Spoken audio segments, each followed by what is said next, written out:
early today that hit a house, wounding 7 people and prompting Israel to bomb Hamas targets in Gaza. Militants there, whether they're with the militant and political group Hamas or whether they're with militant factions such as Islamic Jihad, they're firing these rockets in groups in an effort to try to confuse the Israelis who are trying to shoot them down and also overwhelm Israel's missile defense system, the Iron Dome. Fox's Trey Yingst. Prime Minister Benjamin Netanyahu had planned to cut short a trip to Washington, but is now said to be holding emergency meetings with security officials before heading home. At the White House earlier today, he met with President Trump, who signed a proclamation recognizing Israel's sovereignty over the Golan Heights. The president also commenting on the Russia probe, suggesting that after the special counsel's finding of no collusion, it's time to look at how it all started. Those people will certainly be looked at. I've been looking at them for a long time, and I'm saying, why haven't they been looked at? They lied to Congress. Democrats want the full Mueller report released, which the president says wouldn't bother him at all. The former lawyer for porn star Stormy Daniels, Michael Avenatti, is now charged in 2 separate criminal cases. Fox's Gernal Scott has this live. Elisa, in Los Angeles, charges against Avenatti are wire and bank fraud, and according to U.S. Attorney Nick Hanna, contains a series of allegations that paint an ugly picture of lawless conduct and greed. It includes defrauding a client and obtaining false loans. In New York, U.S. Attorney Jeff Berman says Avenatti targeted sports apparel giant Nike for extortion. For the company to avoid that, Avenatti made clear that he expected to be paid up to $25 million, with $12 million to be paid up front. Avenatti could face 50 years on the L.A. charges, 47 more on the New York counts. Lisa. Thanks, Gernal. It's been a mixed day on Wall Street. At the closing bell, the Dow up 15 points. This is Fox News.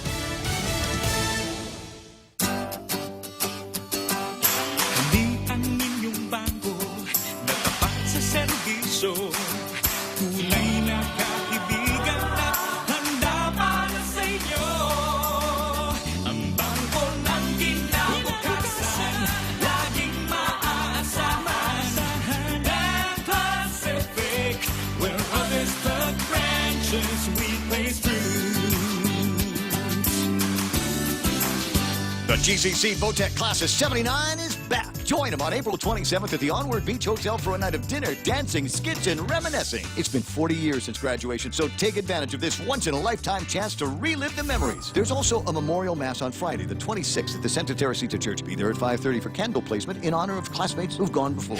Tickets for the reunion on the 27th are on sale for $40 a person. For details, find Connie Ketigwa St. Nicholas at 488-6108 or Kathy Diaz, 777-3243. Bebas 79ers. One decades-old treaty between the U.S. and Russia on arms control remains intact, and reconnaissance flights are part of it. U.S. officials say Russian reconnaissance aircraft will fly over parts of the United States through Saturday as part of the Open Skies Treaty. American observers will be on board the first Russian flight over the U.S. this year. Russian officials say the flights will begin in Montana, home to a U.S. Air Force base with nuclear-capable ballistic missiles. The Russian aircraft can fly anywhere in a 3,000-mile radius from Montana under treaty obligations. A Pentagon spokesman says the Russian aircraft will use electro-optical cameras. The United States has conducted 3 treaty missions over Russia so far this year. Fox's Lucas Tomlinson at the Pentagon. A dozen athletic coaches, test administrators, and others plead not guilty today for what they're accused of as part of that college admissions scam recently announced in Boston. The coaches are charged with accepting bribes in exchange for helping students get into school by pretending they were athletic recruits.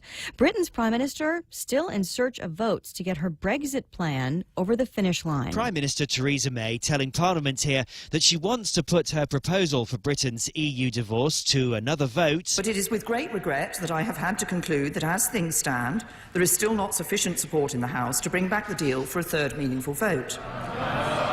Brexit had been set for this Friday, but is now expected to be delayed. Opposition leader Jeremy Corbyn... The government's approach to Brexit has now become a national embarrassment, saying Prime Minister May has failed to take critics' concerns on board. In London, Simon Owen, Fox News. EU leaders agreed to grant an extension until late May for a UK exit, but that was only if a divorce plan passes Parliament. Otherwise, there's an April 12th deadline for an update. I'm Lisa Brady. This is Fox News. Family Finance has been serving the people of Guam since 1959, and they'll continue to be there for you in the years to come. Whether you're looking to get a personal loan for that summer vacation or paying off those long overdue bills, Family Finance has got you covered. Apply for a personal loan from $1,000 up to $3,600 by calling Family Finance in Agutya at 475-4545, Upper Tumon at 647-5626, or in Dededo, 633-4473. Family Finance, serving the people of Guam since 1959. Save big. Save really big when you bundle up your insurance policies with Nanbo Insurance. Insure your home, auto, motorcycle, or business with Nanbo and enjoy great savings, up to 50%. When it comes to insuring your property, no one knows better than the company with over 50 years of service to the community. Don't compromise the things that matter to you most. Call Nanbo today at 477-9754 or visit nanbo.com for more information. Nanbo Insurance, serving you since 1968. Guam Regional Medical City. We bring the healthcare advances of the world directly to you. We are an acute care hospital that complements your needs with our robust outpatient specialty clinics. From preventative care to critical care, we strive for consistent excellence at GRMC. Our core philosophy is where patients are partners, which means we work as a team to make a healthier version of you. For more information about GRMC, visit us at grmc.gu.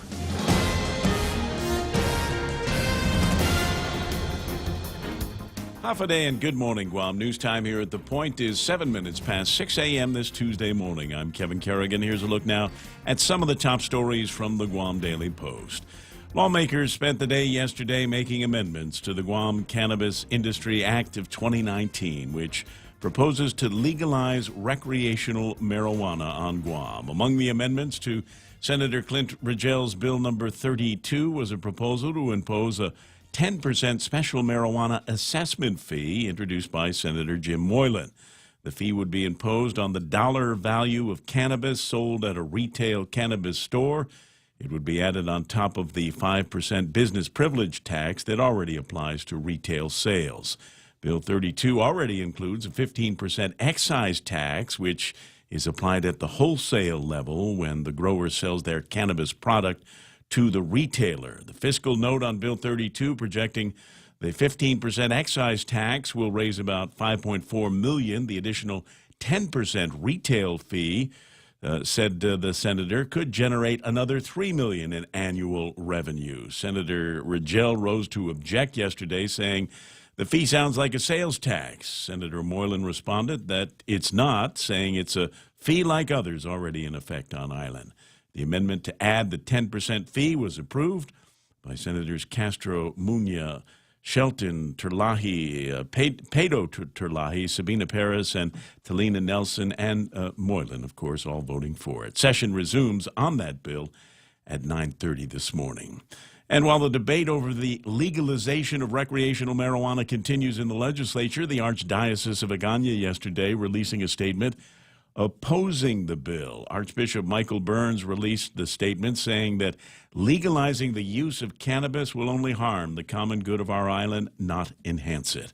The Archbishop said our community is already riddled with a drug problem of epidemic magnitude, and we need to focus on reducing the presence of illegal drugs and substances that intoxicate our people. He called marijuana an addictive substance that allows users to escape the worries and responsibilities of life, but rather than escape, the Archbishop said, we need our youth and young adults to be fully engaged in their lives.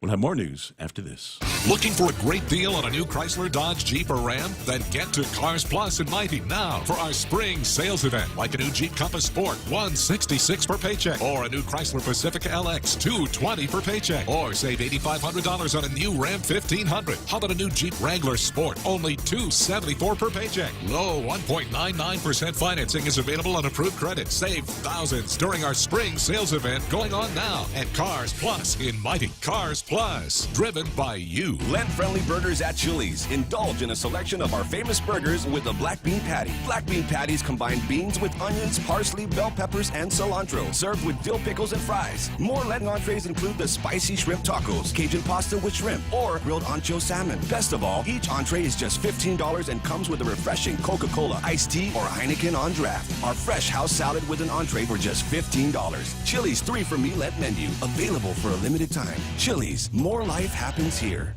10 minutes past 6 a.m. here at The Point. The Guam Economic Development Authority reporting a net loss of about $436,000 in the first 5 months of fiscal year 2019. The agency had total revenues of $826,000, according to a GEDA report titled Unaudited Statements of Revenues and Expenditures. Total expenses were $1,092,000. The report covers the months October through February. The report is required by law. It's filed with the Guam legislature. 2 teens have been arrested for the March 20th break-in at Southern High School. About 5 classrooms were vandalized during that break-in. But thanks to an alarm system that alerted a staff member, the 3 teens were spotted running away. 2 of them were apprehended. The third got away, according to the magistrate complaint. The 2 young men that were arrested have been identified as 18-year-old Moses Dozes and 19-year-old Justin Rabon. Dozes admitted to taking part in the break-in, telling police that he knew what he was doing was stupid. Rabon and Dozes are now facing allegations of burglary, criminal trespass, and theft. The third suspect, a minor, was eventually tracked down by police and turned over to juvenile authorities. For these stories and more, log on to postguam.com or pick up a copy of today's Guam Daily Post. Ray and Mike now with some weather. It says partly cloudy with isolated light showers today. Kevin, east winds 15 to 20 miles an hour, decreasing to 5 to 10 after sunset. Highs today about 88 degrees. Overnight lows should be about 76 degrees. We'll watch the sunset tonight at 6:32. Sunrise tomorrow morning, and this morning about 6:21. What we like to do here is take a look at the weather radar and see if Michael might be able to interpret what he sees on the radar and give you an idea of what the weather's going to be like for us. I got a tricky mouse here today, so it's taken me a second to get to where I need to go. I found it. There it is. Yeah, I got no clue, man. Nothing? No, it's just shiny. Actually, kind of surprised to see all these showers this morning. I went outside and pulled up the radar, and it was like, whoa, hey, there's a bunch of stuff coming this way. Yeah, it looks like the morning drive might be a wet one, at least for the first string traffic. Second string traffic might get off easy because it'll start drying out. The sun comes up, dry the clouds out just a bit. This is just some energy and moisture flowing through on the trade wind flow. It's probably getting kicked up a little bit by the little surges of energy from the north that have been moving through the past couple of days. Had another nice breezy morning this morning. This shouldn't last too long, though. It should kind of peter out for the rest of the week. There are hints that we could see some rain later this weekend, though a little early to say, but there's a weak disturbance that looks like the models are showing.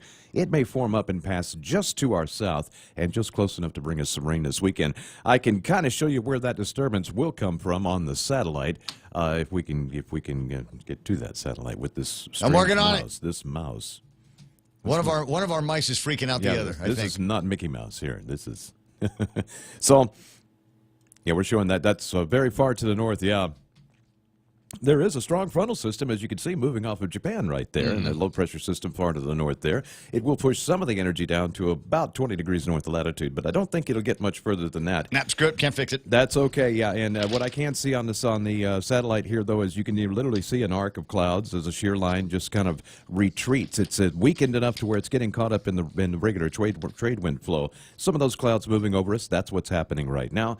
Today should be much like yesterday, pretty hot. You may see a shower or two here or there, and we're still watching out for the fire danger down to the south. All right, that's news and weather together here on The Point, brought to you by Bank Pacific, where others put branches, they place roots. Okay, I think it's coming up soon. Yeah, we're on Route 1 and near the airport intersection, right? There, see it? What's the key word?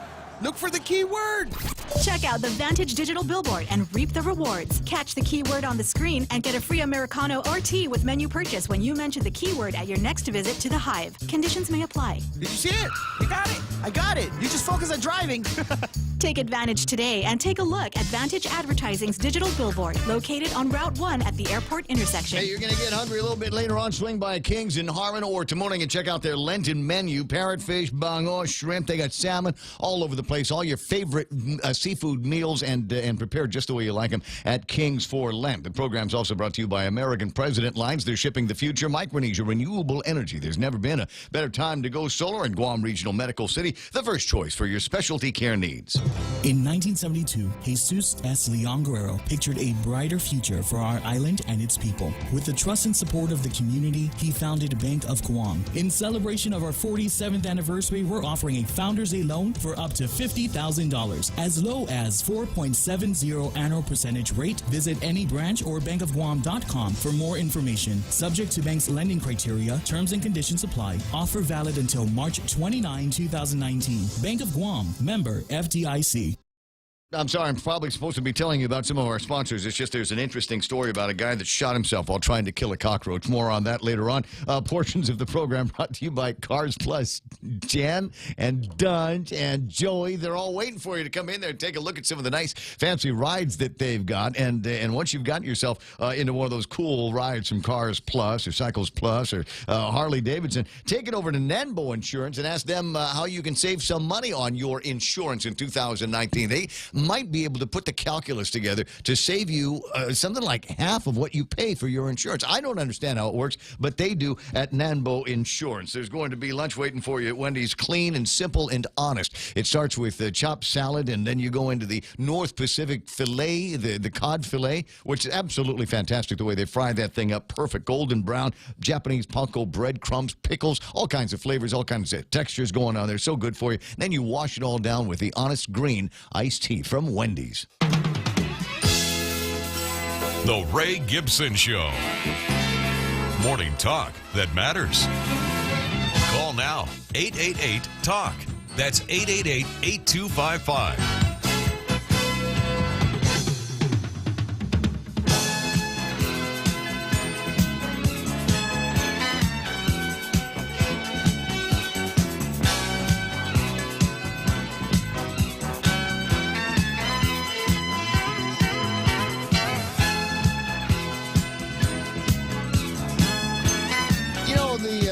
Frankly, the show's already started. If you were on Facebook Live, it kicked off the feed at about just after 6 o'clock in the morning, and there's already an entire show's worth of material in the comment section, and we got to get to them. Got to get to them real fast. There's Rico Blancaflor is online. Creepy porn lawyer was arrested, but no creepier than the porn star that he was working for. Ethel Reed says, "Hello, Ray and Mike. Beautiful day here in South Carolina. 72 degrees outside, and grandson Michael is a long-distance trucker, and we met him today in Rock Hill in South Carolina. Gonna have lunch together. It's great. Who has grandchildren. He's a wonderful, wonderful man, and also good-looking. I think Ethel's trying to get young Michael married off to somebody here on Guam. Ken LG lamenting the fact that once again he has not been able to beat Ismael to the grand opening of the program, and there goes that comment. It's they're coming in real fast because apparently I'm the only one that didn't watch the legislature yesterday. What have we got here? Chris Belenches there, and Menetaknan Paluma Taiminglu.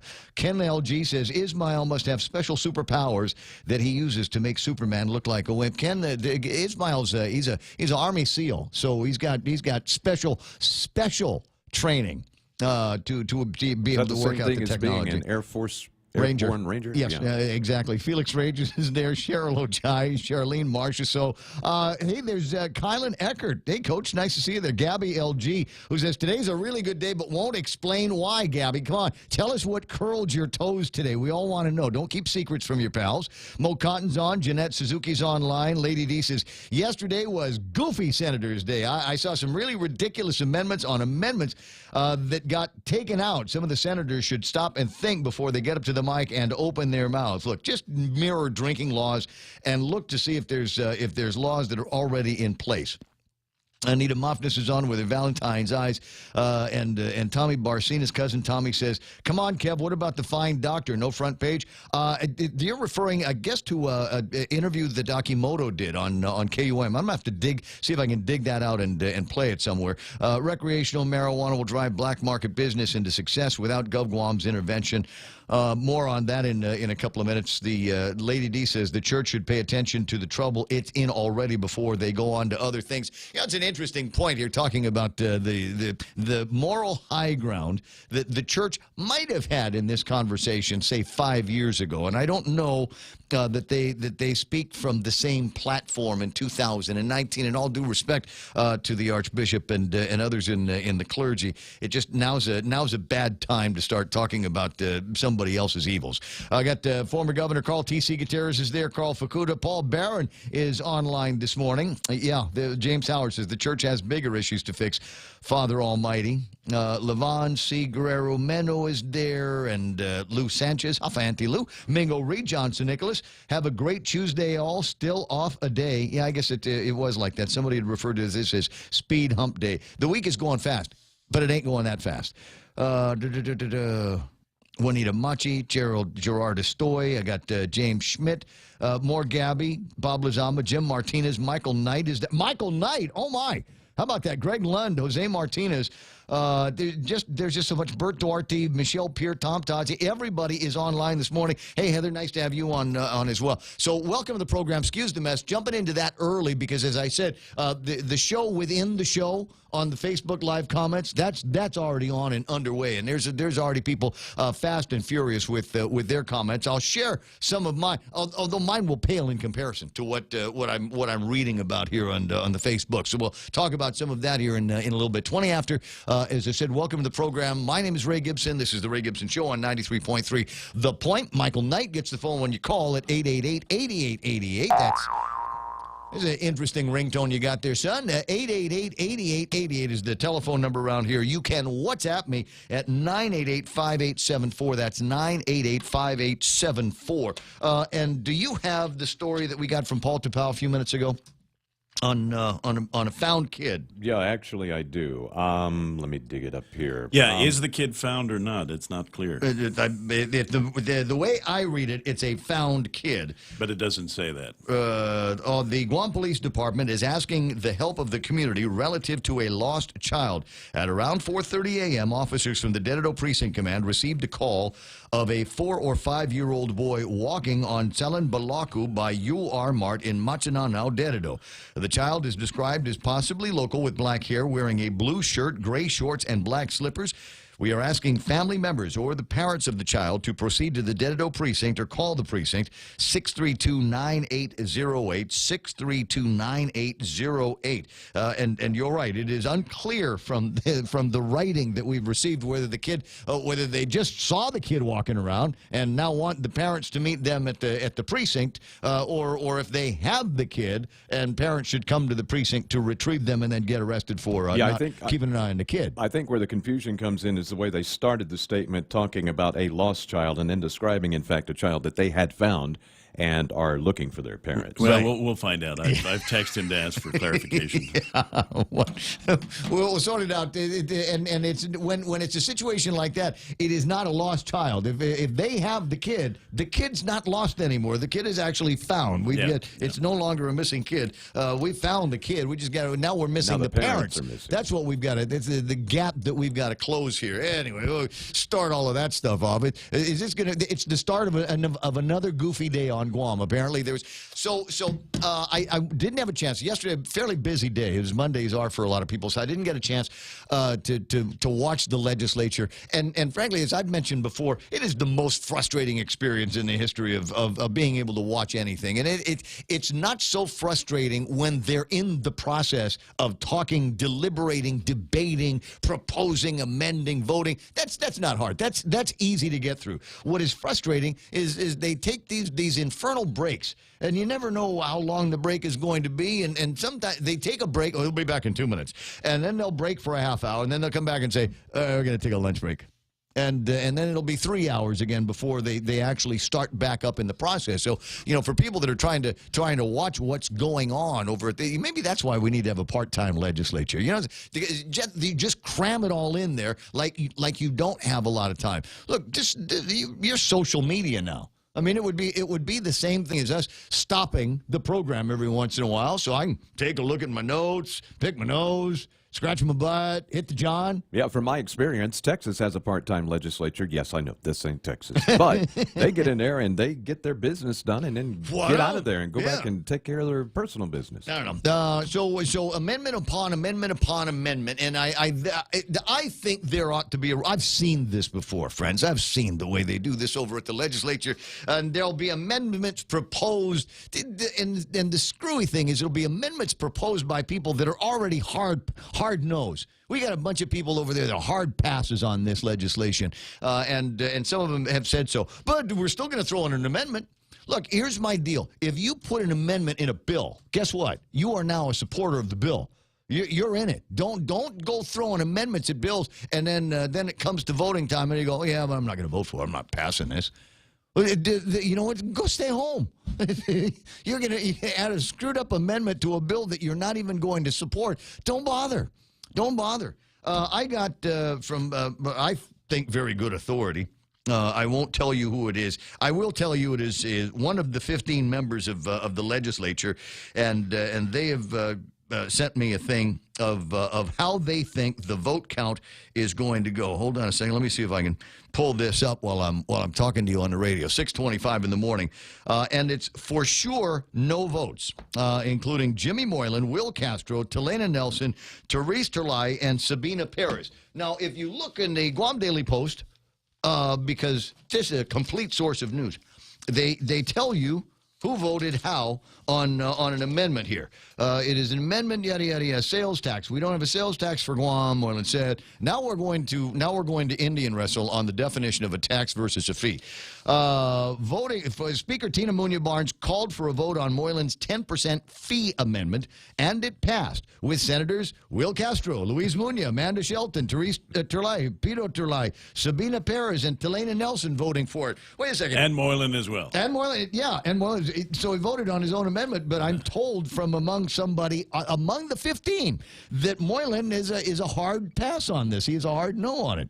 I mean, I've asked him to be number 8, and he gave me that look like I can't do it. In terms of the vernacular between fee and tax, go ahead. Generally speaking, I think all of us consider something that is proposed to add on to the price of something by virtue of a percentage of the cost of that thing is a tax, whereas a fee is a flat number. For instance, if they were to say, okay, well, $5 for every marijuana purchase is going to go towards this as a fee. Okay, I think everybody could swallow that. But they're trying to pass a tax off as a fee.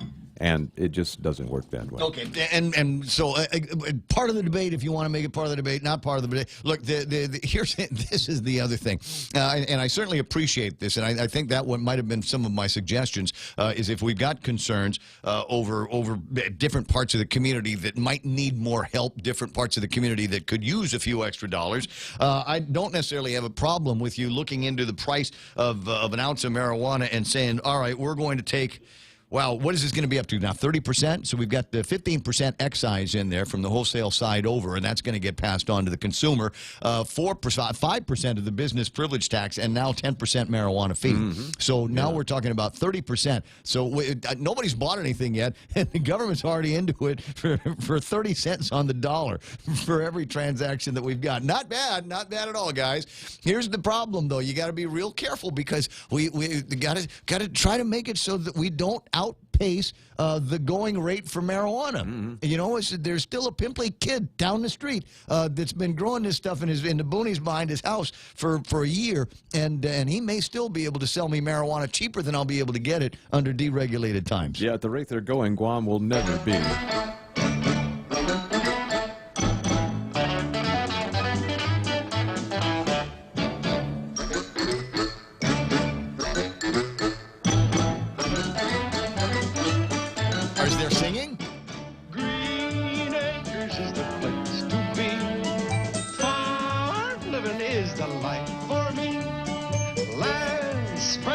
So far and wide, Keep Manhattan, just give me that countryside.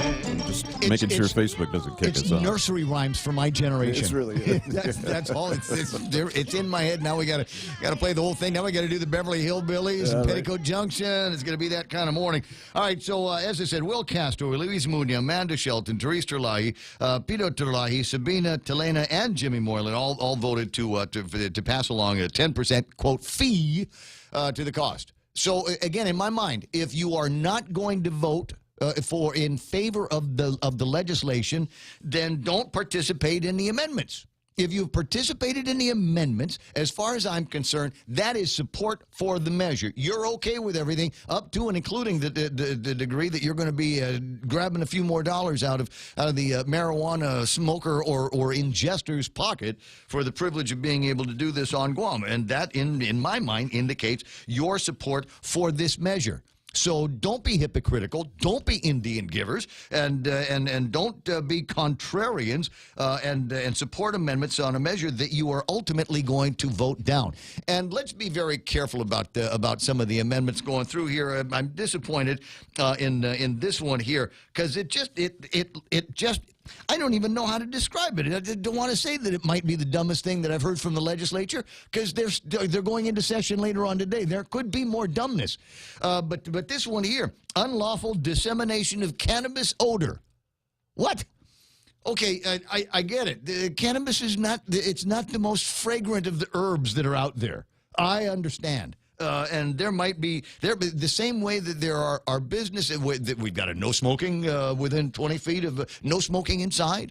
We got the one about no smoking 20 feet away from the door. Something like maybe there's a way that you can do that. But the unlawful dissemination of cannabis odors. You know what that sounds like to me? That sounds like those yahoos in California.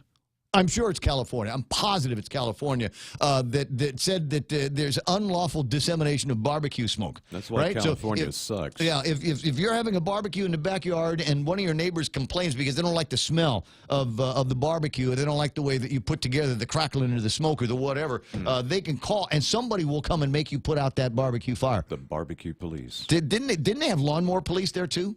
I think they had lawnmower police there because of the discharge from the Briggs into Stratton, and it's bad for the environment and all of that stuff. So I don't know. They just less on the dissemination of noxious cannabis odor, and more on the actual parts of a measure that we can work through with a little bit more common sense. And let's work on some speed too, huh? 6:31 in the morning. Headlines from the Guam Daily Post and Kevin Kerrigan now. Half a day and good morning, Guam. In the headlines from the Guam Daily Post this morning, separate but similar cases of men allegedly using stolen credit cards to purchase phones have resulted in 2 men facing felony charges. A third is still at large. The owner of a Jigo store called police on March 21st after 2 men tried to buy a cell phone valued at $549, according to the magistrate complaint. When the card did not register, the 2 men fled. The first man got away, but the store owner caught one of the suspects, who's been identified as John Lay Augustine. 44-year-old Augustine now facing fraudulent use of credit card and attempted retail theft allegations. Governor Lou Leon Guerrero has named Brian Bamba to the Guam International Airport Authority Board of Directors. Bamba will replace current board member Kathy Scrow. In 1995 and 96, Bamba served as an operations assistant at the airport. He's currently the managing director for IP&E Holdings. The announcement of Bamba's nomination follows the disputed appointment of Dan Tydenko to the airport board. Senator Talina Nelson refused to advance Tydenko's name out of her committee, which has oversight over the airport. She asked the governor to send another nominee for consideration. Governor Lou Leon Guerrero yesterday signing an executive order creating the Coral Reef Resilience Working Group. In a release, the governor said that Guam's coral reefs have declined by almost a third in just the last decade. She said our reefs are under an increasing threat from a number of causes, including climate change and pollutants. The working group is made up of 13 different agencies, led by the Department of Agriculture Director Chelsea Munya-Brecht. The group will focus on reef restoration, reducing land-based sources of pollution, and effective fisheries management. For these stories and more, log on to postguam.com or pick up a copy of today's Guam Daily Post. Gotcha. It's 6:33, and that's iConnect. Time run by the nearest iConnect and learn about the great plans, very affordable plans that they've got for your mobile communications with internet on top of all of that. If you just need WhatsApp and Facebook and check your mail every once in a while, you're not going to be doing anything crazy with it, then why pay crazy prices? Check out the mobile and the internet plans and push to talk at iConnect.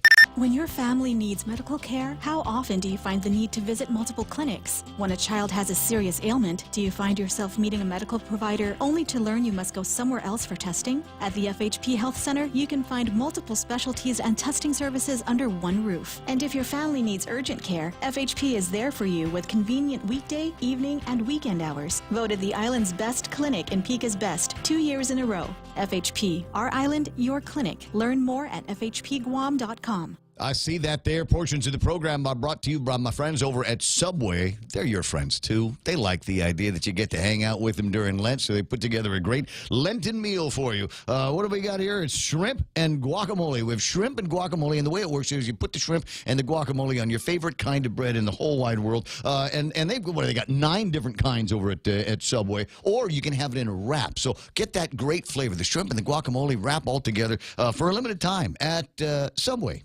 The stations of Choice Broadcasting are celebrating April 2019 as National Earth Month with the return of our Upcycle Mascot Showdown. We've invited the public elementary schools to set the example and build their school mascots completely out of recyclable material. Stay tuned to our stations to see how you can vote for your favorite school this April. Celebrate Earth Month with our students in the 2019 Upcycle Mascot Showdown. Brought to you by the Agania Shopping Center, Lolita Kamet from Remax Diamond Realty, Sylvan Learning Center, Family Finance, Buddy's Home Furnishings, and the stations of Choice Broadcasting.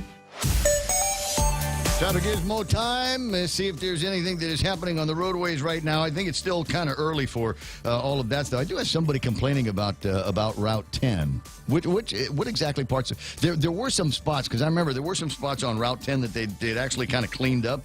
And then we had weather emergency and the high winds and the rain just blew all of that stuff and put it back into zap mode. All right, 6:36. Right now, traffic looking at 8, 10, and 16 out in Barragata. It doesn't look like there's a whole lot happening out there. Maybe a little bit of traffic past the Wendy's on your way up to the intersection to get you onto Route 8. Once you're on Route 8, it should be smooth sailing into the downtown area. Marine Corps Drive looking pretty good right now, all the way up north to Zigu and along the back road. That's nice. Marine Corps Drive southbound all the way into PD looking pretty good as well. Nothing in front of. Wait. I was about to say it doesn't look like there's anything happening in front of hospital, but it looks like traffic is beginning to build in that area. So watch out for a couple extra cars. It's 6:36. That's right now traffic on the point. Laddie Stone Entertainment and the stations of Choice Broadcasting proudly present the Miss and Mrs. Curry Guam Pageant on Wednesday, April 3rd at the Sheraton Laguna Guam Resort. Tickets are $25 in advance and $35 at the door. VIP tickets are $50 in advance and $65 at the door.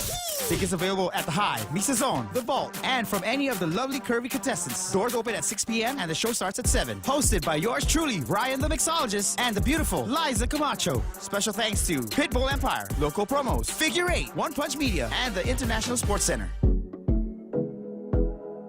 The Ray Gibson Show. Any speaker, anytime. Morning talk that matters.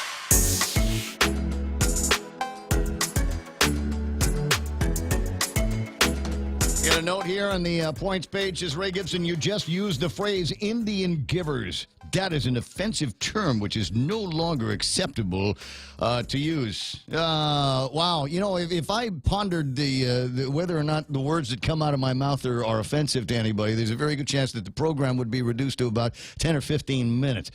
So I don't know. Try not to look at the camera so you can see my eye rolling. 6:37 in the morning, 888-8255. That's 888-TALK.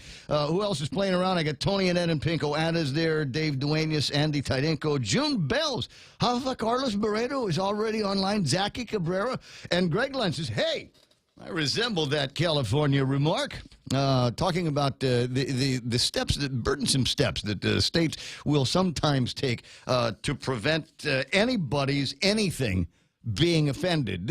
Somebody's nostrils might be offended by the sharp aroma of a burning marijuana cigarette. What will we do about that? I don't know. I don't know, because it's a funny thing. It kind of occurs to me that the marijuana smokers will be treated differently in this new world order. Not like cigarette guys, right? You get the cigarette guys. That's the pariahs of society, isn't it? Aren't they the ones that we don't want them in the building. We don't want them by the door. In fact, we don't want them anywhere near the building. We'll put a cancer corner around the back of the building so nobody can see that we've got some employees that still smoke that evil devil weed tobacco. But marijuana smokers, because like I said, I mean, I got a feeling that once this is all done, if it gets passed, if it gets blessed, the marijuana smokers, I think, will be among probably a protected class, right? How about the medicinal marijuana ones? Do we start looking at them and saying, okay, well, the medicinal marijuana user, and you've got to take your medication. So tell you what, I don't want you to take your meds outside. I don't want you to have to leave. Just right here in the lobby. You should be able to take your medication right here in the lobby. Because we have our special pot room off to the left there. Please step inside. Right, little prayer room and pot room, family changing area, that kind of thing. We'll just start building all of that stuff in there. Imagine that. Imagine where are we now? In 20 minutes, it's going to be 7 o'clock in the morning. Please tell me that can't be the only thing on the table of contents. I'm sure there are other exciting issues that we can go over. I'm sorry. See, that happens every once in a while. I'll want to look in one direction, and then I'll look over. I'll get caught up on the Facebook. Carl Facuda says, Blue Moon's creator launched a cannabis beer that sold out in 4 hours. Did you hear about the guy that is responsible for Jelly Bellies? The Jelly Belly, what do they call them? The gummy bears, little gummies. Yeah. He's got a cannabis one that's coming out pretty soon. Yeah. Well, you can get CBD gummies here from Laddie Stone Wellness Center. No, but these are going to be cannabis. They'll be infused with actual cannabis, not the hemp stuff, not the CBD. I mean, actual cannabis. And that I'm sure is going to scare the heck out of all kinds of people because they're going, wait a second, that's a candy. Aren't we trying to keep this stuff out of the hands of kids? Well, Reagan liked it. Reagan liked Jelly Bellies, remember? He was an old man. 6:41 in the morning, 888-8255-888-TALK. So, table of contents, the unlawful dissemination of cannabis odor, really? The pot debate on the amendment, and as I said, if you are on the amendment, if you support jelly beans, that's the word I'm looking for. And every once in a while, I have a hard time working with my vocabularies. But yeah, jelly beans, the Jelly Bellies, they're going to come out with cannabis in them. Will we be able to buy that at the end cap over at Payless? Because that's where I get my Jelly Bellies. Right? It's one of those impulse purchases that you make. You got your bread and your milk and your Spam and all of that stuff. And I'm only coming in for these specific items that I need just right now from Payless. Hey, Jelly Bellies. Hey, with cannabis. Yeah, I wonder if they'll come out with what's the Curiously Strong Mint. Maybe we'll get some of that. The Curiously Strong Mint. Altoids, cannabis infused Altoids. Look, and that's the thing is if we don't do it, somebody else will. So if any great ideas about any snacks and candies and stuff that we can launch here on Guam that we can say is cannabis infused or has got something that's going to be crazy for smokers, I'd go ahead and start working on marketing that. A little bit later on, I'll take apart some of what I've read so far in the Archdiocese and their response on all. How is it possible that everybody missed the public hearing times? Are you getting this? They had a public hearing, and I want to say that they had kind of an extended period of time that people might be able to go in and make their testimony about marijuana. And all of a sudden, now here it is. They're talking about it on the floor of the legislature. And just now we hear from the Republican Party of Guam. Just now we hear from GVB. Just now we hear from the Archdiocese. And we haven't heard from the Guam Police Department or Department of Education. But we did hear from Reverend Tax and Levin Camacho. We did hear from those guys. Anyway, 6:43 in the morning. I'm told the guy that we want to talk to about this is Dr. Vince Akimoto. Doc, were you on KUAM last night? I think Chris interviewed me about that last week before it was clear if the legislature was going to vote on Friday. So any comments I made last week are going to be filtered or changed by the ongoing debate that's occurring even as we speak, right? I mean, a lot of people are now speaking up that didn't speak up earlier. So you know what? Now, how hard case do we have to be for people that are just now coming out of the woodworks while they're talking about it over at the legislature? Do we get to say, you had your chance? There were people, Paul Zerzan, Howard Hemsing. There's a bunch of other people. They lined up at the appropriate time and in the appropriate venue and made their comments. And so that after that, you know what? Speak now or forever hold your peace. And they didn't speak now. That sounds a whole lot like snail mail. I mean, you know, in this day of social media and talk radio and you having this wonderful show that has so much people connected this early in the morning, I think it makes democracy that much more accessible and dynamic. And, you know, everybody's supposed to be worried because the legislature's in session.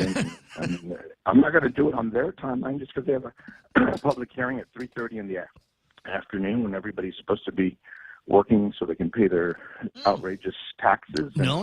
They had two sessions. Doc, they had two sessions. They had a morning session and an afternoon session. Come on, Ray. Yeah, you know, the taxpayers want to complain at 1 hour of the day. I mean, this is, you know, the legislature is probably still sleeping. And they're revealing themselves, and I hope the Post is ashamed of itself, to be a bunch of cowards. I mean, they're telling us that all up until now they thought this thing was just going to pass and they wouldn't have to do any work with it. But, I mean, come on, the majority of people of Guam did vote on this issue, and they said marijuana is not illegal. We don't think the federal government has a monopoly on wisdom, and calling this thing that grows in our yards and in our jungles is not evil, a bad thing that has no medicinal worth. So I think that argument has already been answered. To call for another 10,000 signatures and then a referendum in 2 years so that the legislature doesn't have to confront reality, then go home. Let's just absolve the legislature of any hard things to do, because Lord knows, you know, they were able to raise taxes on everybody, even though the majority of people, had they had a referendum, would have said F no, right? I mean, there's bad words that could go with what the legislature did last year to the people of Guam. And yet they had the courage to do that. And then you're going to tell me that they can't handle the truth of medicinal or recreational marijuana, even though the legislature in Saipan was perfectly willing and capable of doing it. So why would you outsource legislation to Saipan? I mean, it'd be cheaper and it'd be a lot more fun. The people on Guam, I think, deserve senators who will do the work of the people and not then spoon it off to referendums. You know, they do that in California all the time, and you can see now how happy the people of California are. They want to split into 3 states.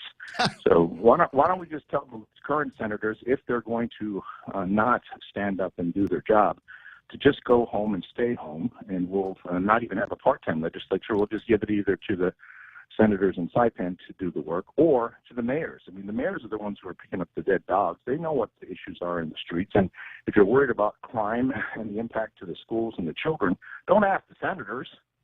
Don't ask the senators about how this is going to impact in the streets of Guam. I mean, again, I'm talking about them historically, not the individuals who have been in office for maybe now 90 days. They represent, though, a legacy of senators who have historically done a rotten job. And I'm specifically talking about raising taxes last year and then screwing the hospital and then passing gambling legislation like Senator Rodriguez did with Governor Cowell. All that crap that's happened over the last 10 years, no one should forget. So don't tell me how to do your job, buddy. Right. The senators need to wake up today, get their big boy and big girl pants on, and go vote. Vote, and so we can hold them accountable. Now, I'm going to ask Mr. Senator Jimmy Moore to change his mind. I think he needs to look this a little bit better, and I'd love to talk to him personally. In fact, I'll call him this morning. I hope all the senators change their mind, and I do think we should pass recreational marijuana because I hate people coming to ask me for a prescription. I don't think it's any of my business. It wastes my time. And I'm sorry if people feel like, as a doctor, I should be telling people not to smoke a plant that grows in their yard. Well, that's not my job. And again, there are law and order issues. There are academic issues to discuss. So do it. I mean, again, the legislature for the last, 4 years has ignored the will of the people. And so do we have to stay up all night and cram on this? I mean, again, I think, yes. The answer is yes. You're a full-time legislature. you're paid a certain salary to do this, and you're given a heck of a lot of taxpayer money to do your job. Quit going home. Get this done. Get this done. You can get it all finished up today. Be simple. And there's other things to do. I mean, no one's been warned about the fact the hospital's broke or the time massage is still dirty, and the streets on Guam need some help. This whole thing is wasting a lot of time. Now, it's the one thing though that the legislature can do this week that will actually generate revenue. I mean, when they spend our taxes to give themselves raises, when they do all these crazy things that waste a ton of money, when they do things that don't make money, it seems that it goes really quick in the dark of the night. But this particular legislation, which is only going to generate an additional $4.5 million as currently constructed, suddenly seems like such a bad idea. And again, I don't think it's equivalent to prostitution. The arguments that just because somebody did something bad down the road, we're going to do the same bad thing. The federal law is flawed. It's racist, and it was created by people who had bad intentions towards brown people who look like us. Why don't you wake up and read the law? The discrimination that you felt when you were walking the streets of Alabama are the same discrimination that you're experiencing when you're taught that your herb is bad and evil. So I think it's about time that the Brown legislature on Guam vote for the brown people on Guam and quit worrying about what other people have said about them through the centuries. And I apologize to anybody who may get offended by that, but apparently Ray says it's okay to do that on public television radio. I just haven't the time to be concerned about what's going to offend. I mean, everybody's going to be offended by something, and we can't have conversations if every other word that I say out of my mouth and words and phrases that I've known since I was a little kid all of a sudden that popped up and all of a sudden are offensive. Sorry, I can't do it. You know what? That's just Brody. Yeah, I don't think we're trying to hurt people's feelings, but we are trying to make progress. And again, if they want to color the conversation, that's what's wonderful about what's happening today. You can look at Ray on Facebook. You can tune in any number of ways, and you can show up in person. This is democracy in action, and I guess it's kind of ugly when you look at it up close. But well, look, the things they're worth fighting for. I'm just saying, who's fighting on this? Where are we getting some of this stuff? Somebody told me the other day is that a lot of the pushback is not necessarily going to come from the church and the holy rollers. It might be coming from people that are entrenched in so far the other legal sin business, like cigarette people and folks in the liquor business here on Guam that don't want the competition. Oh, you're getting that conspiracy theory going that this is all the resistance is being funded by the folks who are going to lose revenue from selling their other, evil objects. Is that so far-fetched? Tobacco. Way to make the conversation even more complicated. I was going to actually bash on guys like Howard Hemsley who are going down and making a mockery of this work to try to actually bring a product that most people would agree is actually not a bad thing. But then you're going to do a Cheech and Chong Act and try to do something that looks illegal, like selling marijuana on the floor of the legislature, which, as law is currently constructed, Howard, that was illegal. I think, we do have to be careful as we move along that people remember that children are watching. And so the whole issue regarding medicinal recreational marijuana may seem sort of amazing and a bit just fantastic for those of us who grew up in the 70s and the 80s. The kids of the 2000s, they think that we're actually right. I mean, this is one of the things where your kids are looking at you and going, wow, Dad, you're kind of cool. And again, I'm not doing this to be cool. I'm just doing this because it is right and it is difficult, and people are throwing stones at you, including your own mom and aunties and the Archbishop, because maybe they do have a perspective on this is worth considering, and it's the law and order perspective. And so if you're going to have lawbreakers running the recreational and medicinal marijuana thing, yeah, I'd be scared too. And I'm hopeful that by standing up with a whole bunch of other folks who are looking at this as something that's not just, it answers a lot of the questions about who are we as a people and can we make tough decisions that matter. And although this is a relatively small plant and a small issue, it's the principle that it was demonized and turned into something that was evil just because it couldn't really grow well in the cold weather of Iowa and Nebraska, or where other people who, I guess, felt that they had the power to tell the Mexicans that they shouldn't smoke that ganja or whatever the heck it is. I mean, there's a whole bunch of stories as to why this happened, and none of them are very good. They all involve people in. I've read them all from back in the day. Listen, I'm more of a personal choice kind of guy. You know, you want to drink beer, drink responsibly. You want to smoke dope responsibly. And all of these things that we might be able to tax, might be able to find some money, and let's figure out where we can find a couple more $1 million, hire some more cops that can go out there and catch some more of these ice druggy jughead pushers that are out there. That's the real scourge in the community, and to tie one to the other, in my mind, is incongruent. It doesn't make sense. One does not equal the other. So decriminalize, deregulate the whole marijuana thing, find some money in the taxes, give that to the guys over in the Guam Police Department, and have them go arrest guys, put together cases, so that the ladies over at the court, some of see, now I'm filtering, right? Some more the professional bedwetters over at the court stop letting these guys go. You didn't have to say the bedwetter part, but I'm cheering you on. I think the senators who are on the fence are already saying that they're not going to vote for this should wake up this morning and decide to vote with Ray. That was a great argument.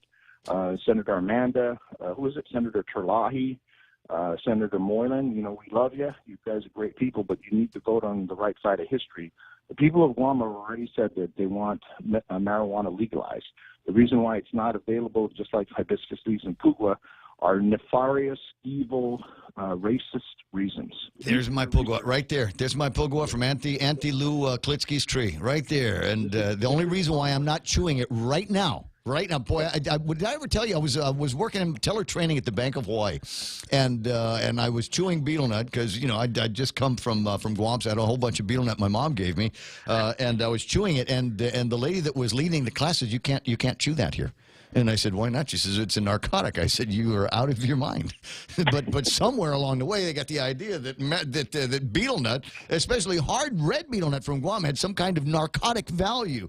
And yeah, I feel my rights were infringed upon me at the time. Maybe they know better now. All right, so from my inside over at the legislature, for sure no votes include Jimmy Moylan, Will Castro, Telena Nelson, Therese Terlai, and Sabina Perez. And if you guys are for sure no votes, don't go to work today. And don't bother voting on it. Don't play in the amendment lane if you're not going to support the measure for which you are providing amendments to. Amanda, Kelly Taitano, and Mary Torres, I'm told, are on the border. Any other names that I didn't mention are for sure yeses. Thanks, Ray, for continuing this conversation.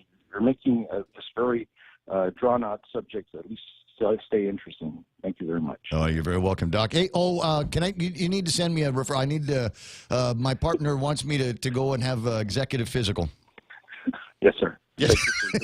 Personal medical business. No problem. Once it's sometimes I don't know what number to get you at. You know, when you're busy, I don't want to bother you at the office. So you're calling me. I'm just telling you, I need a referral. Yes, sir. It's a weekend in the Philippines. Be in June or July sometime. Okay. Yes, sir. All right. Thanks, buddy. Appreciate it. Bye-bye. Bye-bye. It's not the first. Dr. Akimoto and I have known each other for an awful long time, and he is from time to time been my personal physician. And the other times when he's not my personal physician, it's Dr. Tom Shea. It's a long story, and maybe we don't want to get into it here between now and the top of the hour. 888-8255. And we've finally gotten to a point. And I remember coming into this when I first started doing talk radio, I wasn't going to do anything on marijuana.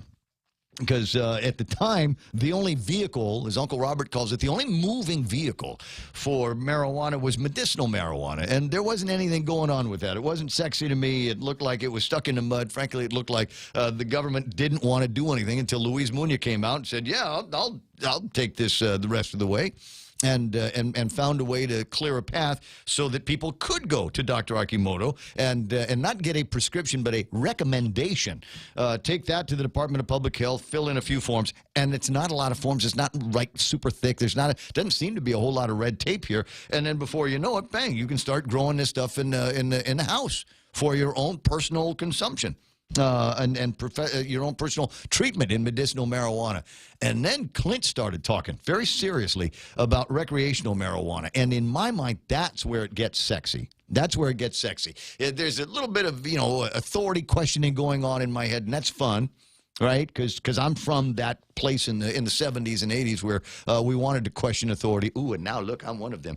But I've still got that whole personal responsibility thing. If you want to smoke marijuana, I don't see why I should tell you you cannot.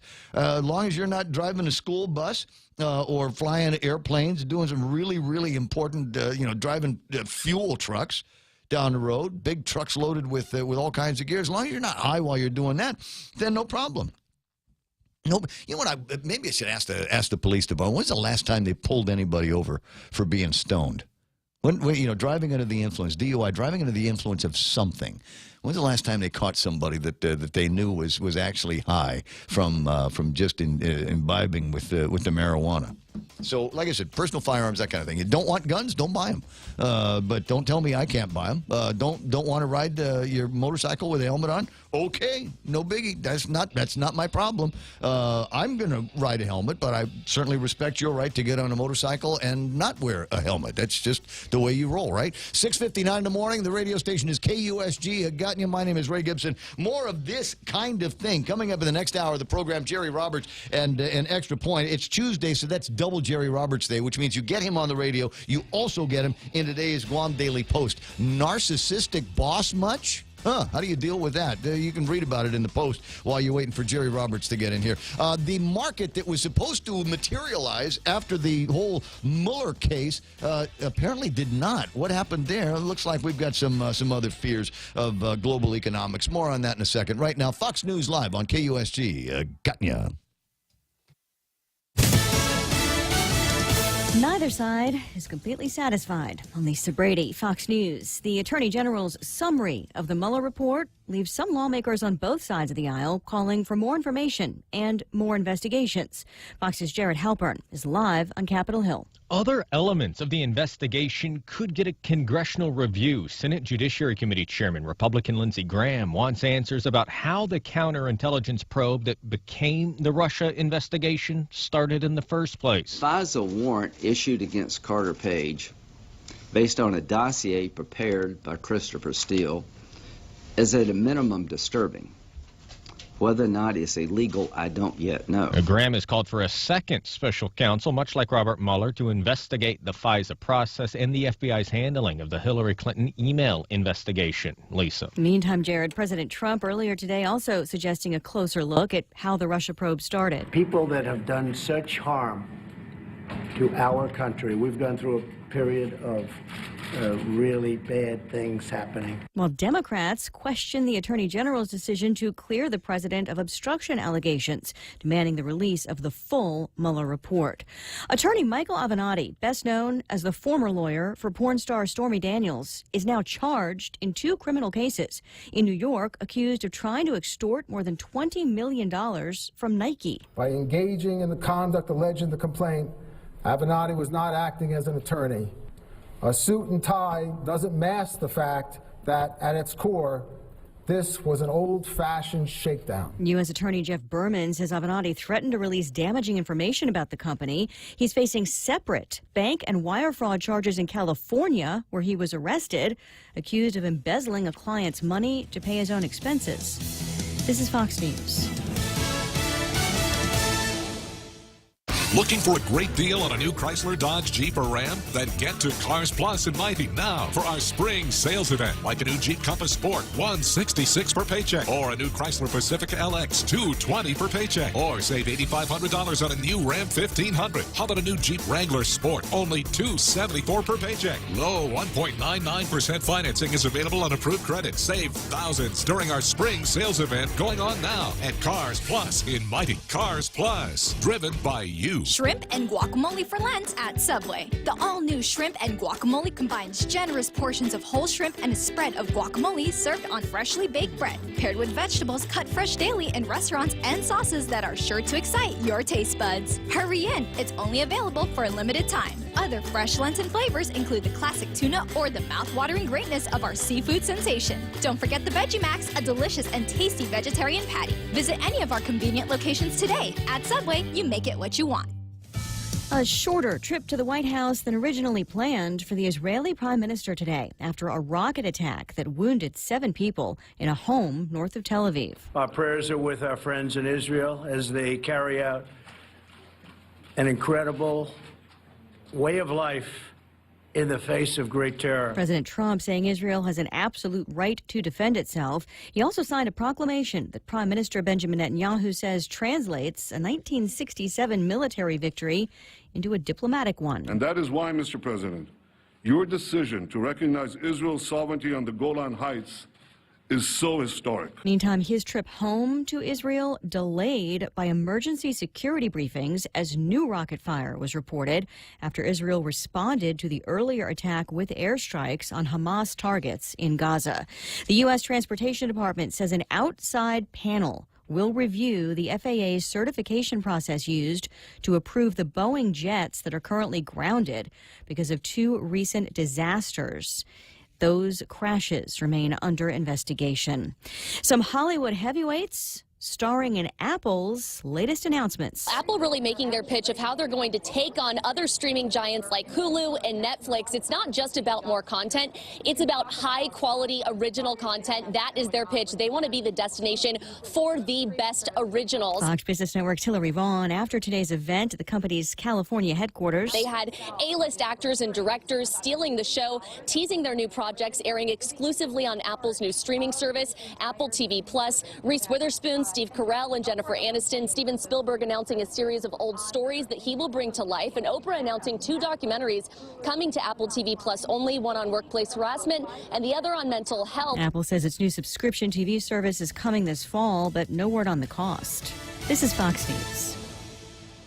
If you have family or friends getting treatment right now at St. Luke's Medical Center in the Philippines, we want to connect with you. Hafaday, I'm Joe Guam. Thanks to our partners, we're bringing Mes Samoru to St. Luke's in Global City. I'll be playing a free show on March 29th from 2 to 4 p.m. in the St. Luke's Piano Lounge for all our Guamanians out there. All family members accompanying the patient are invited to join us, but seats are limited, so please tell your family to go to joeguam.com to register online and reserve your spot. This event is presented by Guam Windward Memorial. Special thanks to our affiliate partners, Stay Well Guam, Take Care Insurance, Guam Hearing Doctors, Lombard Health Eye Clinic, Guam Premier Outlets, and Coast 360. Our contributing partners, Moylan's Net Care and Data Management Resources. Our supporting partners, American Music, Fizz & Co., the Coconut Tree Company, Kadu Restaurant, and our promotional partner, The Point, Sidus Mossids, and Biba Mes Samoru. I'm proud to be a Guamanian where America's day begins.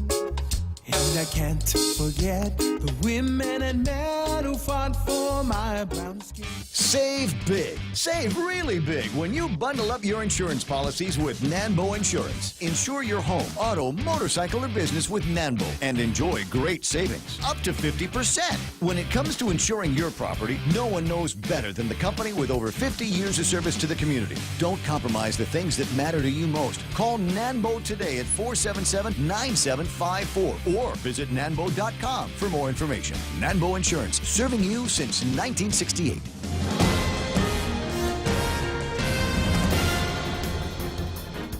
Half a day and good morning, Guam. News time here at The Point is 7 minutes past 7 a.m. this Tuesday morning. I'm Kevin Kerrigan. Here's a look now at some of the top stories from the Guam Daily Post. Lawmakers spent the day yesterday making amendments to the Guam Cannabis Industry Act of 2019, which proposes to legalize recreational marijuana on Guam. Among the amendments to Senator Clynt Ridgell's bill number 32-35 was a proposal to impose a 10% special marijuana assessment fee introduced by Senator Jim Moylan. The fee would be imposed on the dollar value of cannabis sold at a retail cannabis store. It would be added on top of the 5% business privilege tax that already applies to retail sales. Bill 32 includes a 15% excise tax as well, but that's applied at the wholesale level when the grower sells their cannabis product to the retailer. The fiscal note on Bill 32 projecting the 15% excise tax would raise about $5.4 million. The additional 10% retail fee, said Senator Moylan, could generate another $3 million in annual revenue for the government of Guam. Senator Ridgell, however, rose to object to that amendment, saying the fee sounds like a sales tax. Senator Moylan responded, it's not. He said it's a fee like others already in effect on other items sold on Guam. The amendment to add the 10% fee was approved by Senators Will Castro, Luis Muñoz, Amanda Shelton, Therese Terlahi, Pedro Terlahi, Sabina Perez, Talina Nelson, and Senator Moylan himself, all of whom voted for it. Session resumes on that bill this morning at 9:30. While the debate over the legalization of marijuana continues in the legislature, the Archdiocese of Agana yesterday releasing a statement of opposition to the measure. Archbishop Michael Burns released a statement saying that legalizing the use of cannabis will only harm the common good of our island, not enhance it. The Archbishop said, our community is already riddled with a drug problem of epidemic magnitude, and we need to focus on reducing the presence of illegal drugs and substances that intoxicate our people, not aid their proliferation. He called marijuana an addictive substance that allows users to escape the worries and responsibilities of life, but rather than escape, the Archbishop said, we need our youth and young adults to be fully engaged in their lives.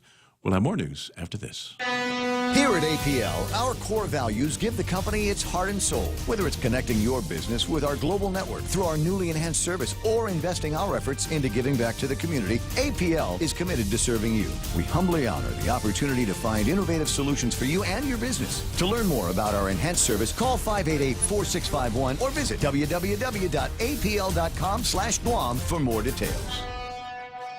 Okay, I think it's coming up soon. Yeah, we're on Route 1 and near the airport intersection, right? There, see it? What's the keyword? Look for the keyword. Check out the Vantage digital billboard and reap the rewards. Catch the keyword on the screen and get a free Americano or tea with menu purchase when you mention the keyword at your next visit to the Hive. Conditions may apply. Did you see it? You got it. I got it. You just focus on driving. Take advantage today and take a look at Vantage Advertising's digital billboard located on Route 1 at the airport intersection. News time here at The Point is 10 minutes past 7 a.m.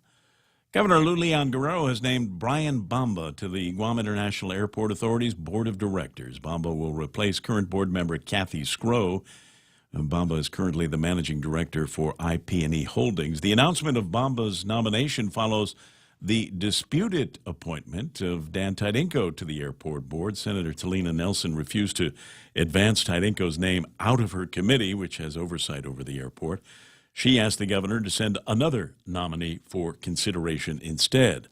Also appointed yesterday to another board, Joseph Cameron. He's been nominated by the governor to serve on the Guam Housing and Urban Renewal Authority Board. Cameron most recently served as president of the Department of Chamorro Affairs. He's currently is the lead educator at Pivot Point, which does business as Marcy Beauty Academy. And Lanita Tiong, a teacher at Wettengale Elementary School, was nominated to the Guam Housing Corporation Board of Directors by the governor yesterday.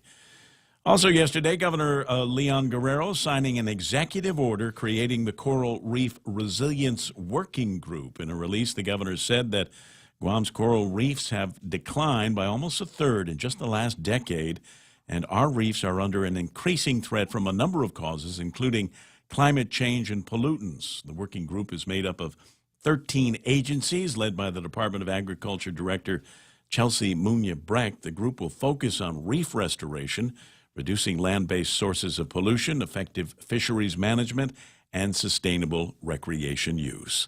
For these stories and more, log on to postguam.com or pick up a copy of today's Guam Daily Post. Ray and Mike now with a look at weather. It says partly cloudy today, Kevin, with isolated light showers. East winds should be 15 to 20 miles an hour today, decreasing 5 to 10 miles after sunset. Highs 88 degrees, and overnight lows should be about 76 degrees. Expected sunset tonight at 6:32. Sunrise tomorrow morning should be about 6:21. And we'll take a look at the weather radar here and see if Mike might be able to give me a sense of what traffic and getting to school is going to be like in the next hour or so. Yeah, look like some fairly heavy showers actually moving over northern portions of Guam now. So where's that coming from? Jigo, at just a trade wind flow that's bringing the moisture in. We had a shear line that did move through over the weekend. It was a very weak one, though, but it pushed some of the moisture down with it. But it's kind of retreating as well now because it was very weak to begin with, and the trade winds are really pushing in and taking over. Part of this is because there is a bit of a disturbance developing down in the intertropical convergence zone that I'll show you in a little bit if we can get to the satellite. But for now, look for some showers on the right end of work. Looking out the window here, yeah, looking like some dark clouds up north there. Satellite here showing that arc of clouds that basically kind of follows right along the Marianas there. That is the old shear line that moved through. It's backing back up over us now. So that means the winds may actually decrease just a bit, but they're still calling for 10 to 20, so we'll see how that goes. But these showers are going to stick with us through part of the morning, and then things should dry out a bit. Looking to the east, you can see not much back there. Down to the southeast in the intertropical convergence zone, quite a bit of blobbage down there. Hasn't been designated yet, but the models are hinting that this will start to kind of form into a weak system and then move on by here, sometime Sunday into Monday. Yeah, that blobbage way down in the far lower right port of the screen. But we'll have to see. Still too early to say for sure, but we definitely need the rain. Gotcha. News and weather together right here on The Point at 7:13. In 1972, Jesus S. Leon Guerrero pictured a brighter future for our island and its people. With the trust and support of the community, he founded Bank of Guam. In celebration of our 47th anniversary, we're offering a Founders Day loan for up to $50,000, as low as 4.70 annual percentage rate. Visit any branch or bankofguam.com for more information. Subject to bank's lending criteria, terms and conditions apply. Offer valid until March 29, 2019. Bank of Guam, member FDIC. Oh, T's and C's, my favorite. 7:14 in the morning. Swing by Kings. They got one in Tamuning and Harmon, and want you to swing by there and try the items on their Lent menu. Now, I think they've always got these seafood items there. You know, I'm not a big seafood guy, except when it gets to be around Lent, because there just seems to be so much of it. But I have a sneaky suspicion that all they've done is kind of rebundled all of their seafood and said, here, it's the Lent menu. Makes it that much more convenient for you to find your favorite food with parrotfish and bangos and salmon and shrimp and plenty more. Find it for Lent at King's. The Ray Gibson Show is also brought to you by American President Lines. They're shipping the future, and Micronesia Renewable Energy. There's never been a better time to go solar. The GCC Votech Class of '79 is back. Join them on April 27th at the Onward Beach Hotel for a night of dinner, dancing, skits, and reminiscing. It's been 40 years since graduation, so take advantage of this once-in-a-lifetime chance to relive the memories. There's also a memorial mass on Friday, the 26th, at the Santa Teresita Church. Be there at 5:30 for candle placement in honor of classmates who've gone before. Tickets for the reunion on the 27th are on sale for $40 a person. For details, find Connie Kiedegwa St. Nicholas at 488-6108 or Kathy Diaz, 777-3243. Viva 79ers! Hey, portions of the program brought to you by Guam Regional Medical City, the first choice for all of your specialty care needs. Cars Plus, they're driven by you. Want details? Go find Jan and Joey and Dunge, and they'll walk you around that huge lot, show you everything they've got. You need service? They got a great service bay there as well at Cars Plus. Nenbo Insurance, they want to make it so that you can save all kinds of money on your insurance in 2019. They've got this, they got a calculator there, and you put in all of your insurance numbers, and then it looks at it, and then you press a button, and it kind of spits out a number. And if you do it right, up to half of what you're currently paying right now for your insurance. Give them a call at Nanbo today. It's the Ray Gibson Show. Call now, 888-TALK. That's 888-8255.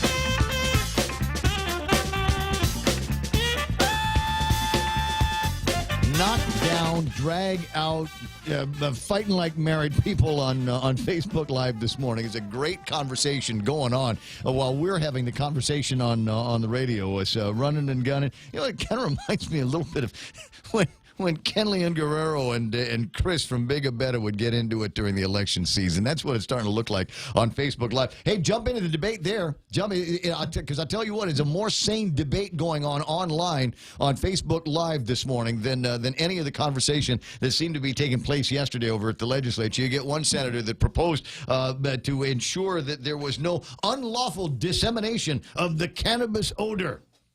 You could not. You had to. You go ahead and smoke it, but you got to keep that noxious fumes of. It smell like the generator shed at KUAM, right?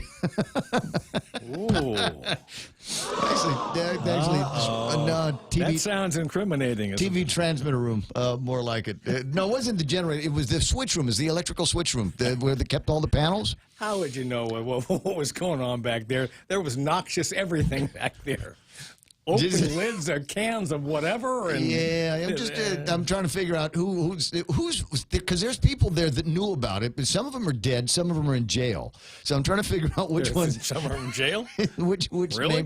which names I should mention that were definitely in connection with. Listen, I'm not a squealer. I'm not like that. I'm just saying. So the unlawful dissemination of cannabis odor. Go ahead and smoke. Just keep it all in your own cone of smokiness. Can we do the same thing with vape? How about with body odor? We should be able to do the same. No, we should do the same thing with vape. Can I tell you how many times you turn a corner, right, and there's this incredible smell, and some of these vape juices really smell great, right? And you turn a corner and it's just somebody with vape. Yeah, like right? Neapolitan ice cream. Vape. Yeah. I was expecting ice cream and not this patch of this surrounded by this cloud from your throne of lies. Throne of lies. You like that? The perpetrators I of stole that popcorn I stole that off the internet. I've been dying for a chance to use it. But yeah, there should be. I mean, if we're going to figure out ways to prevent the unlawful dissemination of cannabis odor, we should be able to do. We should be able to do the same things. I'm sorry, thinking about that chili hot dog I ate yesterday. The thoughts that are rolling around in my head. I'm just trying to put together a throne in. Your throne of lies. Buried in guys. A throne of lies. Right. I like that. It says, I know. Don't stop me now. It's 7:19 in the morning. I still didn't get the farts, did I? I haven't gotten in that direction. You brought up body odor. There ought to be a thing. Unlawful dissemination of BO. Yeah. There should be the, what do we call it? The POFAFA legislation. You know what that is. You know the body part we're talking about, right? Yeah. I mean, just every once in a while you get up to somebody and going, wow, you're right. Been a couple of days, huh? Yeah. They sell some stuff at the store that could fix it. Yeah, there's baby wipes. Maybe just invest in something like that before you get into the office. Stand in the rain for a little while. Appreciate you driving a riding bike to work. Good for the environment. Bad for the smell. Anyway, Glad I came in right about this time. Yeah. 7:20 in the morning. Yeah, because otherwise I'm just supposed to take a look at what happened in the market. And yesterday, everybody was saying, okay, it was going to be a big deal. The markets were going to, Wall Street was going crazy. It was going to be pandemonium today, based on the end of the Mueller investigation. No, it's Mueller. Is it Mueller? Bob Klitsky said so. Who cares what Klitsky says? That's because CNN is the only authority around, and they say Mueller. Yeah, CNN is still trying to figure out how they can have been wrong for 2 years. You haven't been wrong for 2 years. You've been lying for 2 years. How could we have judged this incorrectly? S&P 500 at 2798, off 2.35 points. The NASDAQ off by 5, closing at 7637. Dow Jones Industrial Average, the only green I was able to see, and it is only 14 points. It's a rounding error as far as the Dow is concerned. 25,516 is where the Dow Jones Industrial Average left off today. Any commodities that are worth looking at right now? Oil's trading at $59.08, and that's like 3 cents bigger than where it was yesterday. Still got a lock on the Tapas price at $70.91. But if you want to look at something that is going up, maybe in your portfolio, anybody doing gold and precious metals? $13.21 today. That's up by almost $10. Oh. And that's kind of significant. We don't normally see it swing outside of a couple of dollar range. At least I don't. So I think that's pretty good. That's where the increase was. Could have been people expecting some kind of civil war, some kind of great global conflagration, and saying, I think I better get some gold. Silver at $15 and 54 or so cents for all of that. And the big story, like I said, is Wall Street did not have a massive rally. Stocks slip as fears of global economic slowdown persist, overshadowing the Mueller win. Trump's Mueller win.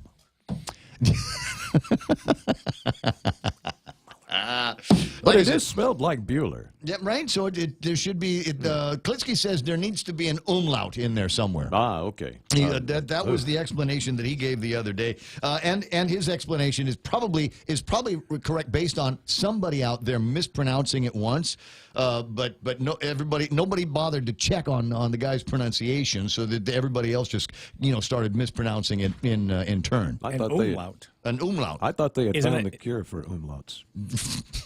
Only in Alaska.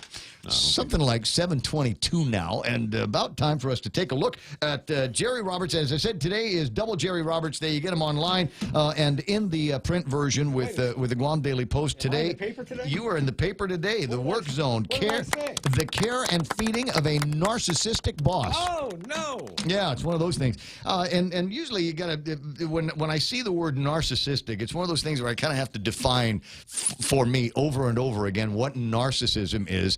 Because I've been accused of having it, and I'm trying to, I don't know, say your name on the radio all the time. It must paint me as some kind of narcissist. Not exactly, but being full of oneself, is that possible? But the conversation I like to have with people, because it's fun over a couple of beers, is where does self-love end and narcissism begin? It's a fine line, brother. It's a fine line. Let's dance on it. It's 7:23 in the morning. Jerry Roberts is on, brought to you by Guahan Insurance Services and First Hawaiian Bank, where it all starts with yes. Do you do things, whether consciously or unconsciously, that lead people to dislike you? Today, I shall reveal to you 10 ways you might be doing just that. Next up on the Extra Point. It's important to have claims process that works for you. At Guahan Insurance Services, we make things simple and convenient. Same door you walk in to purchase your insurance is the same door you open to file your claim. We can't pretend that the car insurance claims process is fun, but we can promise a hassle-free and speedy recovery without any runarounds. For your home, auto, and business insurance, visit us at the Camacho Landmark Center on Marine Corps Drive in Tamuning. Don't forget to like us on Facebook or give us a call at 475-1162 or text 929-SAVE. That's 929-7283. Stand by. It's time for me to stumble through the First Hawaiian Bank commercial there. It's check your balance, make a payment for a loan or credit card, or deposit your First Hawaiian Bank mobile app. Visit any branch and speak to a service ambassador today. And as a service ambassador at First Hawaiian Bank, because chances are, if you're going someplace else, they don't have that. They don't have a service ambassador waiting on you. At First Hawaiian Bank, they do. And remember, it all starts with yes. Now, these are in no particular order, but get ready and buckle up. It might get bumpy. Number one, taking too many selfies and posting to social media. Everybody else more or less follows the rules to keep phone use at least reasonable, if not minimized at work, but not you. Rules aren't for you. You post what you want anytime you want. And guess what? Your coworkers don't love it. Number two, unloading all the horrible things you say people have done to you almost immediately upon meeting someone. It's not a good look. People dislike stuff like that. Everybody has problems, not just you. Number three, on the ways that people might have reason to dislike you, not sharing anything. Sounds strange? It's natural for workers to open up to each other over time, sharing life stories. However, some people refuse to reveal any personal information at all. Others may judge this as arrogance and lack of interest. Number four, humble bragging. It sort of sounds like you're being humble, but instead you're actually patting yourself on the back in an indirect manner. What if the person next to you said, "Everybody comes to me with questions. You have no idea how much of a burden it is to have a genius IQ." Number five, name dropping. All right, we know you know people. Stop trying to impress us. Once or twice is fine, but if you do it all the time, maybe we're going to think you're a jerk. Number six, blaming others. If you make a mistake, just step up and say so. If you're part of a team that drops the ball, no sweat, it happens. If the first thing out of your mouth is to blame somebody else, that's not cool. And workers don't forget it. Number seven, interrupting people. This just makes you look bad. Don't complete the sentences of others, and don't cut them off. You're not some talking head on CNN or Fox and paid to show bad manners. Number eight, live in the present and get over the past. Everyone would like some do-overs for things they messed up along the road of life. You're not alone in that. Moaning all about your lost opportunities is not a good look. Go out and make some new opportunities. Number 9, in ways that people at work just might find a reason to dislike you, stop criticizing. We get all we need from our friends on Facebook. To be flat honest here, a lot of people hate being around those who never have anything good to say about anything. And number 10, no preaching. Yes, we know you've worked here for a long time and you've seen it all. Just give me the facts and maybe a little opinion. A little, maybe, and then let me figure things out. There are lots of ways we can incur the wrath of folks at work. This is just a taste of it. If we could talk to your coworkers, what would they say that you're guilty of doing? That's the extra point. Get out there and make something good happen today. For 93.3, The Ray Gibson Show, Guahan Insurance Services, and First Hawaiian Bank. I'm Jerry Roberts. Thank you, Jerry. It's always a pleasure having you in the studio. And if you can't get enough of him, GuamTraining.com and the World Wide Web. You can get all of the transcripts from all of They're all there. Jerry Roberts extra points since we've been doing them. And like I said today, in the Guam Daily Post is where you'll be able to find a printed version of Jerry Roberts. And that's where you're going. I say, I'm honored. I didn't mean to make a mess. I just I get stacks of newspapers in front of me. I was just looking for an excuse to make noise. To make noise. That's why people don't like me, because I just walk around all the way.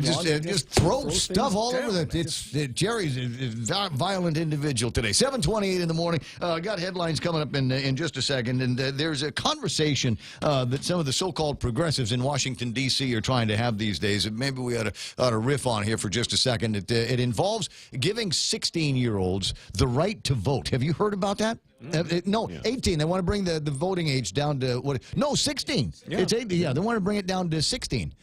Pelosi wants to do something like that, and I'm trying to figure out, outside of trying to get uneducated people to vote for them and their progressive ways, if there's any other upside to something like that. So we got to be careful. I'm not so sure that age should be the delineating factor in all cases, because I know some smart 16-year-olds. I know some real brilliant 17-year-olds. You get good grades in 16. school. If you're in middle school, you get to vote. Everybody, 12. Everybody gets to vote. 12 years. 12 years, whatever it is. Yeah, but you have to have decent grades. You have to take a test, for heaven's sakes. There ought to be a system where you need to test into the ballot box. At any age. At any age, you can go in there and just, pass some kind of aptitude test, that was put together by actual educators to see how smart you are, and then you can go in and you can vote. First question should be, write your name in cursive. Ooh, that's it. We're done. There's a whole bunch of people people are going to start saying cursive is racist. Yeah, I think they already do. They might have already, but because there's clearly people you don't want voting. They're clearly. Who would those people be, Ray? Remember Tide Pods just a few months back? There's a bunch of kids that thought it would be cool to go on the internet and eat Tide Pods. Yeah, I'm not so sure if we want them voting, especially as a result of eating Tide Pods. I mean, that might have screwed something else up in there that we don't know about. Kevin's making a list of exclusions here. If you're using your phone during class time, you lose the right to vote. I was cruising the internet. I was on Twitter. I don't normally go to Twitter because it's a cesspool of emotions. But I went to Twitter and I watched a video and I couldn't make it to the end of the video. I saw what was going on. I saw what the woman was going to do, and I said, I'm not finishing this video. There is, on Twitter, a video of an airline passenger licking the toilet seat of a plane bathroom. And this is like her hobby. She likes to go into public bathrooms and lick the toilet seats there and shoot video of it and stick it on the interweb for people. I don't know that this woman should be voting. And I'm positive she shouldn't be having kids. There's a problem with some of the people in the whole wide world licking toilet bowls. I say we bring her to Guam. I say we take her down to Apal Beach. She'll have met her match. Thought you might be at 7:31. That's Jerry. I'm Ray. Here's Kevin Kerrigan for the Guam Daily Post. It's time for headlines. Half a day and good morning, Guam. In the headlines from the Guam Daily Post this morning, separate but similar cases of men allegedly using stolen credit cards to purchase phones have resulted in the pair facing felony charges now. A third man is still at large. According to the magistrate complaint, in the first case, the owner of a Jigo store called police on March 21st after two men tried to purchase a cell phone valued at $549. When the card did not register, the two men fled. The first man got away, but the store owner caught one of the suspects, 44-year-old John Leigh Augustine, who now faces allegations of fraudulent use of a credit card and attempted retail theft. Second incident occurred on March 22nd, a day later, in Jigo, where a gas station attendant called police to report the attempted use of a stolen credit card. According to the magistrate report, Ricardo Techeria Garrido and another man tried to buy a phone using a credit card that didn't belong to them. Garrido told police the man who was with him had a pistol and had ordered him to buy the phone. Garrido facing allegations of fraudulent use of a credit card as well. Police say the unknown male was implicated in a similar theft case, and they are looking for him.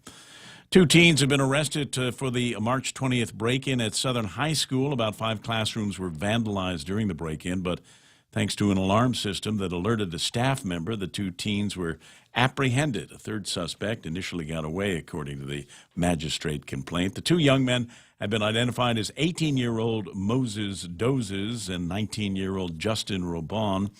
Dozes admitted to taking part in the break-in, telling police that he knew that what he was doing was stupid.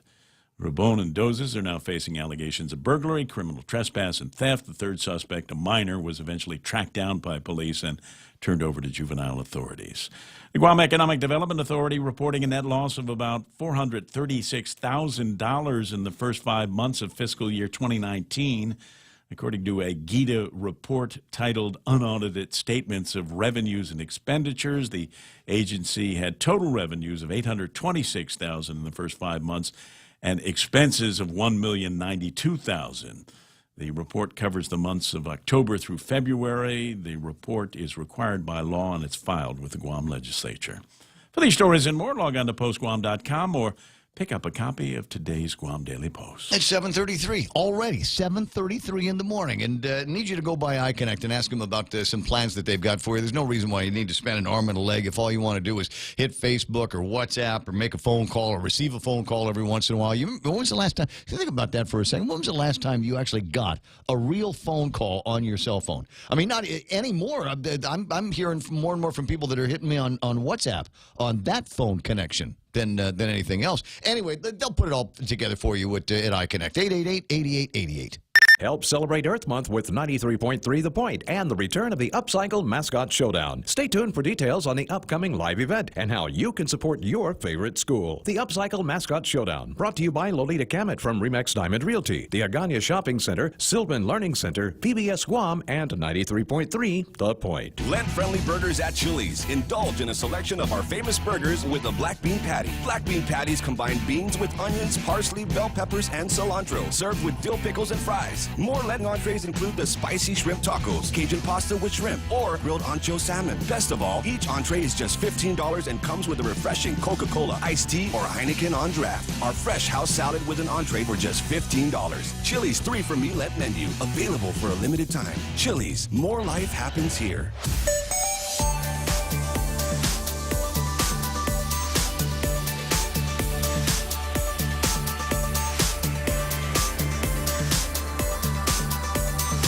It's 7:35 and time for me to take another look at the traffic gizmo and see if there's anything that's happening out there where you are. Is it? Yeah, looks like traffic heading into the downtown Hagåtña area. Expect some delays at the intersections. Actually, all of the intersections look like they're all fat today. Normally, it's just a few cars that are going through and a few yellow lines, but virtually every intersection has got some red attached to it. All right, it's ugly. Both directions up around Ukadu and then towards the intersection of 1 and 3. Watch out for that. 1 and 16, not so bad. 16 and 27 looking okay. 8, 10, and 16, the tri-intersection there.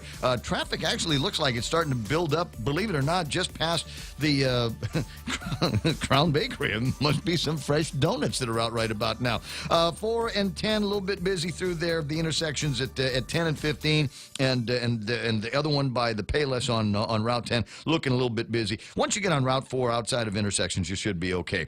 Traffic building southbound on Route 1 to get into Big Navy, and traffic trying to get into Anderson Air Force Base at the main gate looks like it's a little bit thick as well. 7:36 must be drive time here on The Point. Attention homeowners, MRE solar energy systems now come with battery storage for zero money down. This means that your home will have power even when the island power isn't available, like during power outages or during and after storms. The inconvenience of not having power for your home is a thing of the past. It's solar with battery storage exclusively by Micronesia Renewable Energy. Don't be left in the dark. Call 632-2613 for a free consultation. MRE, the smarter choice.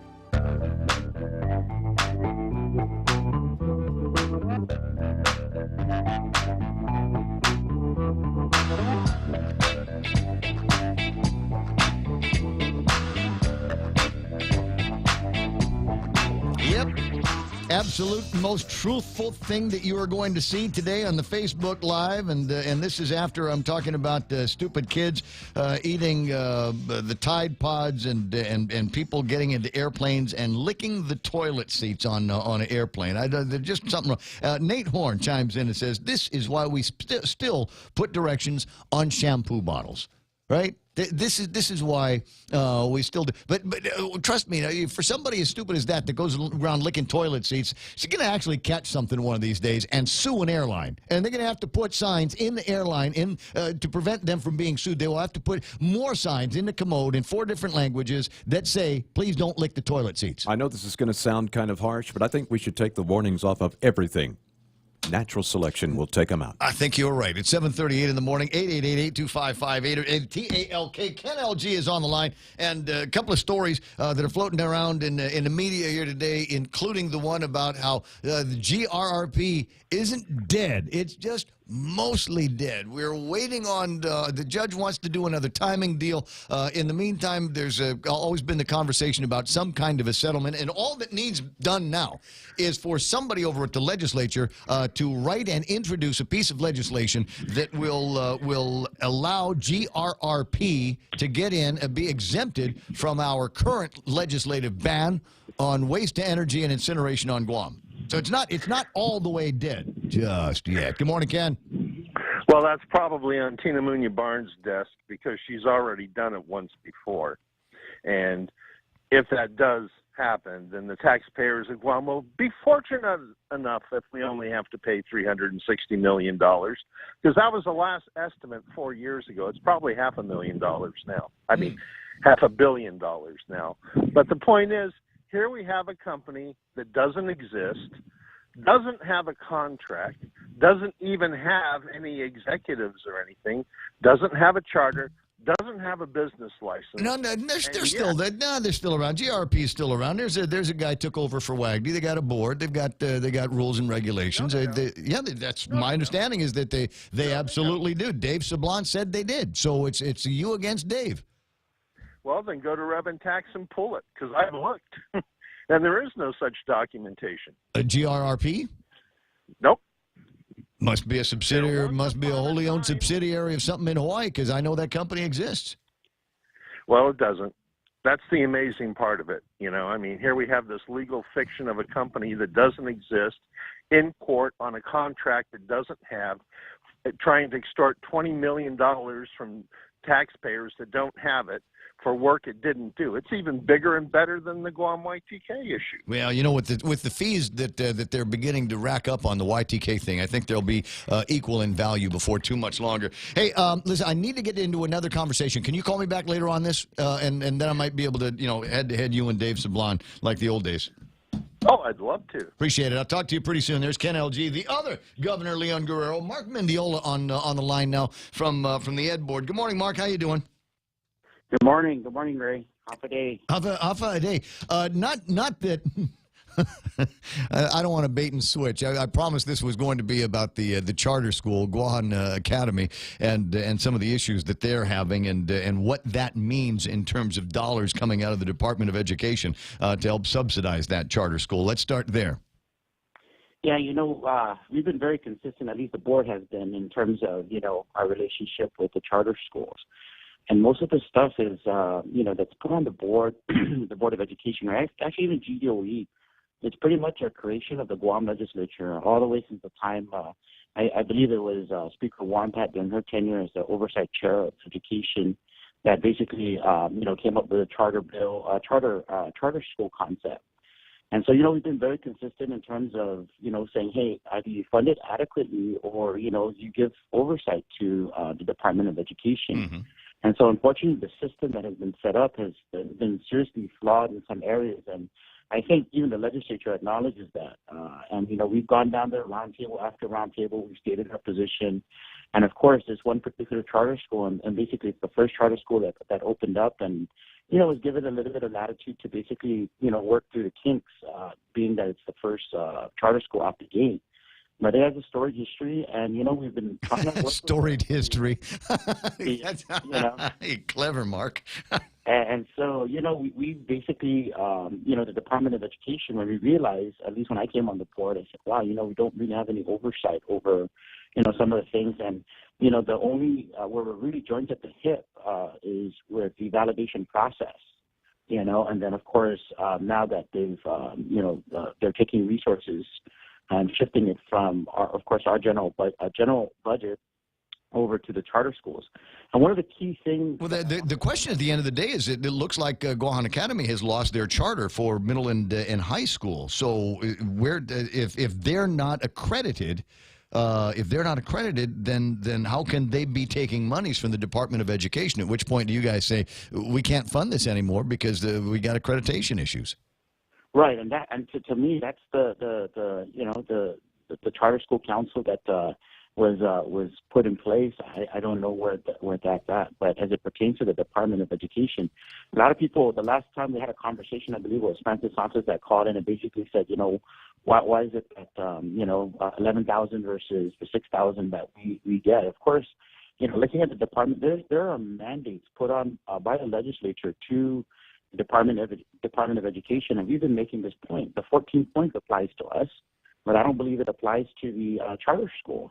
We have certified teachers in all our classrooms. We have certified administrators. We have certified health counselors. And in addition to that, we're bonded by the GFT. We also have a GFT union contract. Mm-hmm. And so these are mandates that were put on by the legislature into the Department of Education. In addition to that, we also help support some of the private schools through our federal programs and grants. Recently returned from a trip from Washington, D.C., where, there's a shift to, and we're inclusive of all the schools. But when it comes from the resources that the Department of Education has been given over the years, and then, of course, this new mandate where we're funding charter schools, and it's coming from the same pot, then the question becomes for our community, can we sustain a charter school program? And now there's proposal to open it up to 7 more or up to 7 more charter schools, a total of 7 charter schools. And the question that we're kind of saying, legislature, what schools do you want us to shut down? What community schools right now do you want us to shut down? We're starting to track where these students are coming from, and they're all our students. Don't get me wrong. If a student comes to the Department of Education, they're going to be treated just like anybody. We're going to receive them with open arms and give them the best quality education that we can. But when you start opening these charter schools and they're siphoning the students, and they're saying that, of course, they've got awesome scores. Well, they're coming from our schools, right? And then you also got charter schools that are catering to some of the private schools. Some of the private school parents are opting to put them into some of these charter schools. And so the number that we're looking at is where's the parity in ensuring that the Department of Education is giving the resources to manage its operations, and then at the same time, too, to make sure that the charter schools are sustainable, because that's a direction that it's like creating another system, right? So you have the charter schools, you have the private schools, and you have the traditionals. And then a lot of people forget that back in the day, we used to cater to the Department of Defense kids. Once upon a time, yeah, but at least in those cases, there were reimbursements that were made back to the territory, and we looked at the same thing. In fact, there are people that are talking about the same thing for compact migrants kids. 7:45. All right, well, so I guess I got to find somebody over in the charter and ask them the same question of whether they're going to still be supported, whether there's still going to be some money coming to them through the charter council to support them, even though they're not accredited. started. I do got to break away. I've got Clynt Ridgell on the other line, and he's been difficult to get a hold of in the last couple of days, so I don't want to miss this opportunity. No problem, Ray. All right, buddy. I'll talk to you soon. Although I would have liked to have started the question with, but I didn't want to bait and switch on the guy on where the Department of Education stands with this recreational marijuana. There seems to be a whole lot of hysteria going on about little kids getting access to marijuana. Here's a secret: they've already got it. There's already been a kid that's been busted in the schools. They already know how to get all of that stuff, and frankly, they always have since I was in school. The kids knew where to find the stuff. I think there's great opportunities to be able to support more police activity and more interdiction among our young people, and with more harder drugs if we get some tax money and throw it at them. Clint's on the line. Good morning, Senator. Good morning, Ray. Sorry, I know I've been very busy the last few days. I wonder why. Too busy to take a call from me. It must be this marijuana legislation over at the place. And I got to say, you've got some very creative thinkers among your 14 colleagues, my friend. Oh, sure. Yes. So I love the one where they're going to try to prohibit the unlawful dissemination of cannabis odor. That's it. No more reggae concerts on Guam, guys, because we're just no way we're going to be able to control that.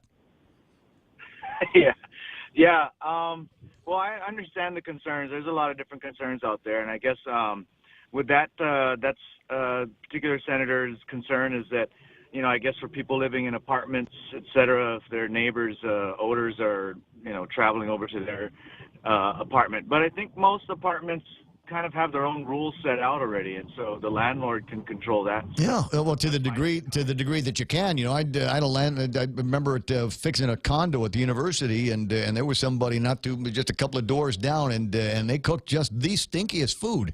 And who am I to go? Who am I? It's the same thing, You get some places that smell good, you got some places that don't smell good. I don't know how you control some of these malodors that are out there, but as I said, you get points for creativity.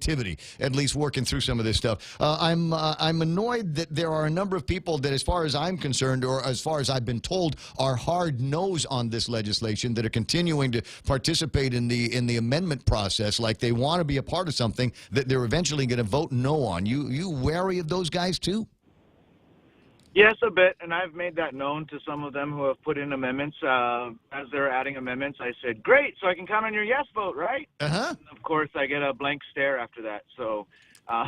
Yeah, let me make it clear. If I haven't already, guys, if you are proposing or supporting amendments in this legislation, it means that you are supporting the bill. If you don't have intentions of supporting the bill, then go to lunch and leave the work to the people that have got the guts to carry this through.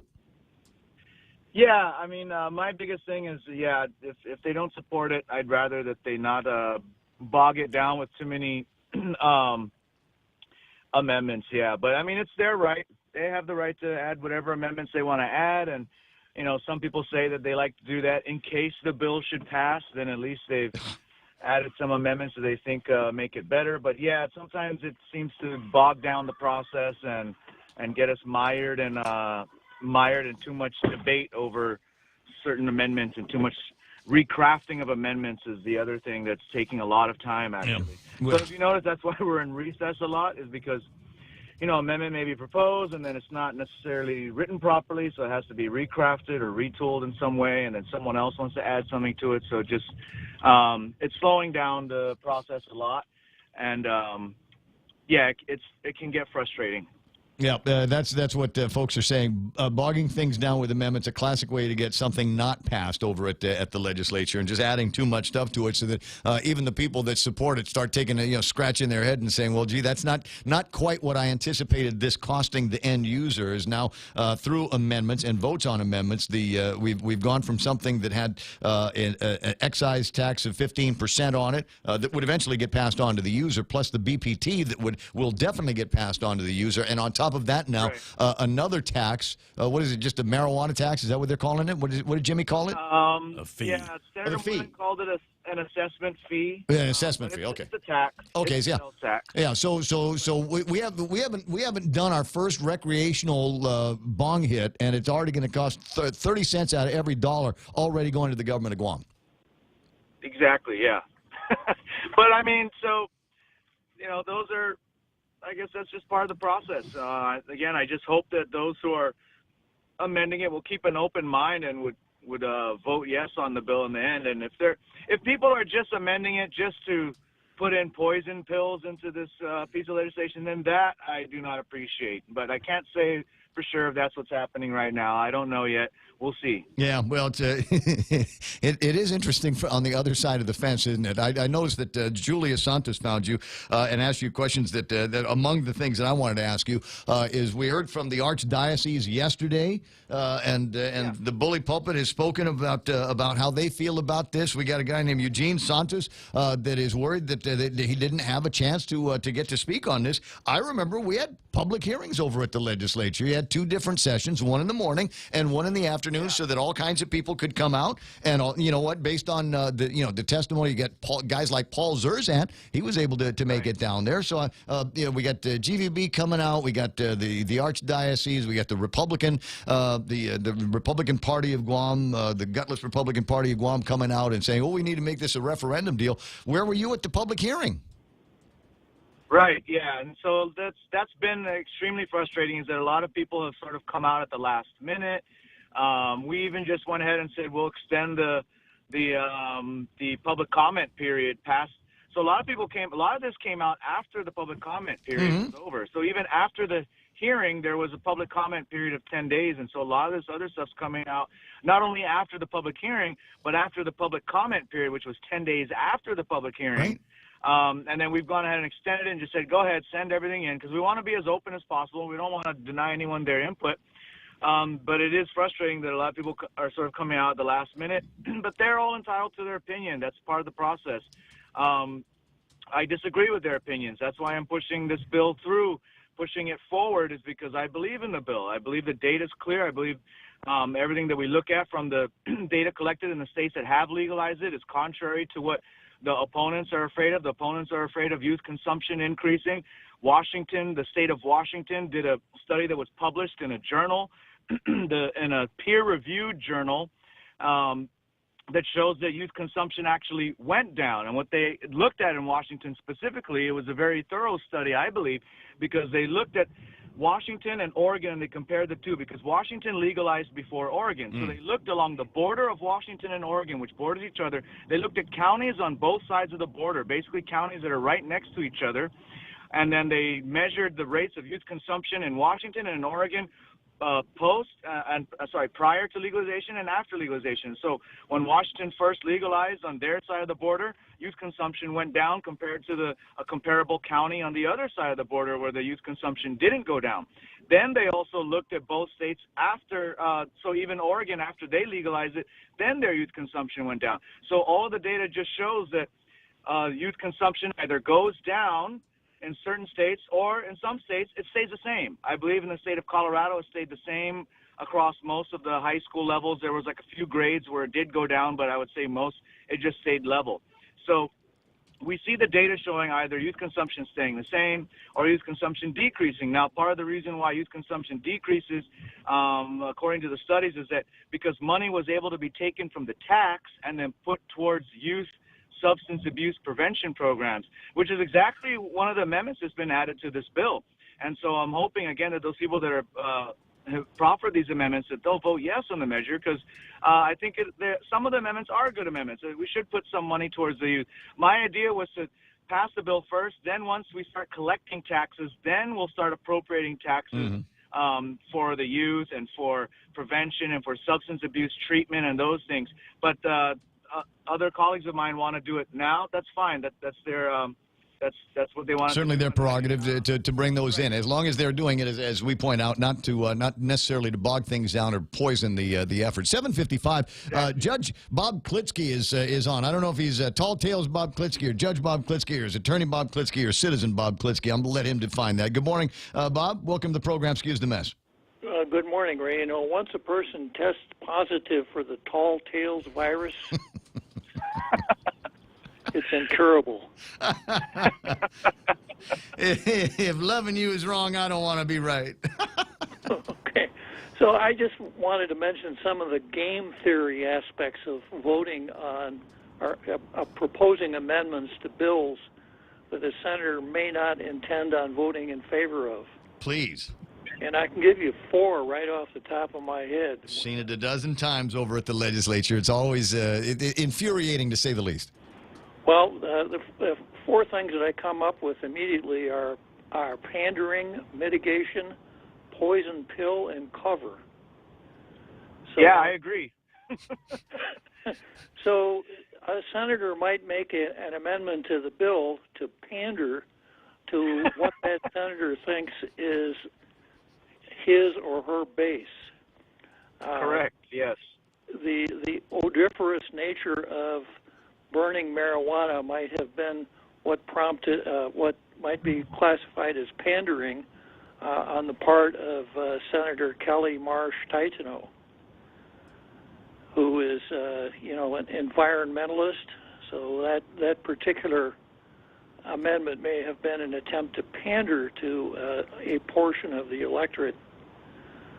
Mitigation means that a senator has decided that perhaps the bill is going to pass, and that senator would like to amend it to some extent to take away some of what that senator sees as the harsher effects of the bill. The poison pill means that a senator would attempt to amend the bill in such a way that it would no longer be palatable to some of the people who supported it in the beginning.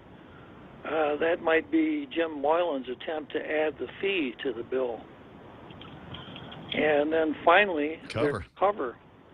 And senators, people in parliamentary bodies are always looking for cover. That is, well, I didn't vote for it, but I got a good reason. Or I did vote for it, but I got a good reason, right? Mm-hmm. Right.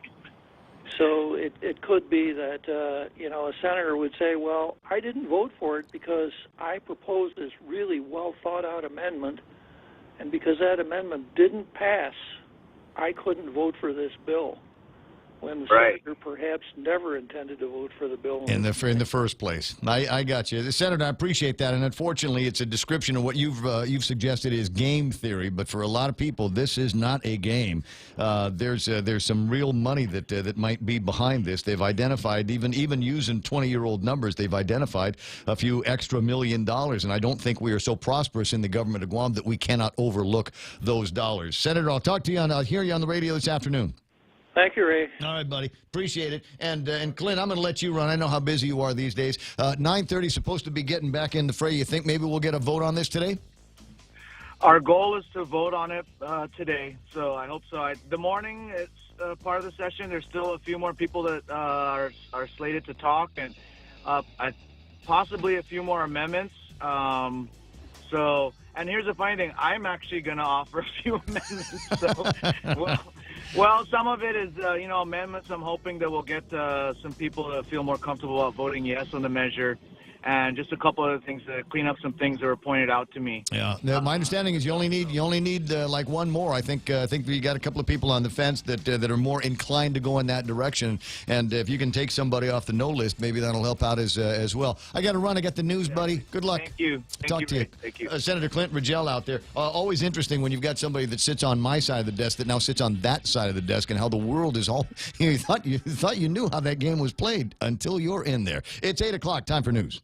Fox News. One day after the summary of the Mueller investigation's release, lawmakers split on what to do next. Fox's Jared Halpern live on Capitol Hill. Senate Majority Leader Mitch McConnell says the special counsel's conclusion that no Trump campaign official colluded with Russia should put a rest to the fixation with relitigating the 2016 campaign. In any sane political moment, all of this would be very welcome news to all Americans.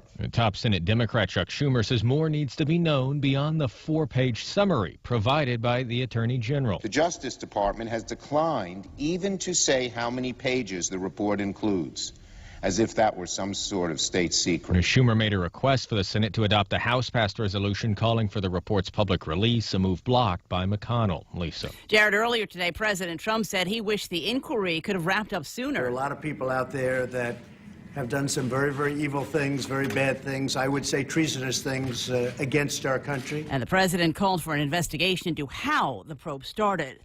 A high-profile attorney who represented a woman in the case against President Trump now in legal trouble of his own. Fox's Gernal Scott has this live. Well, Lisa, Michael Avenatti was arrested in New York on extortion charges. Prosecutors say he executed a classic shakedown of sports apparel giant Nike, threatening to unveil misconduct allegations against the company.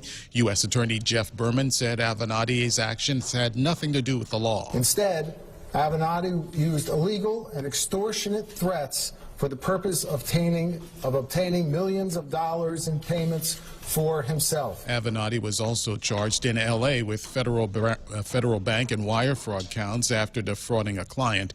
These are separate cases that could total close to 100 years in prison, Lisa. Thanks, Gernal. Fox News. Looking for a great deal on a new Chrysler, Dodge, Jeep, or Ram? Then get to Cars Plus in Mighty now for our spring sales event, like a new Jeep Compass Sport, $166 per paycheck, or a new Chrysler Pacifica LX, $220 per paycheck, or save $8,500 on a new Ram 1500. How about a new Jeep Wrangler Sport, only $274 per paycheck? Low 1.99% financing is available on approved credit. Save thousands during our spring sales event going on now at Cars Plus in Mighty. Cars Plus, driven by you. Attention homeowners, MRE Solar Energy Systems now come with battery storage for zero money down. This means that your home will have power even when the island power isn't available, like during power outages or during and after storms. The inconvenience of not having power for your home is a thing of the past. It's solar with battery storage exclusively by Micronesia Renewable Energy. Don't be left in the dark. Call 632-2613 for a free consultation. MRE, the smarter choice. Air raid sirens over Israel as Hamas targets the south after Israel sent rockets into Gaza earlier today. Fox's Steve Rappaport has more live. Lisa, Israeli media reporting at least 10 rockets were fired from Gaza in response to the airstrikes. Israeli warplanes bombing a multi-story building in Gaza City. The military says the building served as a Hamas military intelligence headquarters. Another airstrike destroyed the offices of the terror group's leader. This round of fighting began after a rocket from Gaza hit a home in central Israel, wounding 7 people. Israel will not tolerate this. I will not tolerate this. Prime Minister Benjamin Netanyahu, speaking at the White House, says Israel is responding forcefully to this wanton aggression. Lisa? Steve, earlier today, President Trump signed a proclamation officially recognizing Israel's sovereignty over the Golan Heights. Turkish foreign minister blasting the move, saying the U.S. has ignored international law and the decision would never legitimize Israelis' occupation. Britain's prime minister admitting she still hasn't convinced Parliament to back her plan for Brexit. Prime Minister Theresa May telling Parliament here that she wants to put her proposal for Britain's EU divorce to another vote. But it is with great regret that I have had to conclude that as things stand, there is still not sufficient support in the House to bring back the deal for a third meaningful vote. Brexit had been set for this Friday, but is now expected to be delayed. Opposition leader Jeremy Corbyn... The government's approach to Brexit has now become a national embarrassment. ...saying Prime Minister May has failed to take critics' concerns on board. In London, Simon Owen, Fox News. Apple's long-awaited video streaming service will be called Apple TV Plus and include original programming. CEO Tim Cook with the announcement this afternoon. The service will be competing for viewers with Netflix and Amazon Video. Oprah announcing she has 2 documentaries in the works for the service. I'm Lisa Lacera, and this is Fox News.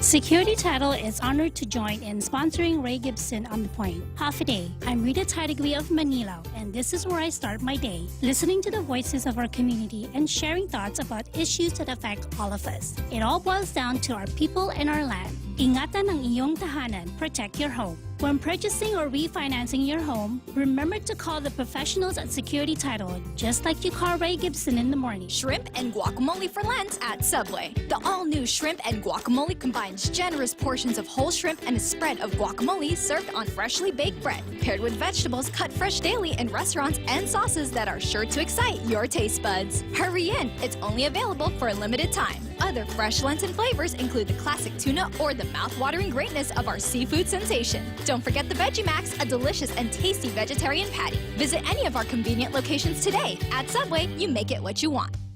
Family Finance has been serving the people of Guam since 1959, and they'll continue to be there for you in the years to come. Whether you're looking to get a personal loan for that summer vacation or paying off those long overdue bills, Family Finance has got you covered. Apply for a personal loan from $1,000 up to $3,600 by calling Family Finance in Agutya at 475-4545, Upper Tumon at 647-5626, or in Dededo 633-4473. Family Finance, serving the people of Guam since 1959.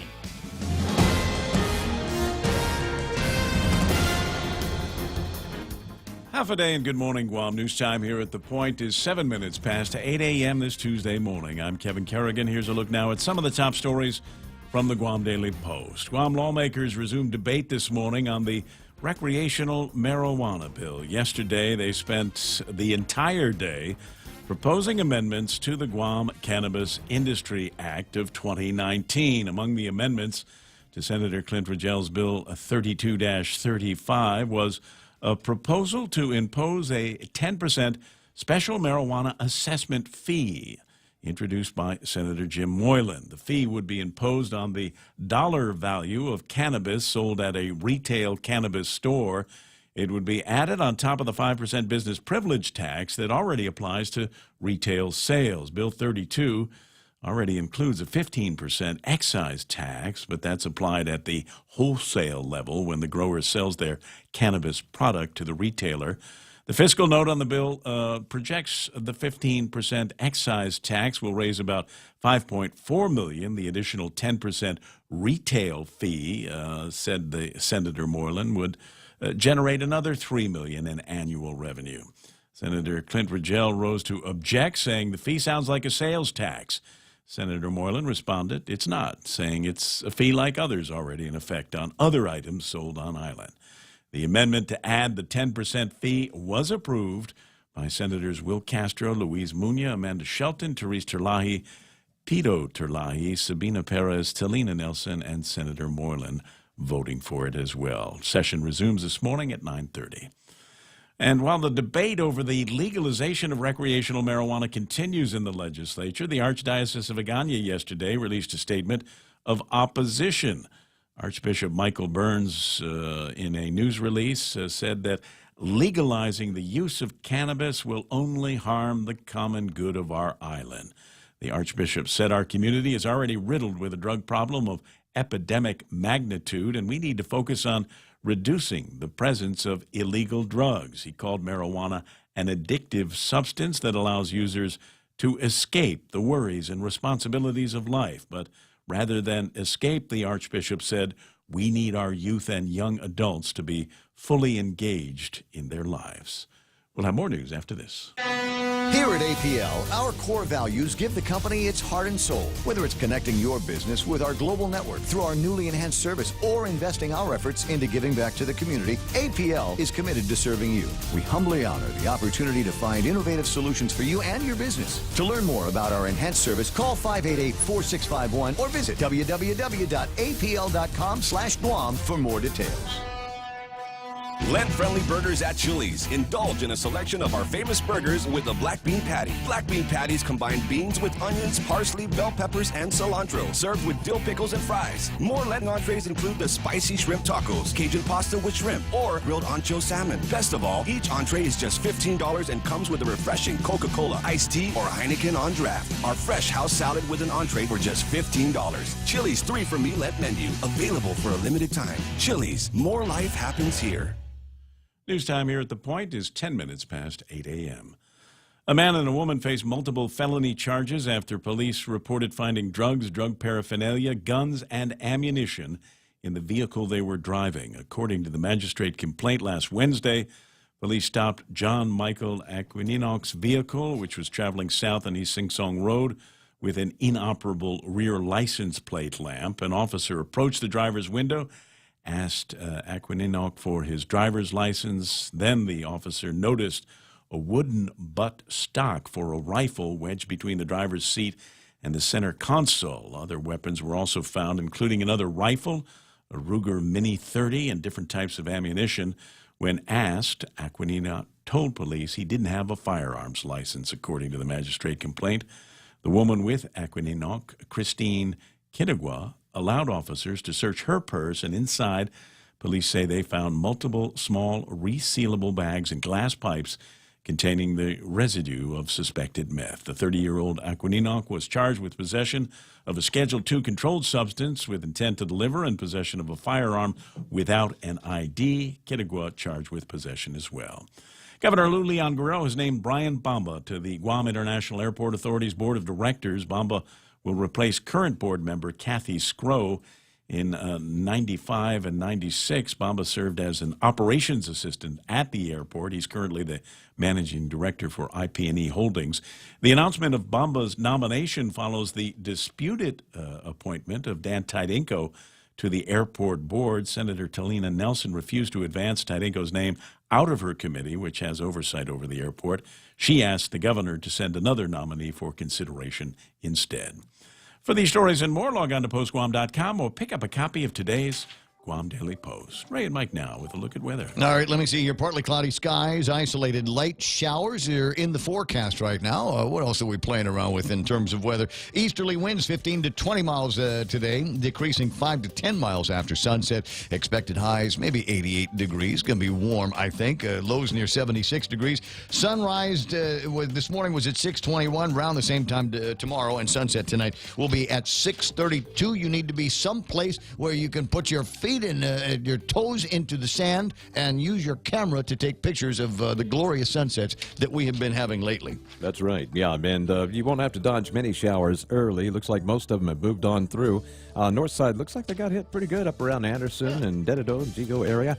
Just a few left behind. It looks like behind that, though, not much. So these will probably move through during the next hour. And then we're looking at much the same kind of day that we had yesterday. There will be plenty of sunshine, some occasional clouds. And if we're lucky, we'll get another shower throughout the day today. Still need the showers down south. Things are quite crusty and dry down there. So, yeah, the rainfall is something we really need. So, some look of hope on the horizon. Models are currently showing a weak disturbance that could pass close by us, say, in the Sunday-Monday time frame. And it will bring just rain, and that's really what we need is the rain. Looking at the satellite here real quick, Blobage down to the south, that's the intertropical convergence zone, the near equatorial trough, as they call it. At the lower right-hand part of the corner, you see some orange and yellow blobage, and that's a system that has yet to be designated, but that's the thing they're watching as it develops into a very weak system and then kind of takes off to the northwest towards us and looks to bring us some rain by Sunday, Monday. So I'm kind of... we were busy with storms and ugly weather, over the holidays between Thanksgiving and the first part of the year, first couple of months of the year. We actually had a February storm, and that got everybody's kind of attention. But we're moving into a time here, April and then May, and so for me, the stormy time is still ahead of us. That's right. No, absolutely. It's important to note that the Western Pacific typhoon season never actually ends.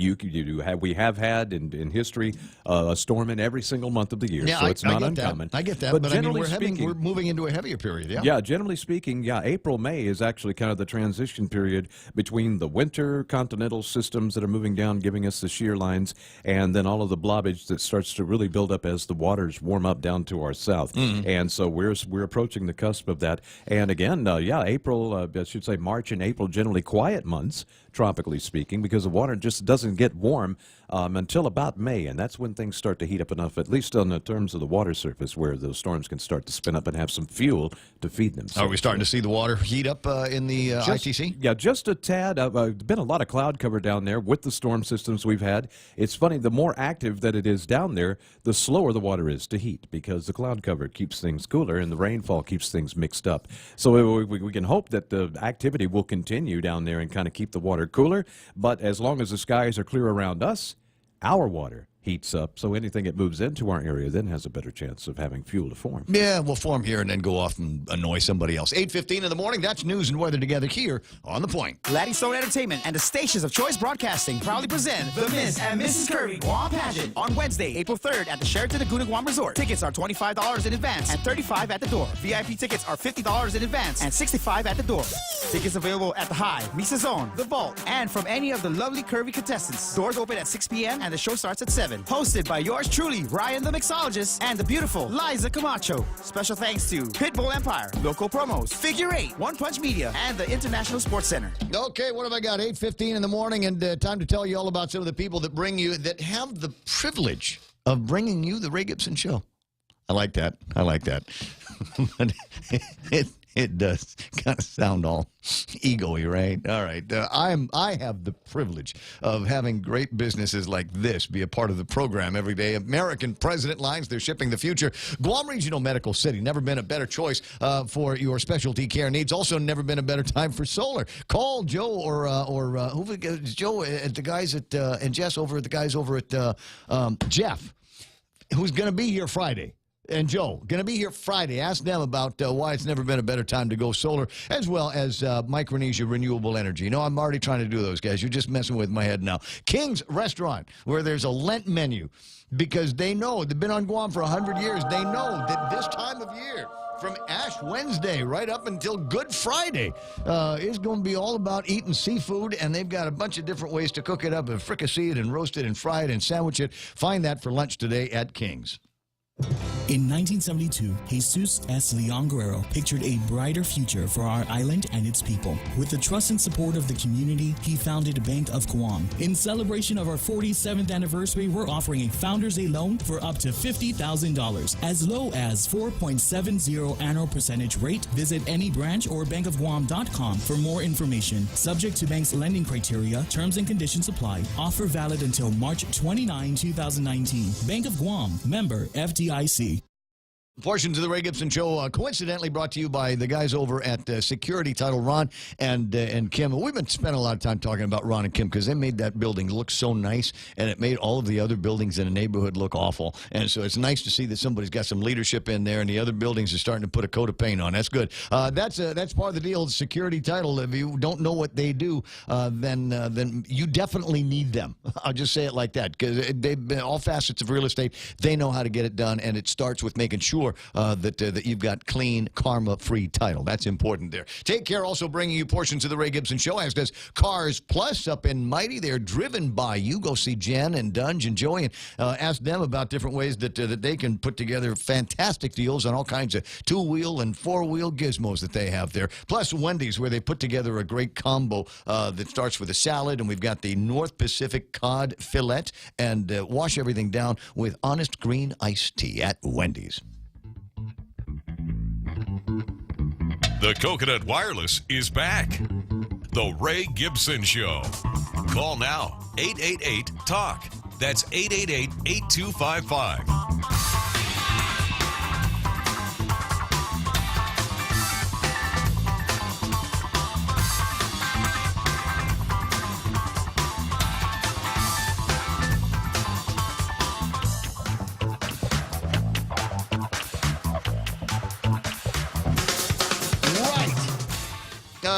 It's 8:19. This is the Ray Gibson Show, and normally around this time of day we kind of kick back and get out from under some of the big topics and stories for just a couple of minutes and talk about something that for all intents and purposes we all can agree on. It's the beauty of sportsmanship and competition, the thrill of victory and the agony of defeat, and all of that stuff. It's time to talk about sports without Blake.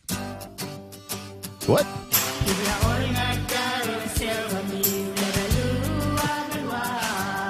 Interesting theme.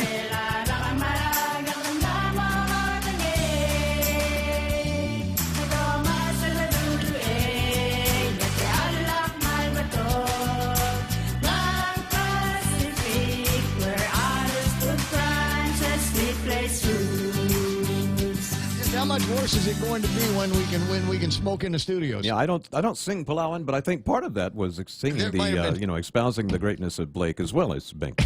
Try it again. Yeah. It's time for Sports Without Blake. That's what. I guess this is what happens when you don't have a man bun in the studio. 20 after 8 o'clock in the morning. Where did I hear that? There's a liner playing around somewhere that talk about the man bun is the mullet for millennials. Yeah, that's where did I hear that? I thought that was a beautiful, beautiful thing. Anyway, 20 after 8 o'clock in the morning, 888-825-5888, TALK. And as usual, this is the portion of the program because neither one of us are qualified in any way, shape, or form to talk about sports. I'm barely capable of talking about running. And you know, a couple of days ago they had a big marathon, and I don't even know who placed. Thank God David Macaluso did some writing for the Guam Daily Post and actually has the results here. Men's top three: El Cid Garcia, that's Poggi, 3 hours 39 minutes. Cameron O'Neill, 3 hours 31 minutes. And Isaiah Santos came in at 3 hours and 20 minutes in what I consider to be one of the most grueling marathon courses ever. And I've run one or two, and I thought this one here is rough. Not so much for these guys that are in the 3 hours, but you get somebody coming in at like 4:30 in the 5 hour range, right. And the sun is up. Oh yeah. The sun came up angry Sunday, right? Yeah. So when it came up, and you get these guys, like I said, 4.5 hours, 5 hours out, and they're just now cruising through agate in the heat. Ooh, yeah. That's bad news. Women's top three. I got Doris. My friend Doris, whose her last name I'm not going to try to pronounce. I blow it every time, but everybody knows Doris. At 4 hours, 20 minutes. My understanding is she had very, very good support on the course. Imelda Waldron, 4 hours, 7 minutes. That's outstanding. And Little Miss, I call her Little Miss Diane Cepeda with 3 hours and 45 minutes. So congratulations to all of those guys and a bunch of people that went out and ran it.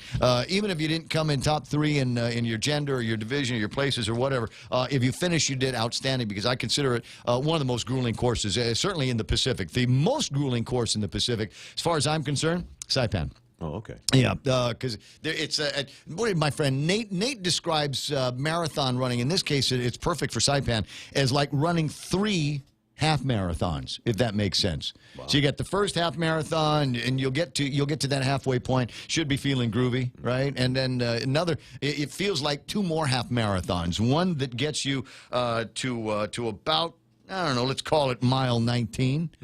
And then the third half marathon is the one that takes you back. That's the scary one. Because even though you're headed to, it's home run time, you're trying to make it to the finish line, you're 10 kilometers away from it. Those are the hardest 10 kilometers in the world. Yeah, that is 6 miles. Yeah, it's evil. It's evil. And then the last 0.2 miles, also very, very evil. So if you can make it through that, if you can run in the Marianas, you can run anywhere. 8:23 in the morning. And I don't know if do you have anything sports-wise? Yeah, I got some NCAA stuff actually. All of the higher seeds won their games yesterday. Real close game between number 1 Duke and number 9 UCF. That one went down to the final seconds. Duke did pull it out. They're the number 1 seed. That game finished 77-76 Duke.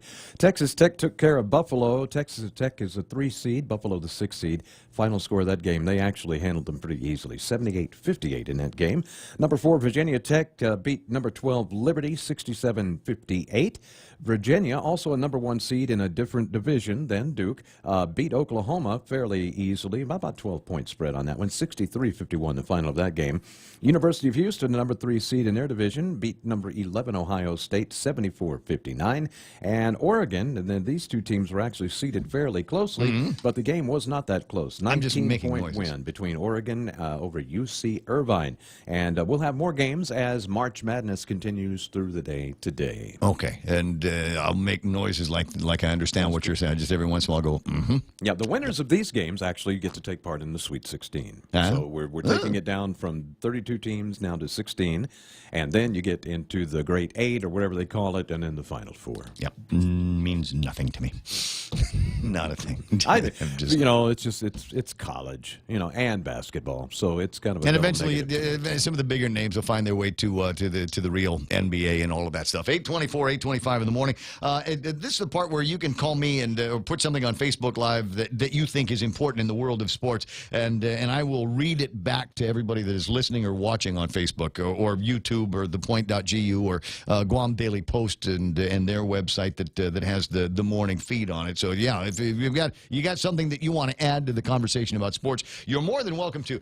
But in anticipation of the likelihood that nobody is going to be adding thing on sports, I did take the liberty. I was at Jimmy D's for a little bit on Sunday. And I got some friends there that are playing ultimate frisbee, and there were a bunch of drunk guys behind me that were casting aspersions about ultimate frisbee and said that's not a real sport. Ultimate frisbee's not a real sport. You ever watch ESPN? Do you ever have ultimate frisbee on it? No.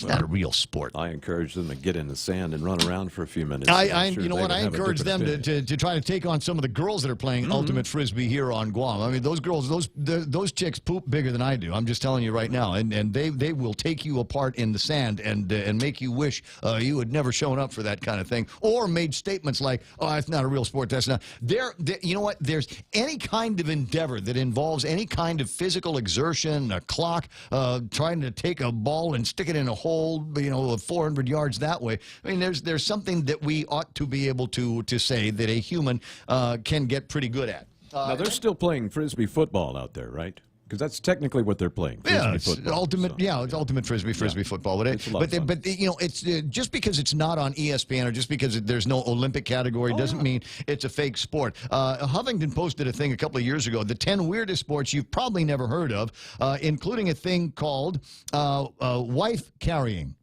Oh, yeah, absolutely. In Scotland. Yeah, absolutely loved by and adored by everybody. You've got wife carrying. You have a thing called chess boxing. Exactly what it sounds like. A hybrid of knocking out and checkmating opponents. 11 rounds in which competitors alternate between playing traditional chess and then boxing.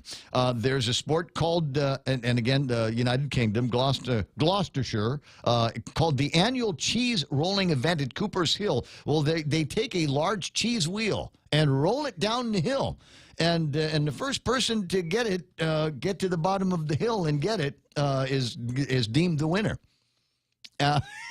Making that face. Sounds like it's more about the cheese. Dude, I want to be able to do that. I want to be able to do that from that hill coming down from Sinahanya down into Agania on Route 4. Let's roll some cheese down there. First guy to get to the bottom of it. It would melt before it got to the bottom. That's butts over elbows all the way down. Extreme ironing. And there's a picture that accompanies this of a guy ironing upside down over the rapids somewhere. Something that we have done since we were little kids. Egg tossing. You can turn that into an actual sport. There's a time immemorial. There has been somebody that has thrown an egg at somebody over some kind of a distance to see just how far apart you can get. It used to be one of the events at our end of the school year picnics. Absolutely. And somebody had to wear an egg. There's underwater hockey called, I think it's called Octopus. Played worldwide, involves two teams trying to push a puck using a stick across the floor of a swimming pool into the opposing team's goal. It has its own world championship. Took place in 1980. Scuba not allowed. So you got to imagine it's hockey underwater, and you can't breathe underwater. So every once in a while, you got to go up there and fetch some air, and then come back down and play some more, giving somebody an opportunity to get the puck away from you. I kind of feel about that like I felt about water polo. I'm sorry, it's just a phraseology, friends. Listen to the tape over again. Make sure I said all the words correctly. There's a sport called shin kicking. Again, in England since the early 17th century. Toe wrestling, and what looks like an exciting game native to Southeast Asia called sepak takraw.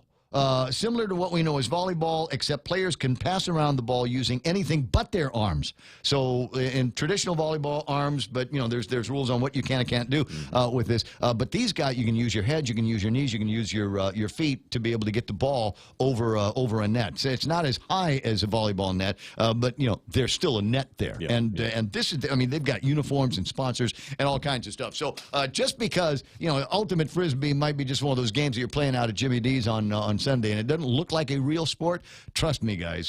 For the people that are involved in it, it is a real sport. Bottom of the hour, it's 8:30 in the morning. It's the Ray Gibson Show until it's not going to be anymore. Kevin Kerrigan's got headlines next. Now.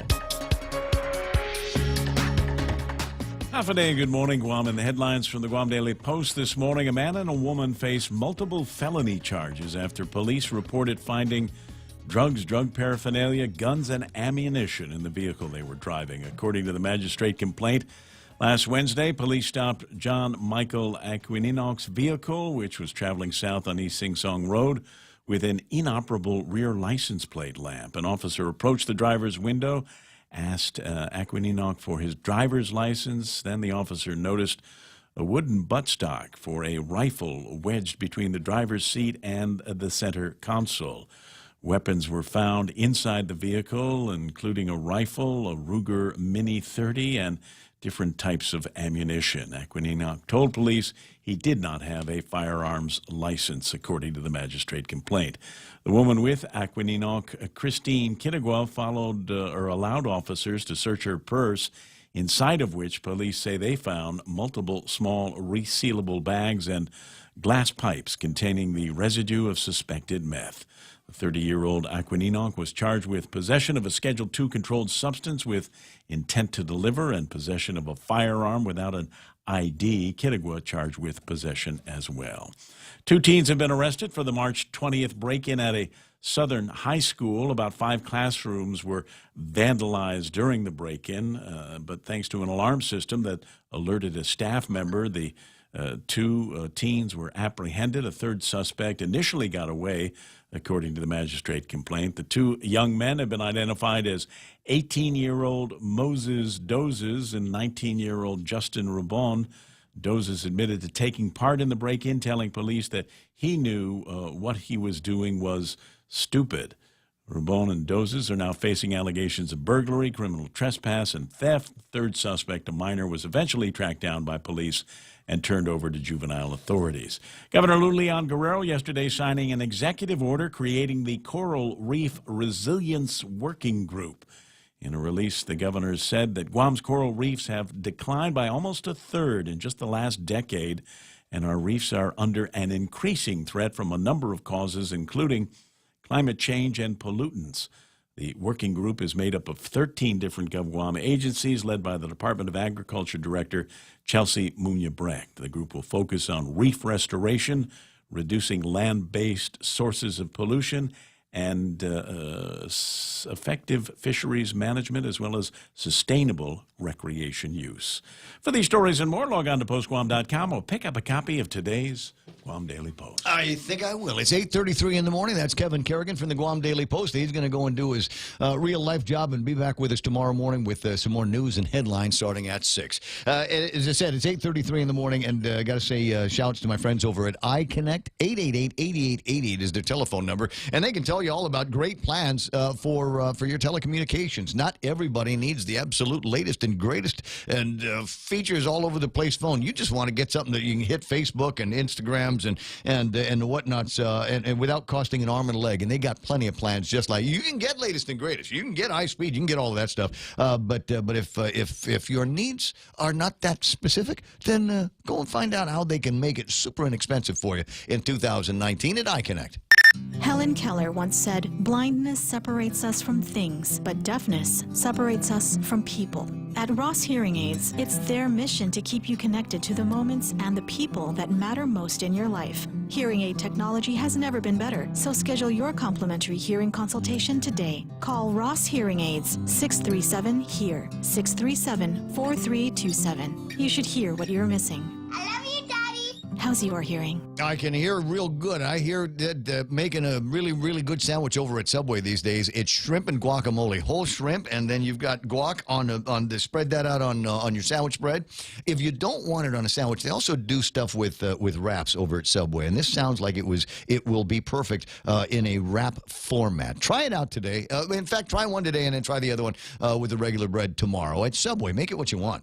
You've worked at your job for years, and leadership has been steady. You know what the top boss expects and how they operate. Then, one day, your leader is no longer the leader. I'm Jerry Robertson at 7:20 a.m. on The Ray Gibson Show. A few thoughts on how to see things when leadership changes. You can find daily transcripts of The Extra Point at guamtraining.com. Tune in every weekday morning at 7:20 for The Extra Point with Jerry Roberts. Brought to you by Guahan Insurance Services and First Hawaiian Bank on 93.3 The Point. Man, I don't want to look at the traffic gizmo right now. It's just going to be the same as it always is at 8:35. There's nothing going on out there. There's a little bit of line of traffic over at some of the intersections. I haven't heard about any accidents. Look, if you have, hit me up on the WhatsApp, 988-5874, 988-5874. Traffic gizmo right now. Let me see if there's any place here that's still going to be a cause for backup. Don't see anything up around Route 3, way past the schools. A little bit of traffic headed southbound, and that's going to meet up with some more traffic southbound over by the intersection of 1 and 3. But, you know, they're always busy this time of day. 8, 10, and 16, a little bit busy. 10 and 15, busy at that intersection. 4 and 10, a little bit busy around the Snake Road area in between Petey and Aston. Watch out for a little bit of traffic there.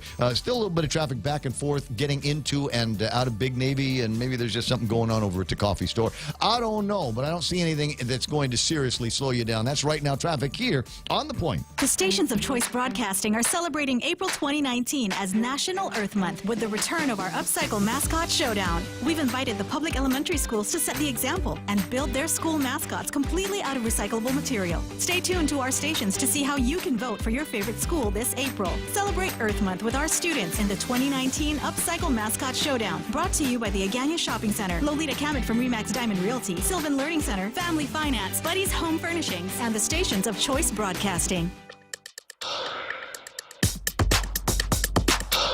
Facebook Live, and a note from Guahan Eagles. Half a day this Saturday, March the 30th, the Budweiser Guahan Varsity Football Championship game will be played at Hal's Angels Field starting at 3:30. A consolation game and championship game will be at 6 o'clock. And thank you very much. No, you're welcome. You could put that out there.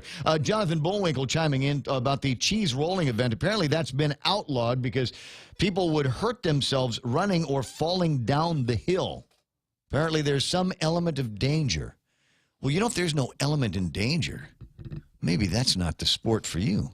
Maybe that's not the thing. I put that in the same line as warning labels. You know, if you have to tell them. Maybe you shouldn't be playing that game. I mean, there ought to be some sports where, you know, it's there's the possibility that you can win greatly, and the possibility that you can lose greatly, and the possibility that you might bust something open, like your skull. Yeah, whenever they dressed me up in my football pads and I walked out onto the field, I was never surprised when they got the snot bubble out of me. And I got the crap knocked out of me. They're like, hey! You ring your bell and everything. Now there's the concern. Maybe kids shouldn't be playing games like that where they might actually get hurt in the thing.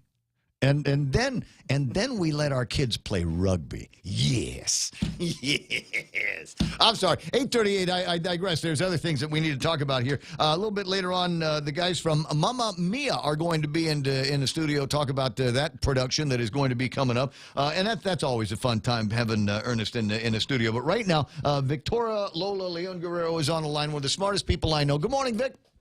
Hey, good morning. How you doing? How are you? Pretty good. Yeah. How are you doing? You know what? I'm living the dream, sweetie. That's good. I'm absolutely living the dream. I just want to let you know, Mike said he thought you sounded cute. Oh, thank you. Isn't that nice? he's gonna stop producing. He's gonna quit. Why would you do that, Ray? I'm sorry. Anyway, and I told her, check her out on Facebook because she, like everybody else, has a profile on the Facebook place. 8:38 in the morning, and you're doing a talent call for the university, right?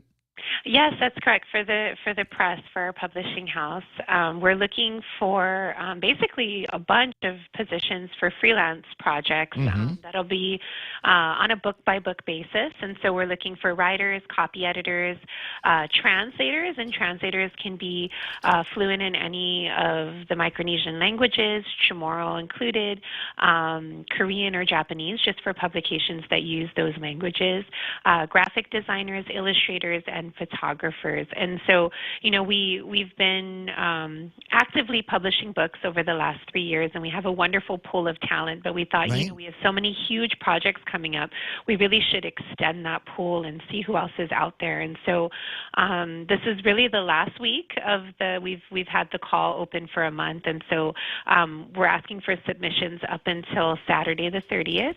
And so if you're interested, send me a cover letter with some information about the services you can provide, some of your relevant experience or background, and very importantly, at least 5 samples of your work. So, of course, you can send more, but we want to see at least 5, so a portfolio of work. And all of this can be emailed to me at victorialola@triton.uog.edu by the 30th. So let me, just to get a better sense of who it is that you're looking for, the books have already been written. You just need to, translate them or add artwork and things like that, right? Yes, so for most of our projects, we have an open call for submission. So we accept manuscripts. They go through a blind review process, and then if they're accepted for publication, then we will seek out certain services to turn it into a book. So for example, if it's a children's book and they don't have an illustrator, what I'll do is sit with the writer and we'll look at a bunch of portfolios and choose an illustrator that we think would be a great fit. When we're ready to sort of lay it out, then we'll do a similar thing with graphic designers. We'll take a look at their portfolios and see, okay, if it's an academic publication, these graphic designers may be really great for that. If it's a, photography book or children's book, we look at, graphic designers that have worked with a lot of images. So, that's why it's really great for us to have many people on hand so that for each book project there's specific needs, So definitely it's usually a finished manuscript and we need the services for it. We really need editors because I think it's always really important that before manuscripts are published, they've been edited several times. So it's like newspapers. Yeah, check somebody's spell check, Grammarly. Exactly. So get some. Now, are you paying for those services? Because there's some of those things that I might be able to do that I might have the skill for, but I'm already working full time. So in order for me to take on some new responsibilities, there might be some extra dough that I need. Absolutely. We feel very strongly that our artists, our writers, our editors need to be compensated. And so for all of our projects, we contract these positions. So it would be a freelance contract based on the project, and we would negotiate the fee. So, typically what we would do is get a quote from, we send out a request for quotations and we give the specs, and then we get the quote back, and then we basically decide from there. So yes, they're all compensated.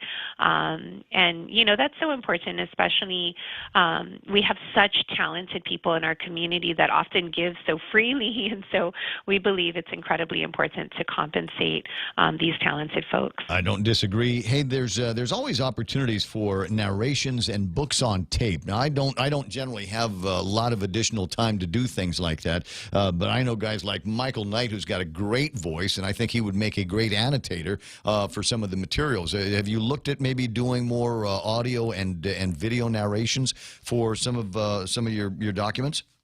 Yeah, so it's great that you brought that up. We had our first advisory board meeting last week, and that was one of the things they said is we should do audiobooks of a lot of our books. And so that was something I definitely added to our list of things to do in the near future. Some of our children's books, the ones that are completely in Chamorro, we had the authors read the books and we provided the audio on our website because a lot of people felt intimidated by sort of reading a book entirely in Chamorro without sort of hearing it first.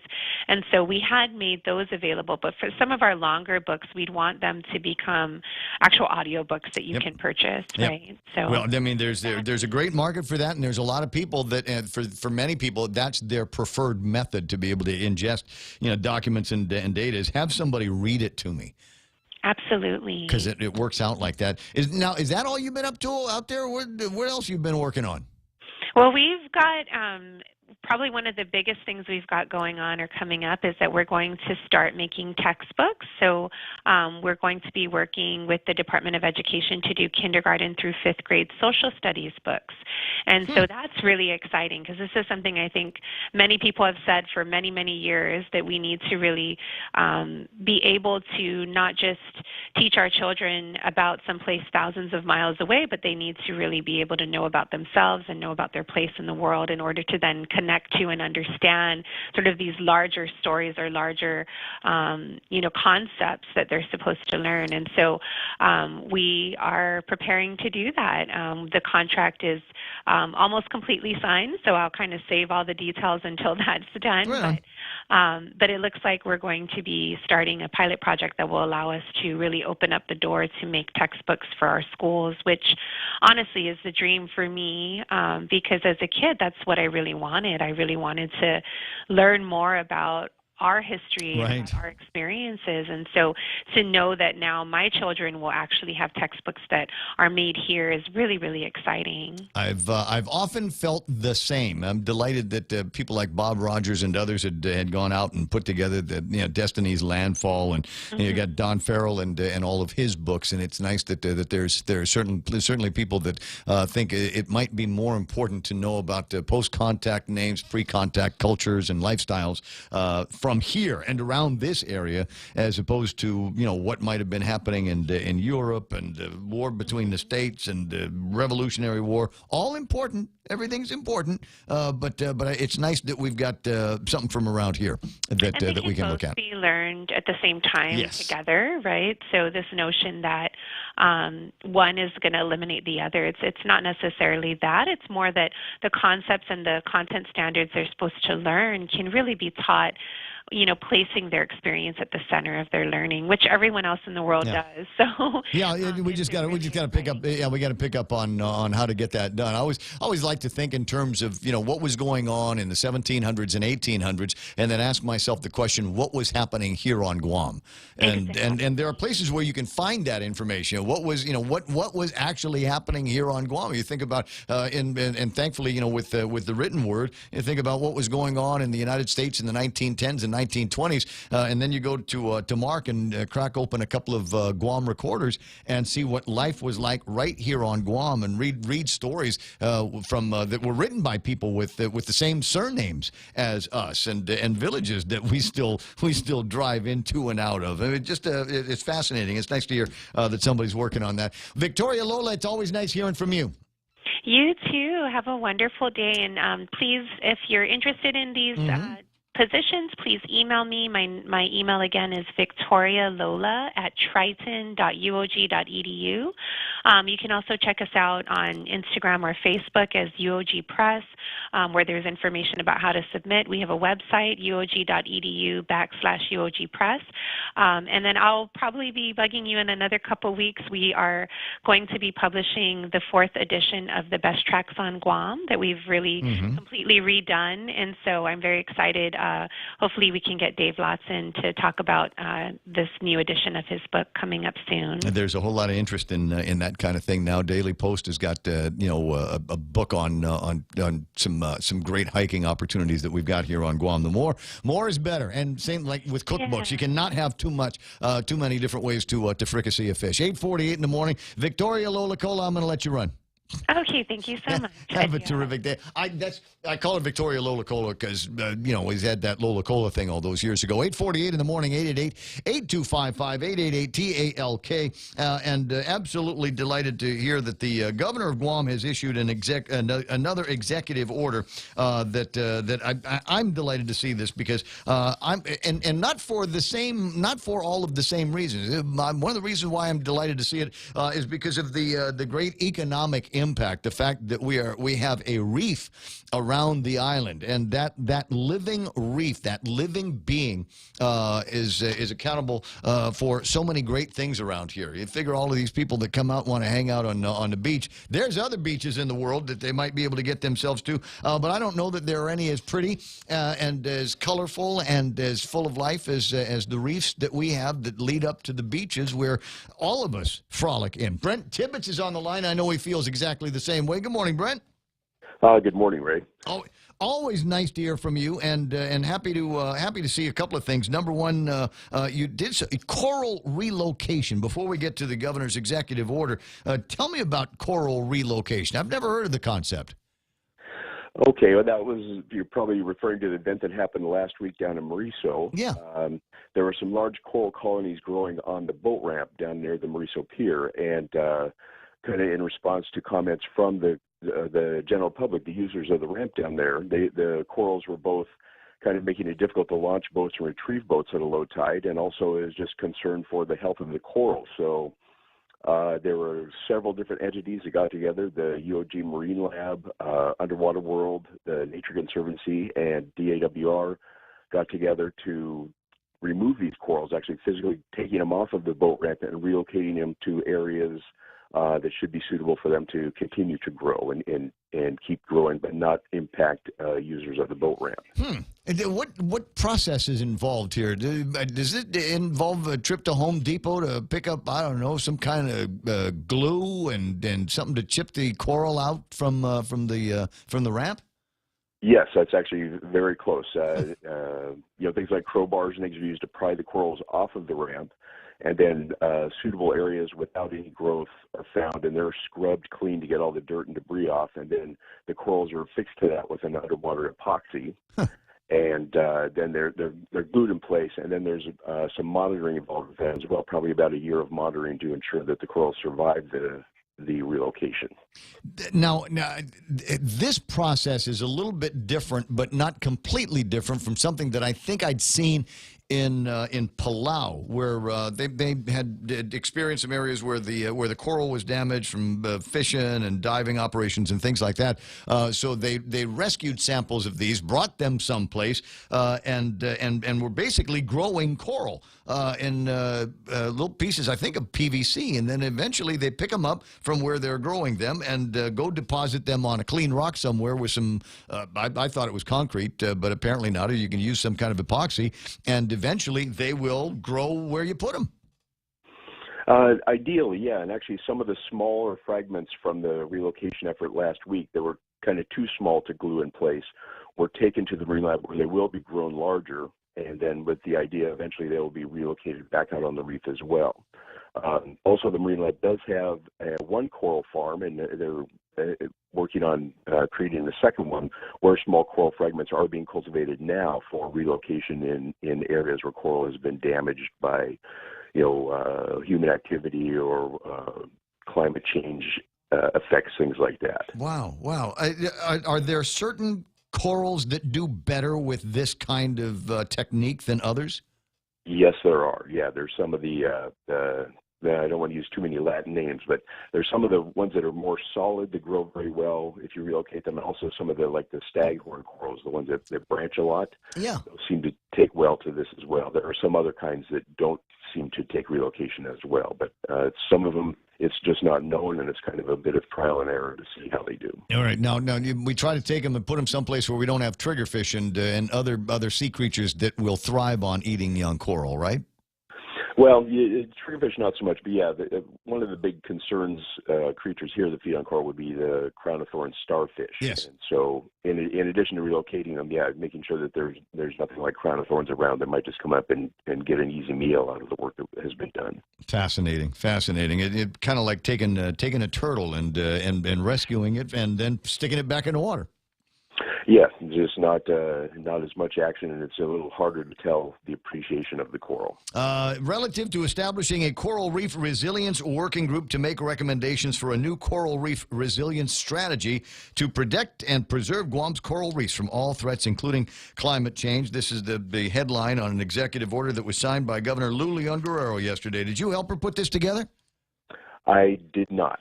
I had nothing to do with it. I suspect there are some very good coral restoration people on island, and I'm sure they were consulted. I'm not one of them. No, I'm sure you're excited that it looks like there's a leaning forward effort by this administration to keep an eye on something that is a benefit to all of us in the community. Yes, yeah. It certainly benefits the tourism industry, but absolutely benefits the people who live on Guam all the time as well, both for recreation, protection from wave damage, as well as resource for providing food. Yep, and there's some tasty stuff that we're eating from off the reef these days because it's Lent. Brent, always a delight talking with you, and I always learn something when I do. I'm looking forward to our next chat. All right, thank you. All right, buddy. 854-888-8255, 888-TALK. Momma Mia in the next hour of the program. Momma Mia, that's some good a pancake out there. I've got Juanita Blas from Island Girl Power on the line. Good morning, Juanita. Half a day. Good morning. Boy, this is early in the week to get started with a lot of community activities, but always happy to hear from you and always happy to use our airwaves to help the girls out. Yes, thank you so much for giving us some time on the radio. What's going on? When's now the pancake? Now that we've got the formalities out of the way, tell me about the big pancake cook-off. Well, this is our fifth.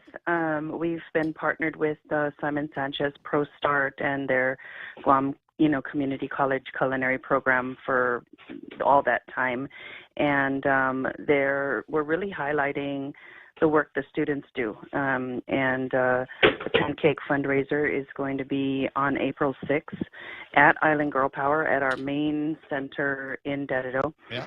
And 7 to 12, 7 in the morning to 12 noon, and people can purchase tickets on Eventbrite, or come to the thrift store, see me, call me, we'll get you tickets. I need a coffee table. Do you have one?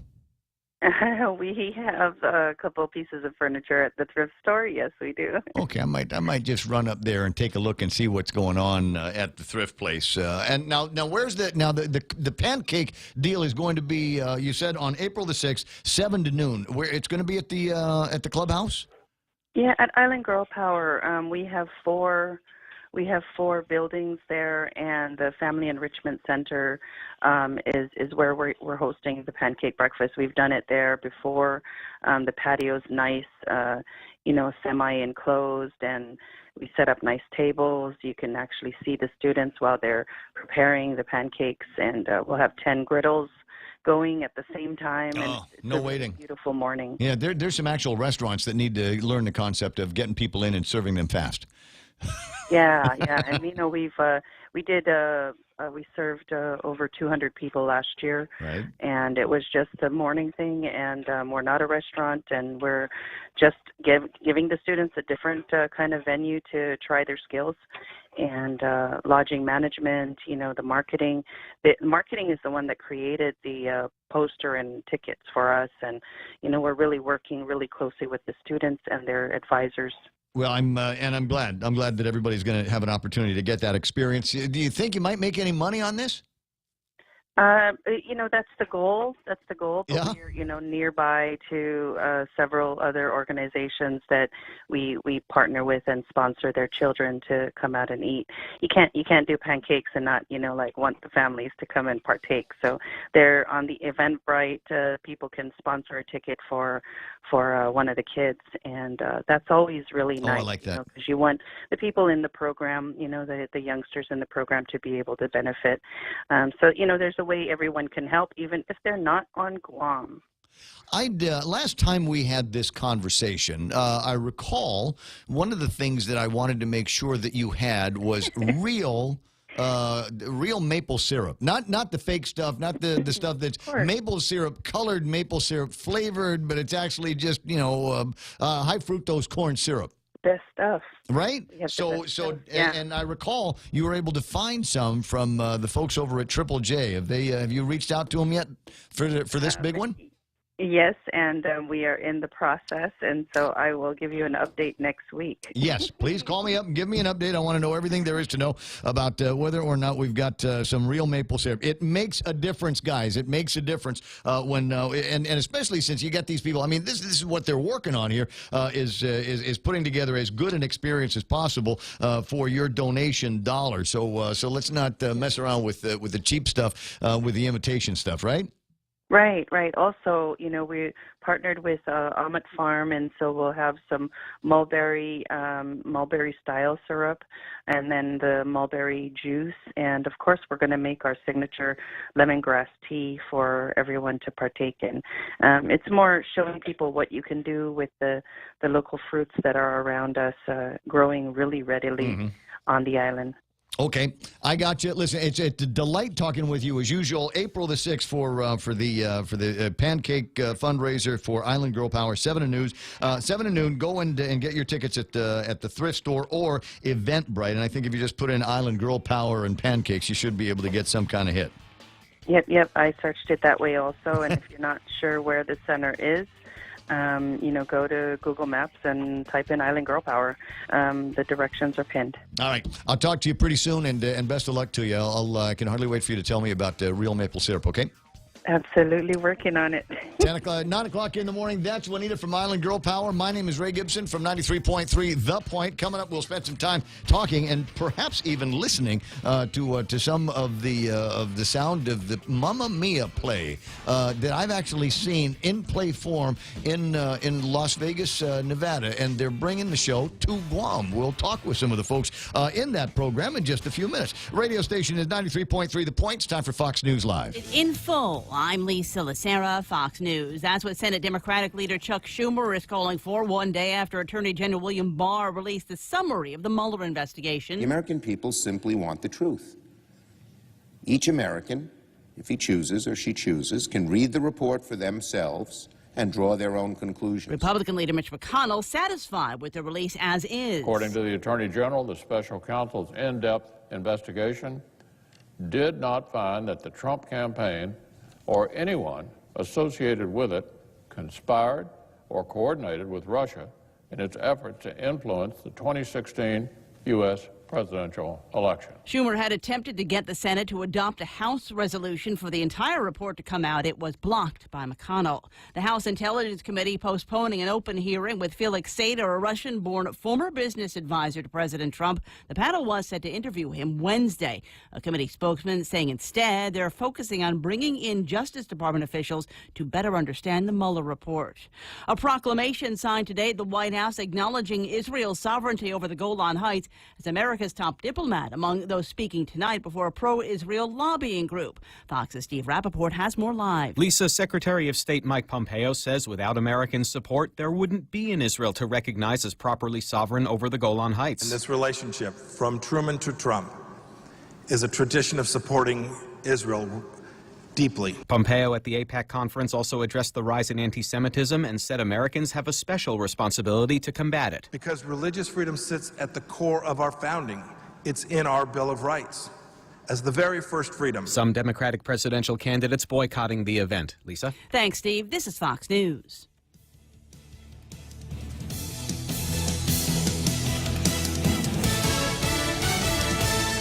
The GCC Votech Class of 79 is back. Join them on April 27th at the Onward Beach Hotel for a night of dinner, dancing, skits, and reminiscing. It's been 40 years since graduation, so take advantage of this once-in-a-lifetime chance to relive the memories. There's also a memorial mass on Friday, the 26th, at the Santa Teresita Church. Be there at 5:30 for candle placement in honor of classmates who've gone before. Tickets for the reunion on the 27th are on sale for $40 a person. For details, find Connie Kittigwa St. Nicholas at 488-6108 or Kathy Diaz, 777-3243. Be-Bus 79ers. Looking for a great deal on a new Chrysler, Dodge, Jeep, or Ram? Then get to Cars Plus in Mighty now for our spring sales event, like a new Jeep Compass Sport, $166 per paycheck, or a new Chrysler Pacifica LX, $220 per paycheck, or save $8,500 on a new Ram 1500. How about a new Jeep Wrangler Sport, only $274 per paycheck? Low 1.99% financing is available on approved credit. Save thousands during our spring sales event going on now at Cars Plus in Mighty. Cars Plus, driven by you. British lawmakers set to hold a series of votes on different options for Brexit in an attempt to break the country's political deadlock. Lawmakers voted to take control of Parliament's timetable from the government starting Wednesday to hold votes on alternative Brexit options. The alternatives could include remaining in the European Union or cancelling Brexit altogether. The Brexit deadline is the end of the week. Attorney Michael Avenatti, who once represented adult film star Stormy Daniels in a lawsuit against President Trump, facing extortion charges in New York and California. U.S. Attorney Jeff Berman says Avenatti attempted to shake down sports apparel giant Nike, threatening to leak allegations of sexual misconduct against employees. But when lawyers use their law licenses as weapons, as a guise to extort payments for themselves, they are no longer acting as attorneys, they are acting as criminals, and they will be held responsible for their conduct. In L.A., Avenatti is charged with federal bank and wire fraud charges. The punishment for the separate cases could result in 100 years in prison. A new study finds pot is sending more people to the emergency room at one Denver hospital. The study from the University of Colorado Health Emergency Department finds inhaled weed caused the most severe problems. Marijuana-infused food and candies also led to trouble. Nearly a third of patients were admitted to the hospital. The researchers found a threefold increase in marijuana cases since the state legalized pot sales in 2014. Family members celebrating Aretha Franklin on what would have been her 77th birthday today with a memorial service and a screening of a documentary film. The service held earlier today at Woodlawn Cemetery in Detroit. The Detroit Institute of Arts hosting the premiere of Amazing Grace, which chronicles Franklin's 1972 performance at a Los Angeles church. I'm Lisa Lacera, and this is Fox News.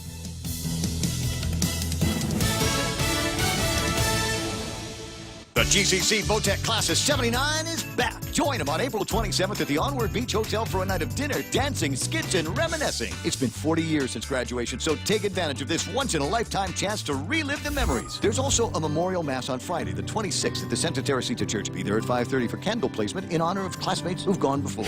Tickets for the reunion on the 27th are on sale for $40 a person. For details, find Connie Kittigwas and Nicholas at 488-6108 or Kathy Diaz, 777-3243. Bebus 79ers. Roger, Roger. Portions of the program brought to you by the guys over at King's Restaurant. Do we like seafood? Everybody loves seafood, and this time of year, because it's, I don't know, Lent, there's plenty of it. So they packaged it all up in their Lent menu. I want you to try that in Harmon and at the two morning locations of King's. The program's also brought to you by the guys over at American President Lines. APL is shipping the future. Micronesia Renewable Energy. Never been a better time to go solar. And Guam Regional Medical City, the first choice for all of your specialty care needs. Got to do shouts to Jen and Joey and Dunge and the team over at Cars Plus. Because, yeah, they're awesome people. And don't forget, end of the month, we're all going to be hanging out there at Cars Plus. In addition to selling their cars, they also make their space available for all kinds of people, including the Guam is Good Wine, Food, and Art Festival. It's going to be taking place on March the 30th. You want details on this, find somebody over at the Calvo, Edward M. Calvo Foundation, or just go find Jen, and she'll be happy to sell you a ticket there for goofing off over at Cars Plus. News to fill your mind. Talk to get it out. The Ray Gibson Show.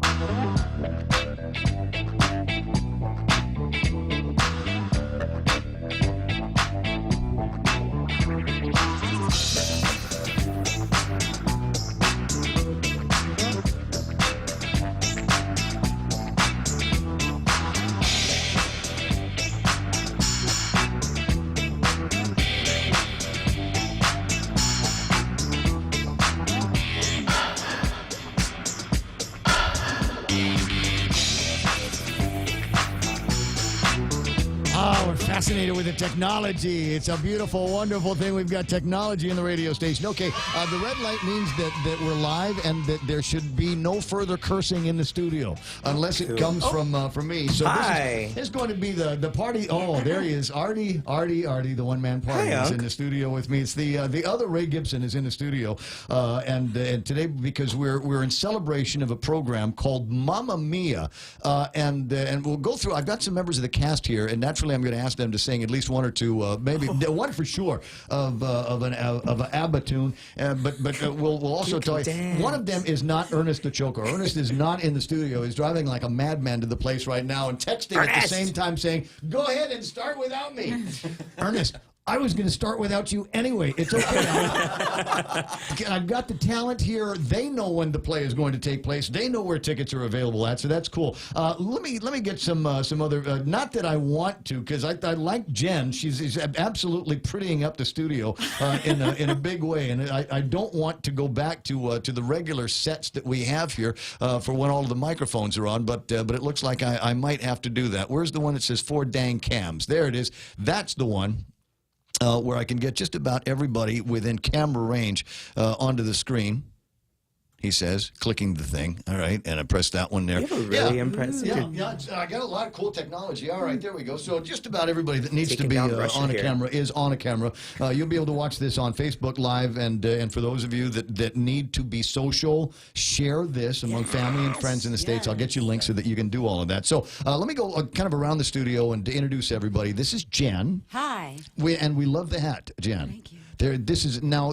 Did you dress up like this because it's like part of the play, costumes that you'd be wearing, or is that just your regular everyday Guam outfit? This is just my regular everyday fashion, which works out really well because Donna's fashion choices are not far from my own. You're gonna have to remind me which one is Donna. Donna is Meryl Streep. The main. Okay, that's the mama of Momma Mia. Okay, she's the main character. Yes. You're not old enough to play her.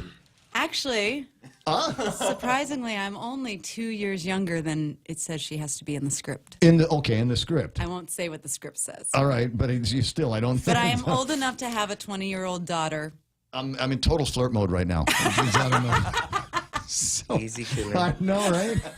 This is embarrassing because my nephew's here. And he normally blocks me. You know, we go through this at venue all the time. He'll introduce me to a girl, and the second I start talking up to her, he's like, back off, hunk.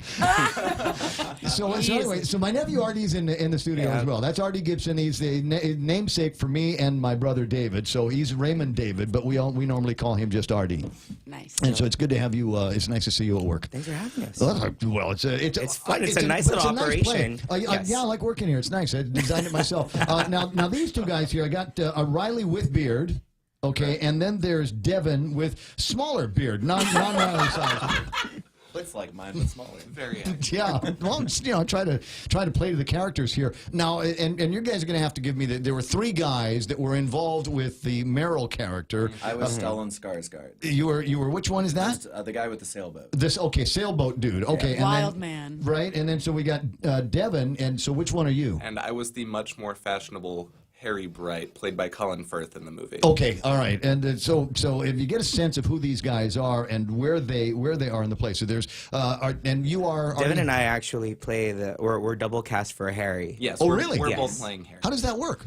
One has an off night, one has another. We make a cameo at some point. Okay, all right. I think I understand, but not being somebody that's ever spent a lot of time really working on stage, I don't know about how all of those kinds of things work. But there were in the play 3 guys, right? Yes. Okay, all right. So we have a cast. In some cases, we have 3 people playing the same role or 2 people playing the same role. And that's because, the theater is so small here on Guam. Like, we want to give as many people an opportunity to perform as we can.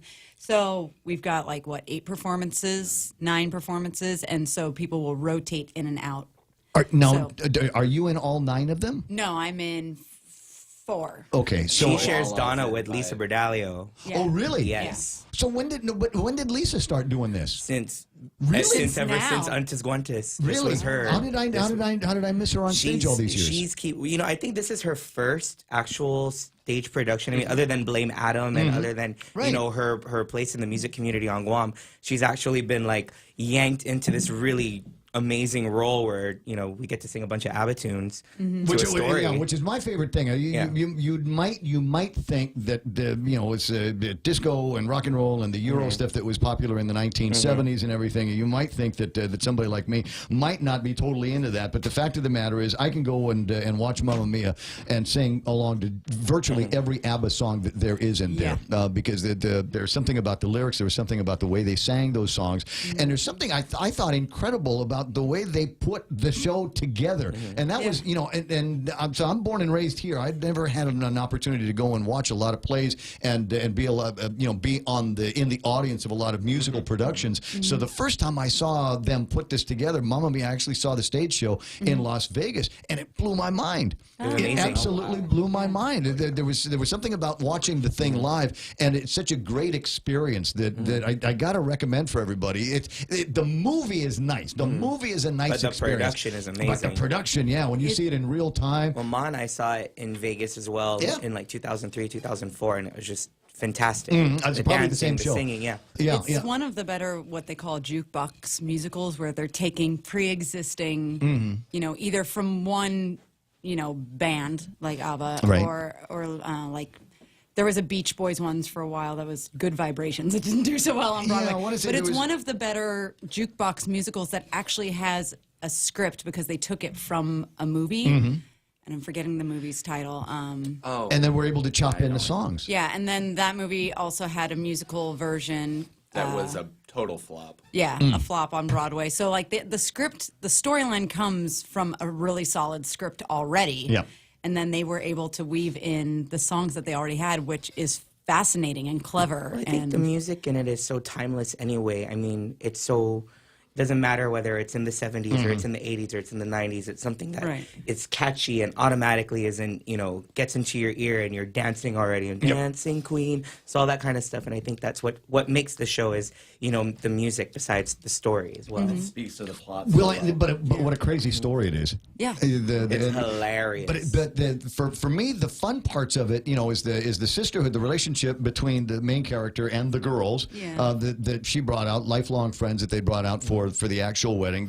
All of the young people, the kids in the show. I think there's some interesting dynamic between them at work, and then the three guys who, for all intents and purposes, are strangers to each other, right? Yes. And then they get thrown together in a way that's not Survivor. And I always thought that was kind of neat the way they put the story together. So let me sell some tickets before we get into some of the other fun stuff. Ernest the Choker's in the studio. How you doing there, buddy? Hey, what's up, Ray? It's good to see you. All right, one of the crazy questions. James Howard is online. Can you ask the thespians if they support cannabis legalization? What'd you call me? Are we allowed to answer that?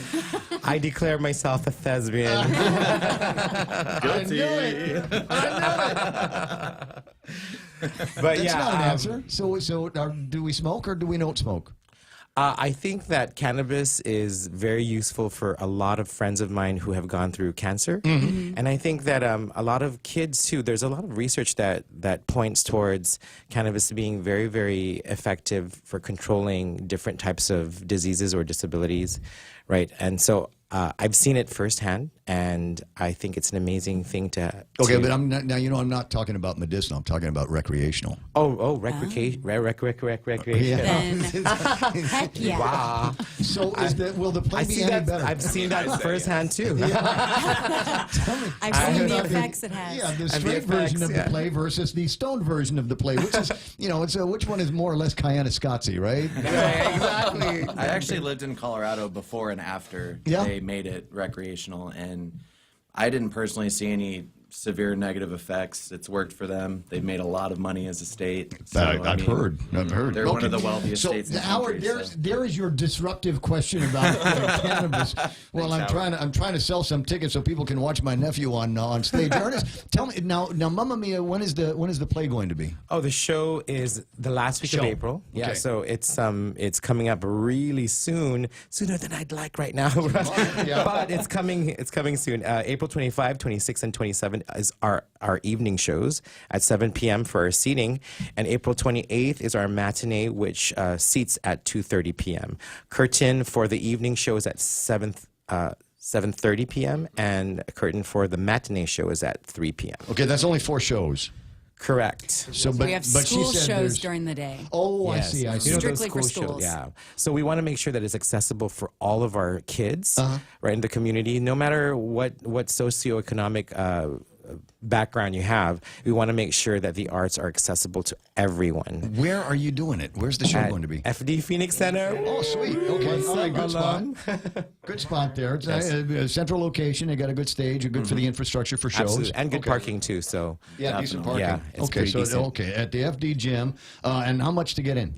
It is $50 for our VIP seats, which is so bizarre because it goes fast. It's already starting being purchased. This is not the biggest room in the world, so they're available? They're available for reservations. Eventbrite? Do we Eventbrite this, or do we just find Ernest? You can call Kim Torres at 686-5095 for the VIP tickets, and Crystal Flores at 482-0497. Kim Torres and Crystal Flores are the 2 people who will be working on all of the VIPs and the VIP seatings. So that's very important. That means you get better seating. I hear. Okay, so everything else is... You might get harassed by an actor. Yes. If you're lucky. You might. Oh, I want to do that. I totally want to do that show. What's it? Tony and Lou Get Married. What's the name of that? Tony and Tina's Wedding. Yes. Have you ever been to one of those? Yes, my dad was in that in San Francisco. No way. Oh, that is the most fun show. It was a lot of fun. The guy, it cost accosted me in the bathroom. No, we should. We should do an immersive theater thing. There's also like awesome 80s prom that did really well. We should do something like yes, that. Yes, we totally should, because we can sell booze. But while we're on the topic, not with Gate, but if we had our own other, we could do that. I'm super excited because the Phoenix Center, so I'm new to the Guam theater scene. I worked for 16 years in New York City, so I'm used to pretty much usually actors staying on stage, and like one of the first things Ernest told me was like, we're using the entire space.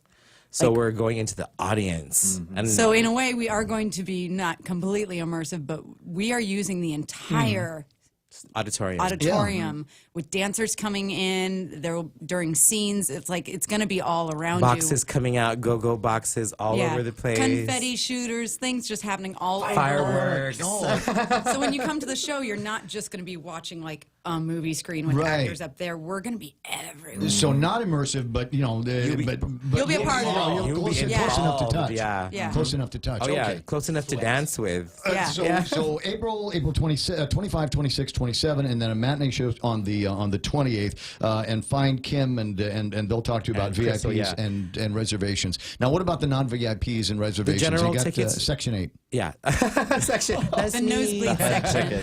But section you're there. The section you're there. So the general tickets are going to be sold at our fabulous ticket locations: Circle K76, Tango Theaters. You make me laugh, right? Circle K76, Tango Theaters, and Father Nuñez Memorial School. So if you want to purchase your general tickets, find them this week. We are almost done with all the ticket the ticket deliveries. Okay, so that's moving fast. So once that's taken care of, then you can concentrate on actually executing the play and doing all of that. So much to do. So have you done a full production yet, or are we still just we're still piecing things We're in together. rehearsal. Yeah. Okay. We're in rehearsal.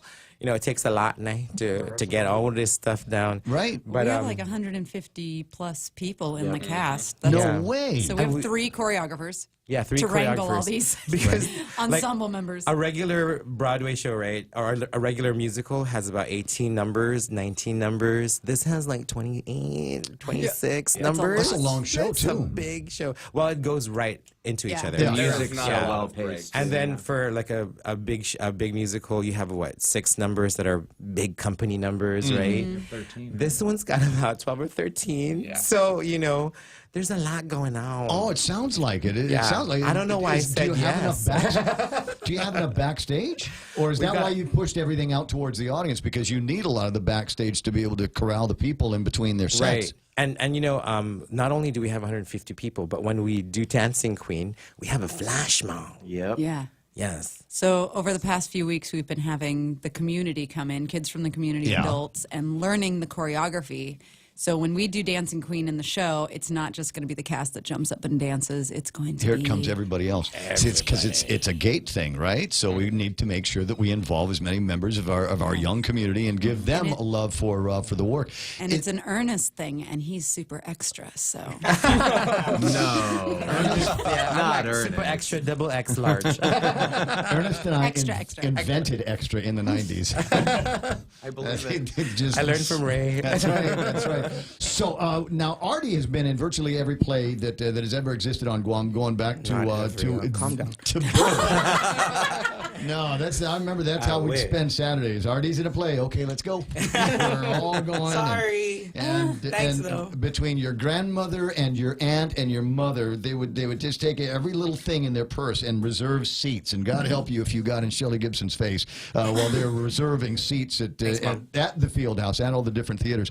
Now, is this is it more complicated for you here because there's so much going from singing then dancing, then acting, and all of that? It's a workout.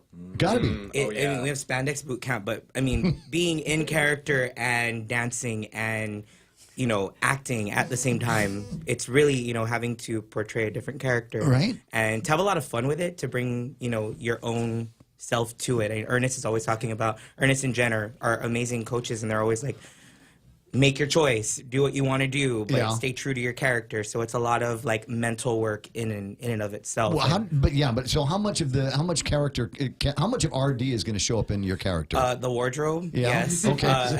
Jen and I are like, man, we're having the same thing. Crystal Paco said the same thing when we had the photo shoot. She's like, we got this. You're lucky. You have all your clothes already. And I'm like, well, it's piecing it together. But, you know, just a lot of... I'm not a dad, so I don't know, you know, what that's like. So it's having to put yourself in the mindset of, you know, like maybe looking at it from your perspective with you and Mayumi. Right. And being like, okay, what would Uncle Ray, I think Uncle Ray's a cool dad. What would he do? Right. So I think it's a matter of looking at it.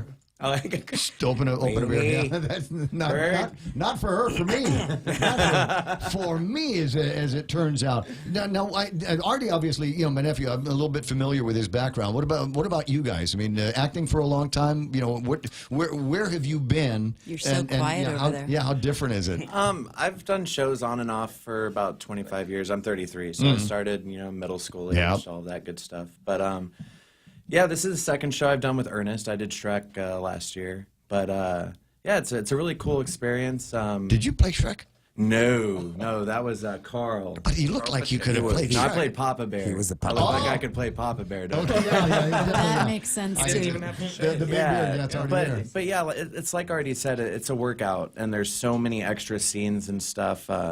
There's a lot of pieces to put together. We've been so focused on the music and the choreography that now we're finally getting to the point where we know those well enough to where we can focus on our characters and the development. And that's super important, because if we didn't know those other things first, and it's GATE, so it's education too. You know, we're all here to learn too. You can always learn more no matter how old you are. So yeah, I mean, we're learning how to develop our characters, and since we already know the lyrics and know the dances now, we can focus on who we are. As and then you know, get through some of the script and things like that. What's the hardest part? I mean, and I'll ask everybody in the room, what's the hardest part of what you do? Because for me, the only reason why I've never done it, outside of the fact that I have no real talent, is I've got this fear that I will be up on the stage and I'll go, and I have to say, words have to come out of my mouth, and I will forget what it was in the script, even though I was just looking at it 20 seconds ago. So I've got script anxiety. That's from the cannabis. It's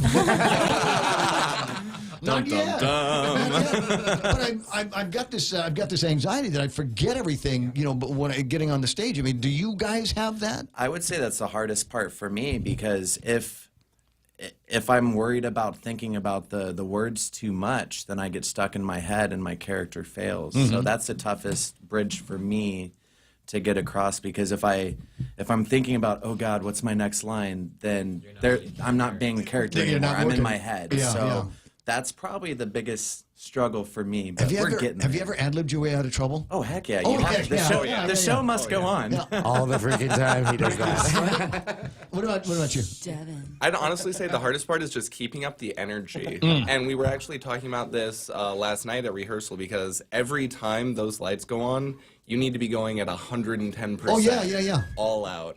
And it's really hard to just maintain that night after night, even for rehearsals, because you can't get into those bad habits of faking it till you make it. You have to go all out. If you mess up, you keep going. Story of my life. Now, and again, I'm going to be the proud uncle. I've never seen you struggle on stage. But what's the hardest part for you? It's a lot of. I think I have the same insecurity of memorization. I think as we get older, it's like, and after many nights of liquid courage, you forget. You forget a couple things, and it's kind of like, what was that? But it's also, you know, I take my cues from my characters. It's a matter of feeling everybody out, and a lot of the time, a lot of what we're doing is building on top of the lines we already have. Right. So it's a matter of ad-libbing. It's a matter of improv. It's a matter of bringing, you know, making that choice of whether or not, do I want to go this way? Do I want to go this way tonight? And it's live theater, so it's a lot of fun. You never know what's going to happen. You never know if somebody's going to break or we're going to laugh at something that's not supposed to be funny, but turns out to be funny anyway for the audience. I think that, for me, that's when you get the audience involved, and if they can feel it. Well, that's half the fun, is being able to figure out which part of the audience is going to give me the most energy on this. Who's having the most fun with me working tonight? And you know, the live theater, like what Artie says, anything can happen, you know, and even when you're trying to be as consistent as possible, sometimes it changes. Oh, yeah. And that's the great thing about live theater, because every night we're not trying to regurgitate what we did the night before. Yes, there are marks we have to hit, there are dance moves we have to do, but it's our job every night to bring the story to life again in a fresh way, even though we're still standing stage left in the same spot. Yeah, like exactly. we're bringing new life to that every night. But it has to be fun for you too as well, right? So Absolutely. I mean, you get into some of this where, okay, tonight this is going to be fun for me, right? And so you might put a little bit more of your spirit into the character than you did tonight, you know, at another performance, or change something up just so it's interesting to you. The fun thing we always learn in acting class is like whatever's going on. I mean, maybe not whatever's going on, but lots of times in our lives, whatever's going on outside, the theater is like the medicine for it, right? So if I come in and I'm having a hard time and I had a fight with someone, I can either disappear into the theater and just be like I go to rehearsal sometimes and there's so much crap happening at home. Oh, yeah. And then I come to rehearsal and I forget about it by 9 o'clock. Oh, the whole point of doing a 4-hour radio show. Yes. This is I am the king of the world when I'm on the air. And there's nothing that it's the can touch same me. thing. You live in that space, whether it's rehearsal or on the stage, and so even if what's going on in your life has nothing to do with what's going on stage, you can bring that energy. Like if you're upset that day, you're like, okay, today I have to sing The Winner Takes It All, and I had an awful day, and I'm going to use that energy. Yep. And maybe some days I have a great day, so I have to bring that energy up from another place, but I can use that positive energy in Dancing Queen. And so like, yeah, you just. So I'm thinking in my head, I'm wondering where the dog is pooped in the living room today. That's this. But you know, when I'm in here, I don't have to worry about dog poop. I don't have to worry about cleaning any of that stuff up. I am good to go. I am, as I say, the king of my world. And maybe that's the hard part for a lot of people is, for me, doing theater's not hard. That's where I feel the most comfortable. So I go to rehearsal, even if I don't know my lines for that scene or something, I'm just like, I'm okay. I'm here. The hard part is when there's stuff going on in your life and you have to leave it at the door and come in and do something else. Then it becomes easy. Do it. It's more fun. But it happens on stage. Yeah. Like I've definitely been on stage before where there was something not great going on in my life. And I've actually tripped up on lines where it's just like I checked out for a minute. And all of a sudden everyone on stage is looking at me and I'm like, ooh. Miles it away. only had to happen a couple times in my life, and I was like, "Oh my God, focus!" Get back. But it happens. Are the four of you guys in here capable of carrying a song? I mean, if I took a quick break and came back and said, "Okay, give me a piece of a song from the show." Always ready. I mean, yeah, right? We don't all actually, sing guys, something give me a song from any show. Any show. Should we give you a poo-poo platter of Broadway? Dream rolls? Dream rolls a la carte? I don't know. Well, I don't want to Come put back any to us pressure on. after the break. We'll see what we got. Okay, let's do that. 9:31 in the morning. We'll call that iConnect time. Call iConnect, or if you're in the realm, if you're in the area, we've got an iConnect right behind the radio station, and ask them about great push-to-talk plans, mobile internet plans that aren't going to cost you an arm and a leg. The cast of Mamma Mia when we return. Okay, I think it's coming up soon. Yeah, we're in Route 1 and near the airport intersection, right? There, see it? What's the keyword? Look for the keyword. Check out the Vantage Digital Billboard and reap the rewards. Catch the keyword on the screen and get a free Americano or tea with menu purchase when you mention the keyword at your next visit to the Hive. Conditions may apply. Did you see it? You got it. I got it. You just focus on driving. Take advantage today and take a look at Vantage Advertising's digital billboard located on Route 1 at the airport intersection. 9:32 in the morning. Portions of the program brought to you by the guys over at Wendy's, where they've got a fantastic meal lined up for you because it's Lent. Simple, clean, and honesty. Perfect Lenten meal with freshly chopped garden salad, wild-caught North Pacific cod fillets, and freshly brewed honest green tea to wash it all down with a simple, clean, honest meal at Wendy's. Now that's better. Save big. Save really big when you bundle up your insurance policies with Nanbo Insurance. Insure your home, auto, motorcycle, or business with Nanbo and enjoy great savings, up to 50%. When it comes to insuring your property, no one knows better than the company with over 50 years of service to the community. Don't compromise the things that matter to you most. Call Nanbo today at 477-9754 or visit nanbo.com for more information. Nanbo Insurance, serving you since 1968. Let's see now. Okay, so this is what I'm going to ask you guys to do as we make it through here. I'm going to change out the camera set. I'm going to put all four of you guys on the one camera that we've got, so everybody will be able to see just the cast here as they make it through a song of their choosing. You don't have to do the whole song because, frankly, it's awkward for me. I don't know where to look when people are singing like right in front of me. Like Happy Birthday. Can I request Dirty Deeds Done Dirt Cheap? Well, it's not the AC/DC musical. It's ABBA. It's in the same place in AC/DC, ABBA. I know they're close to each other in the library on I always Boston. skipped over ABBA. That would have been but that would be a cool show, right? Isn't there one of them? What does she call it? A jukebox show for AC/DC? Don't they have one like that? I know they did a rock one. Yeah, I'm not sure. But it was different rock tunes from different people. Yeah. It would be a good and they show. made a movie out of that. Yeah, but I'll look it up. But I'm trying to remember the ones that are all based on one show. Didn't the guy Jimmy Buffett has got a show that's all Jimmy Buffett characters? Yes, from Margaritaville. Margaritaville, yeah. I had a yeah. friend in that. In Did New York, you? Yeah. Do you know famous people? I do. Who's the most famous people you know? Bill. It's Bill. That's right.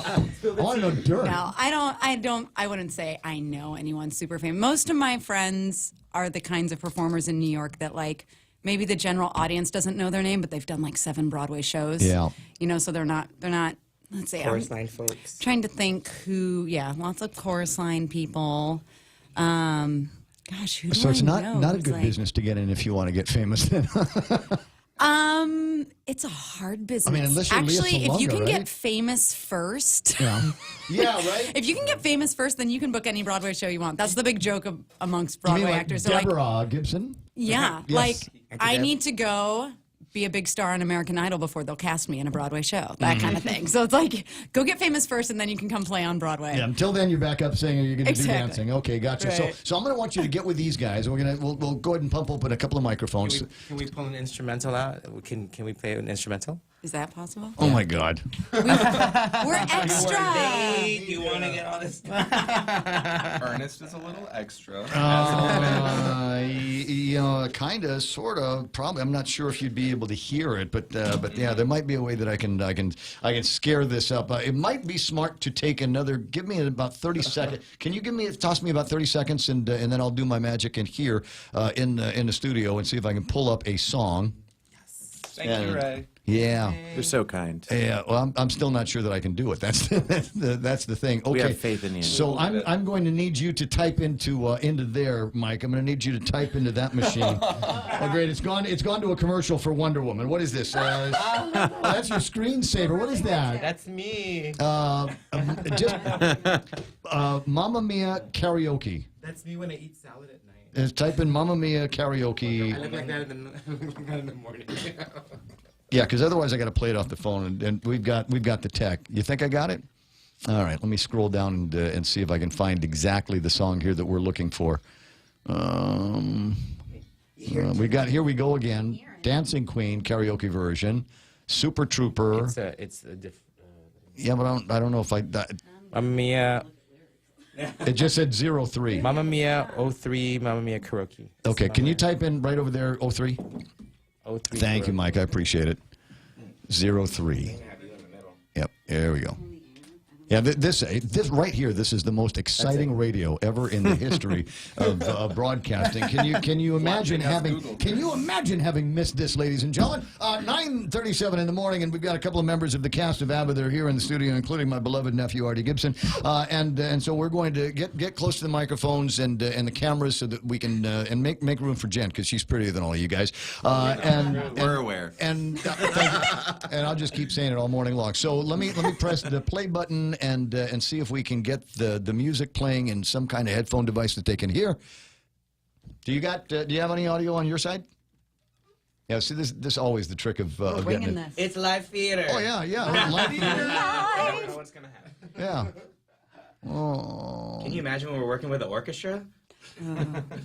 There's the commercial for IT&E. How many pieces do we have in our orchestra? Okay, you've got it. And there should be something. All right, I hear it now.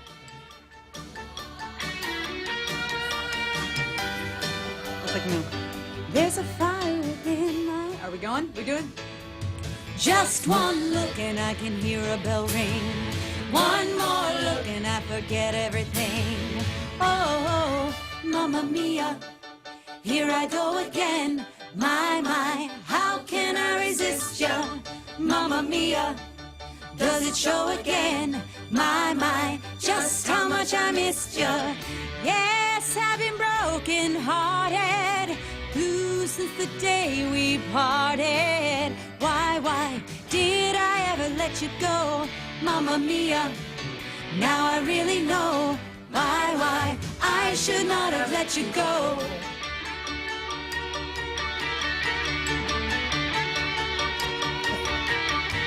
I've been angry and sad when I learned we were through, and I can't count all the times I have cried over you. And when you go, when you slam the door, I think you know that you won't be away too long. You know that I'm not that strong. Just one look and I can hear a bell ring. One more look and I forget everything. Whoa, Mamma Mia, here I go again. My, how can I resist ya? Mamma Mia, does it show again? My, just how much I missed ya. Yes, I've been broken hearted, blue since the day we parted. Why did I ever let you go? Mamma Mia, here I go again. My, how can I resist ya? Mamma Mia, does it show again? My, just how much I missed ya. Mamma Mia, here I go again. My, how can I resist ya? Mamma Mia, does it show again? My, just how much I missed ya. And we can fade it out now. You go, Jen. It's the same thing for 5 verses. Yeah. No, but that was great, though. That was great. Anybody tell you you have a beautiful singing voice? My mom. Your mom. My Anyways, mom. nice. And Artie, you guys were fantastic. And that's obviously the big song in the program. And so that's what everybody needs to be listening for. And that's the title. I'm still getting thumbs up and heartbeats on the Facebook Live. Thanks, There's Facebook. Plenty of that. Lots of love here. And again, you'll be able to get this video on demand on YouTube and on Facebook, and then share it to everybody so they get a taste of what the show is going to be like. So again, the 25th, 26th, and 27th at the Father Duenas, the Phoenix Center. And tickets are available. Tickets are available at Tango Theaters, Circle K 76, and Father Duenas Memorial School. And the 28th. That's our final. Yes. And We you got can a Sunday. also follow us on our brand new social media. Yes. Guam Gate Theater. On Yay, what's Facebook up? and Instagram, and we will have ticket information there. Ooh. And hashtag Thank you. Momma Mia, y'all. Twitter's a cesspool, but you guys will pretty it up with some of this stuff. Yeah. Okay. For sure. All right. Listen, I think we're out of time here, so I'm going to throw everything back to Mike. We'll take a quick break. We'll do some selfies in the studio, and then I'm going to wrap up the program because I've got a bunch of people here that are rabid about wanting to talk about recreational marijuana. They've been away from the conversation now for Musical theater is not enough for you? free music. We are free trying. National radio here. For heaven's sakes. Our best. But, and there are a couple of people that we're trying to link it. James Howard is like, I want to do a podcast with these fine actors while smoking some cannabis. Can you imagine how great? I'm in. There we go. You heard it We here. gave you our social media. So. Now, am I hearing that there are going to be 2 Mamma Mias on Guam? Somebody told me there was going to be a second show there's later in a the year. second one, and ours is in April. So, but we are very, very happy that the UK was gracious enough to grant us the rights.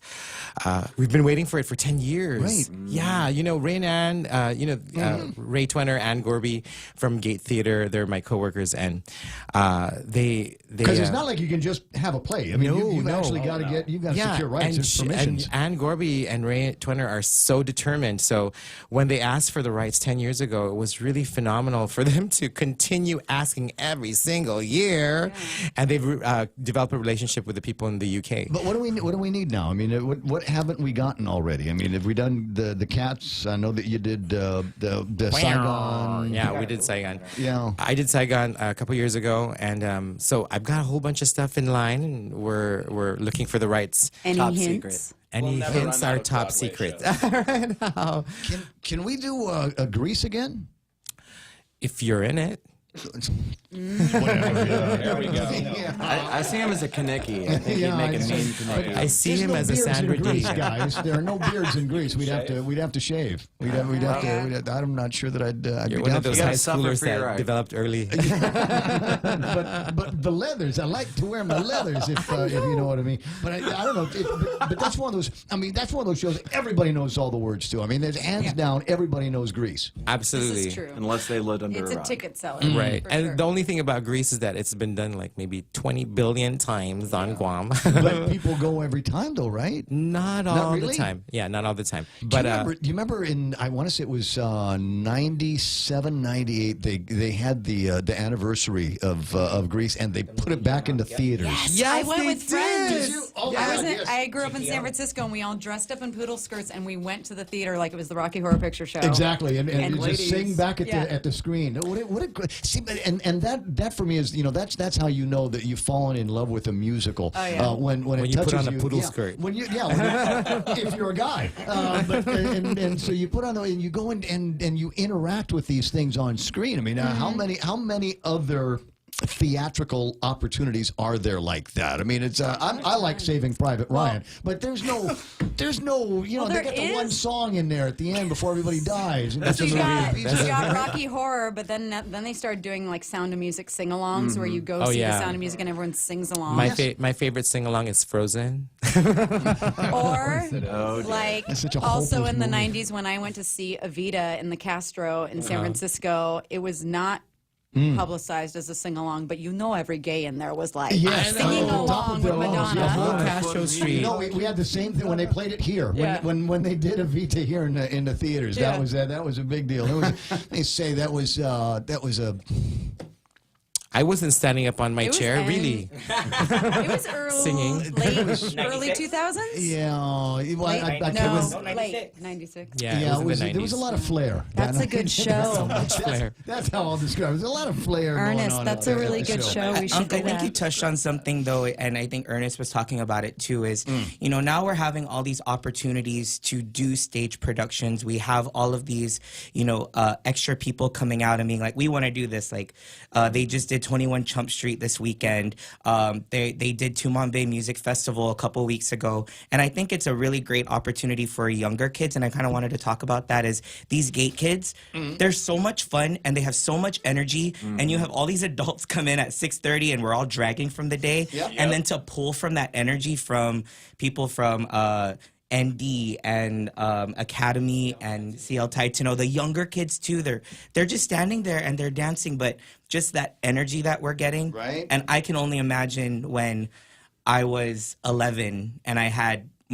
multiple shows that I could pick and choose from that I wanted to audition for. And I think that's what's really great about the theater community on Guam now, is it's evolving. You're getting more opportunities for not just adults to get to know each other and to pick off each other's energy, but also to, bring up another generation. Yes, show the kids how it's done. Yeah.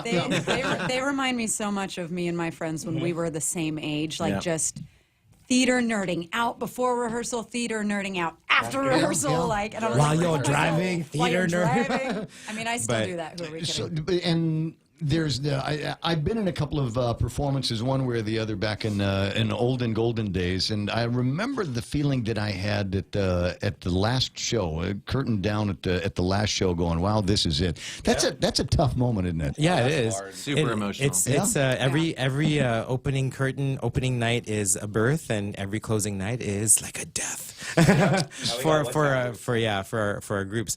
But and I wanted to touch on the WhatsApp group so you can stay together. so you can stay together. It's the same on the professional. I cry at the closing of almost every show. It's really- unless I it's absolutely really- hated it. But if I'm close with the cast, it's it's always just It's painful. The same people are never going to be in this room again. Yes, the doing that thing. That thing that was special, Yeah, and now there's magic. you let Yeah. it go and you go on to the next thing. And I want to just say, what Artie was talking about with kids, we have 5-year-olds and 4-year-olds coming in. We got Manamko coming in. We had the Golden Girls in the rehearsal. Linda, Olympia, and Bev. Shout out to you. We call them the Dynamites. And we have, grandpas and grandparents all over the place. We have everyone from every race. We have Chuukese, we have Palawan, we have Chamorro, we have French, we have Asian, everything. It's all over. So unification is very important to me, and I think the arts do that. I didn't have a chance to talk about this, but I mean, hair and makeup. Who do you use for that? Because obviously, all the gays. Just kidding. And me. Right. And Jan. Right, but they become part of the show as well. I mean, there's a whole support crew. Absolutely, that behind you the guys scenes. work with, behind the scenes, hair, There makeup, are a lot parents, of mothers we would die without. We are so Oh my lucky to have God! all those The parent fans. committees that we have, the amount of time that they're pouring into it, because I'm at every meeting. But there's just so much going on, and the huge storm that's generated by this storm of energy and people and positivity and just good people's hearts. Oh my God, I'm gonna cry. They're truly committed to our success. That's the cool part. Well, I don't see how this show could not do other than succeed. You got a great cast, you got great direction here, and great organizational skills. This is not Ernest's first dance, and by now he's learned all of the important lessons. Yeah, all the gray hairs you can see now, right? I'm catching up to you. So make sure that you line up and get some tickets. I didn't ask about sponsors, but I mean, there's these things happen because you guys obviously put a lot of effort into it, but there are a number of other people that for whom without their contributions we couldn't get on stage. Quick shout out. Yeah. Expression Studios, Circle K76, Tango Theaters, Hyatt Hotel, thanks Veronica, Graphic Center, Big Fish Creative, Ideal Advertising, Agania Shopping Center, Guam Premier Outlets, Triple J Auto, Neil Romero, our volunteer parent committee, shout out to the parents, GTA, KOAM, and PDN. Thank you so much for all of your support. It takes a village. Yeah. It takes an island. It takes a whole island. Well, but the cool thing is I hear a lot of names on those lists and thinking about all kinds of other events on the stage, off the stage, community events, and many of the same people that you've just named are parts of those as well. So if you support this kind of thing, if you support the arts, if you support theater here on Guam, then support those businesses that are helping out. Right, and it takes a village. It really does, and it also takes some funding, like federal funding. So I want to give a big shout out to Ike Santos with our federal director, partially funded by the U.S. Department of Education consolidated grant to the outlying areas. Thank you very much to our Congress for giving us some money. Our Congress? Yeah, the Congress. The guy from in D.C., the land of the tall Quonset. Yeah. Our white fathers. Yeah, it's like Mike Nicholas, keep pumping up Gate Theater over there. Get more. Yes. Okay, and there's everybody here's Travis Beecher says, love you, Devin. Also says, now this is cool. Big Sister Shelley's in there, happy, crazy about everybody. Here's Stephanie Houston Sierra Leja saying, you guys rock. There's a whole group of people I've never seen on my Facebook Live before, but everybody's chiming in. Thanks, Pam Mom. Duvall, Big Sister Shelley, Little Sister Lana, Richard. Yep, everybody's supporting. Okay, so no, for real this time, I'm going to let you guys go so I can do my selfies. We'll take a quick break on the way back, and I'll kill the next 10 minutes of the program on my own. Thank you for having us. Thank you. Thank you.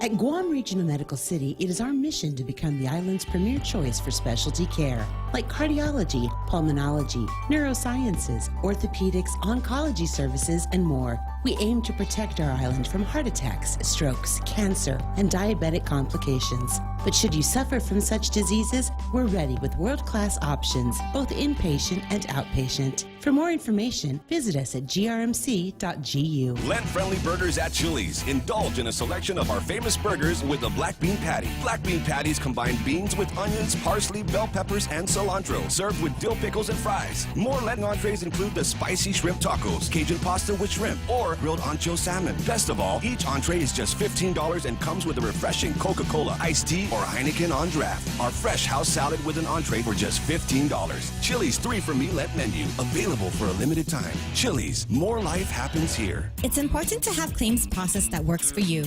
At Guahan Insurance Services, we make things simple and convenient. Same door you walk in to purchase your insurance is the same door you open to file your claim. We can't pretend that the car insurance claims process is fun, but we can promise a hassle-free and speedy recovery without any runarounds. For your home, auto, and business insurance, visit us at the Camacho Landmark Center on Marine Corps Drive in Tamuning. Don't forget to like us on Facebook or give us a call at 475-1162 or text 929-SAVE. That's 929-7283.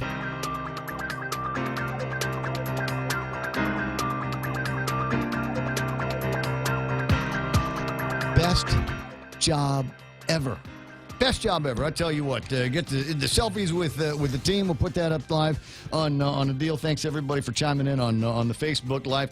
And here we're at 9:54 in the program. Just a few minutes left in the deal. And by now, it's hard for me to make an assumption about what may or may not be happening over at the legislature, because I saw Pam Duvall. Pam and I have been. She's been watching the legislature for me basically, and all of the things that go on because she's probably got more tolerance. Because I think she's already smoking, but she's got more tolerance for the legislature and their breaks and all of the, what did Bob Klitsky call it, all the game theory that's going on over at the legislature with all of these different amendments that are going in. Yes, I'll propose an amendment, and it will be an amendment that will carry on the floor, and this will be the one. This will be the poison pill. This will be the one that kills cannabis, recreational cannabis here on Guam. And there might be some people that come up with one that says, okay, I'm going to introduce something in here. It won't kill the bill, but it might make other people just concerned about how they're going to be doing it, and it might help me cover my butt amongst people in the community, like the holy rollers, the old purple hair ladies that just don't want anything to. You know what? They're not having any fun, and they don't want anybody else to have any fun, right? Yeah, or I'll put something in a bill that, if they pass it, then at least say, I put that in there. Look at me. I stuck this in. I was looking out for the people. I was looking out for the children. I was looking out for the people that don't want to smell the cannabis odor. We are going to prevent the unlawful dissemination of the cannabis odor. Because the children. We don't want our children growing up wondering what that smell is. Trust me, there ain't no kids on Guam have no idea what that smell is. But anyway, so we'll watch and see what occurs over at the legislature. Showboating. Are they on? I haven't gotten anything. I normally would get some kind of a message from somewhere that says that they're. You know what it is? You know why they're not in session right now? Because they wanted to get to the end of the Momma Mia interview. I guarantee that's what it was. They were going, Artie's on with his uncle. They're doing that thing on Momma Mia, and so we'll let them do that on the Facebook, and then we'll start the YouTube thing. So I don't have that. There's probably going to be a couple more interesting amendments, even some that Clynt Ridgell earlier today said that he would support as they make it through, as long as that support brings on somebody. They just need a couple of votes. They had six people sponsoring the legislation. That's pretty good. But then the Republican Party came out, and we're like, oh, maybe we didn't do enough due diligence. Why are we rushing this? Maybe we should put it on a referendum. What a bunch of wuss. But I'm told that there are members of the Republican Party, small as they are in this legislature, that were like, whoa. You don't speak for me. Just because you're a Republican and I'm a Republican, I'm the one that's at the legislature, and I'm the one that is going to do this. I don't want to be going through this. I don't want to abdicate the responsibility to anybody else. So that's good news. I won't tell you who it is, but I was not surprised to find out that there was somebody that actually pushed back against the Republicans in their GOP deal. So you got that going. A couple of other things I think that were in the table of contents that we never got around to. A little bit of talk about waste to energy, and maybe we'll spend a little bit more time on that tomorrow. I know Dave Sablon wanted to chime in and highlight some of the things that Ken Leon Guerrero said, and then give us his version of those very same facts. And trust me, there's so many different ways to have a conversation about waste to energy in general, waste to energy with GRP in particular, and all of the changes in the last couple of weeks. Or who knows, maybe there'll be something else coming up. I was kind of hoping that in the list of names being submitted for boards and commissions in this town, there might be a couple that would give me something to talk about on the radio. But it looks like in putting together this last round of nominees, the governor's office and the chief of staff said, let's not throw a whole bunch of names that are lightning rods for attention for Troy Torres. Troy, a little bit busy. He filed, and I'm going to have to read the thing again. He filed a criminal complaint against, I want to say, Tom Fisher and a bunch of other people. But I'm not sure exactly. Did Tom Fisher and for what? For whom? It's a little bit fuzzy as you get close to that, Troy. That's the only reason why I haven't touched on that. There was a story about the cops pulling over a couple. Was a couple. They had a non-functioning light in the back of the car, and the police pulled them over because that's what cops will do when they see something like that, and found a couple. And while they're looking around the rest of the car, saw something that looked like the butt of a rifle, and as it turns out, it was the butt of a rifle. And then they found more firearms, and then they found more drugs on these guys. And I love the picture of the woman that they found. She's got this bewildered look on her face, like, wait a second, we're just driving around, and now I'm getting my mugshot over at the police department? How does that happen? You know what happens is because the drugs will mess with your brain, is how that happens. And you've gone, I'm sure, from being a casual user of crystal methamphetamine now into somebody that is involved in dealing it and having to protect yourself with guns. It's that old smuggler's blues songs. You always carry weapons because you always carry cash. And now that will line up a whole nother level of trouble that you are in now that we've got guns attached to your drug dealing. On the other hand, there could be one of the bedwetters over at the judge's place that looks at you and says, oh boy, you're somebody's daughter, you're somebody's mom, you're somebody's, and you're going to have to take care of somebody, or you made a wrong turn in life somewhere, so they're going to be lenient with you. Which is exactly the opposite of where I think we need to be going with these ICE guys. You got somebody growing marijuana, he's not going to be a problem. The guys that are dealing ICE in this town, those are the ones that we need to take the resources from selling marijuana and giving it to the police department so we can catch more of these guys, put together cases that keep them behind bars. We're KUSG Agana. Look, it's Fox News. Fox News. As some